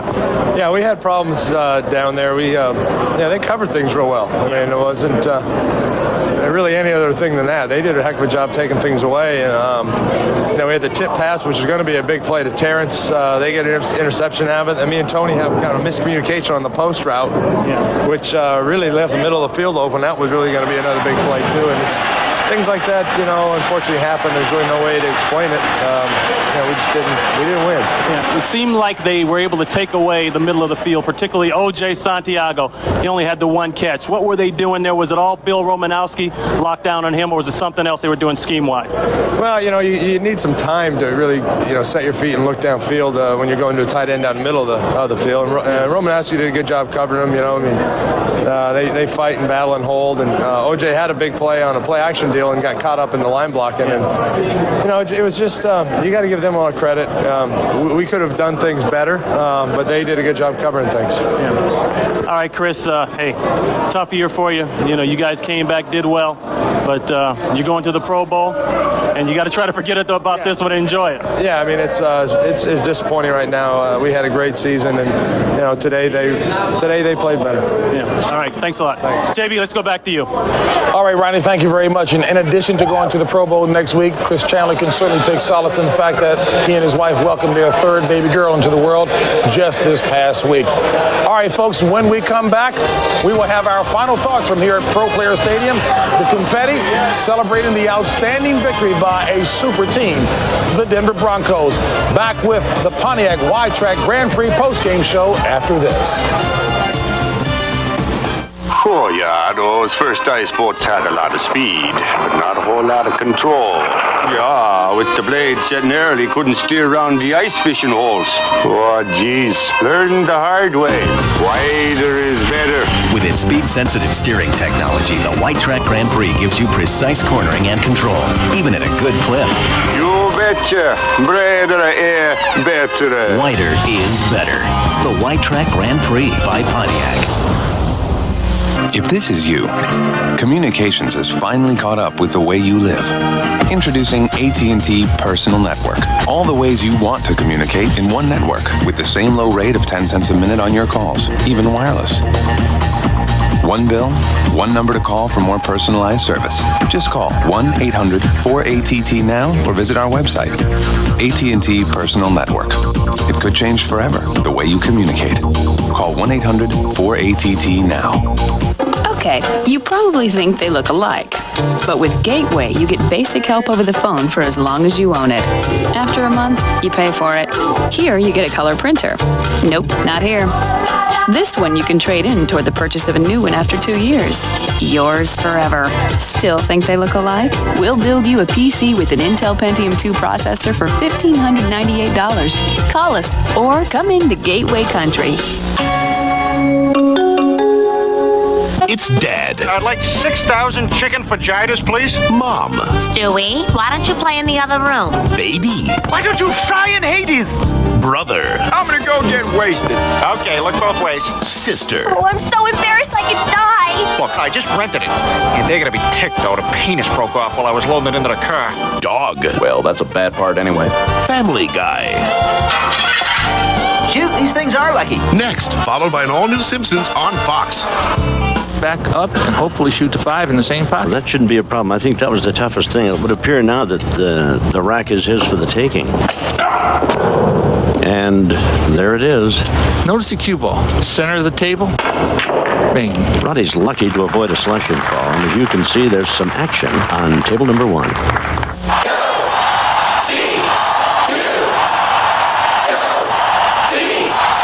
Our low fares give you the freedom to see all the big games. Welcome back to Miami in the Pontiac Wide Track Grand Prix postgame show.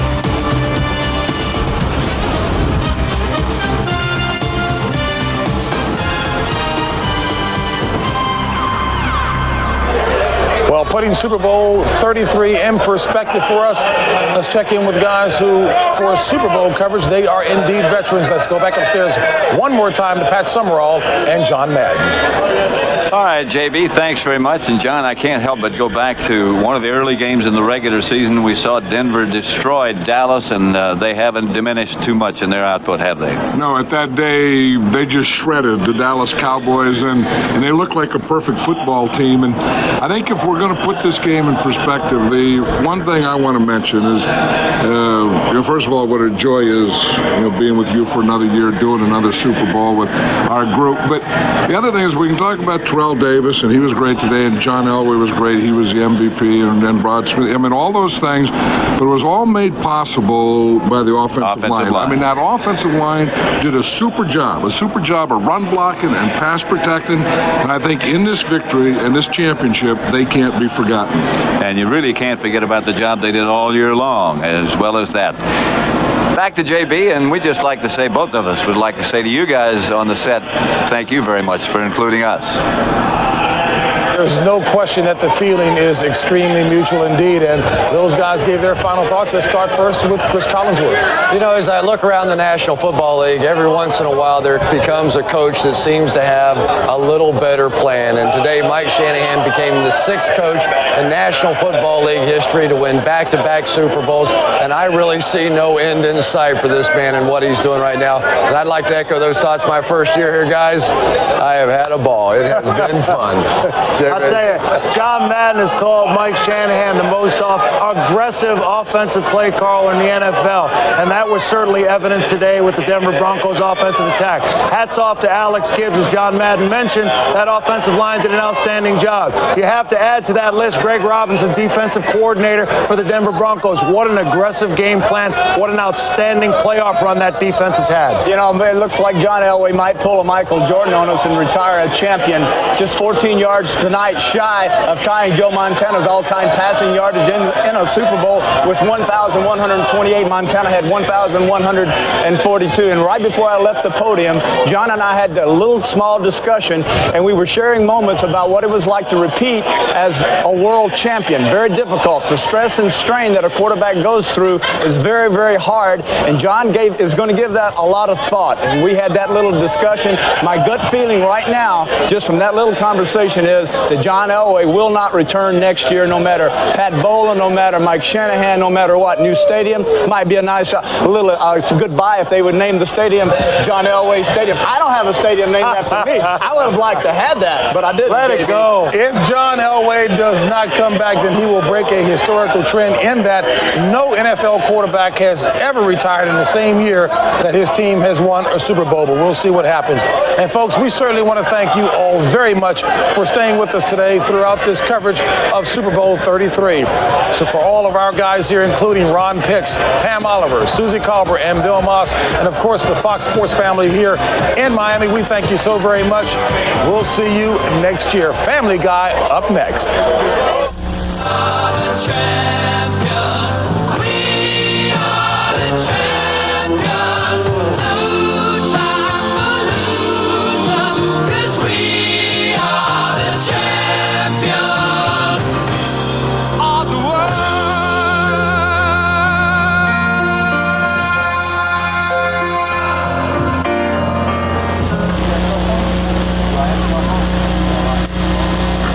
They just dedicated the south side of it, you hear that?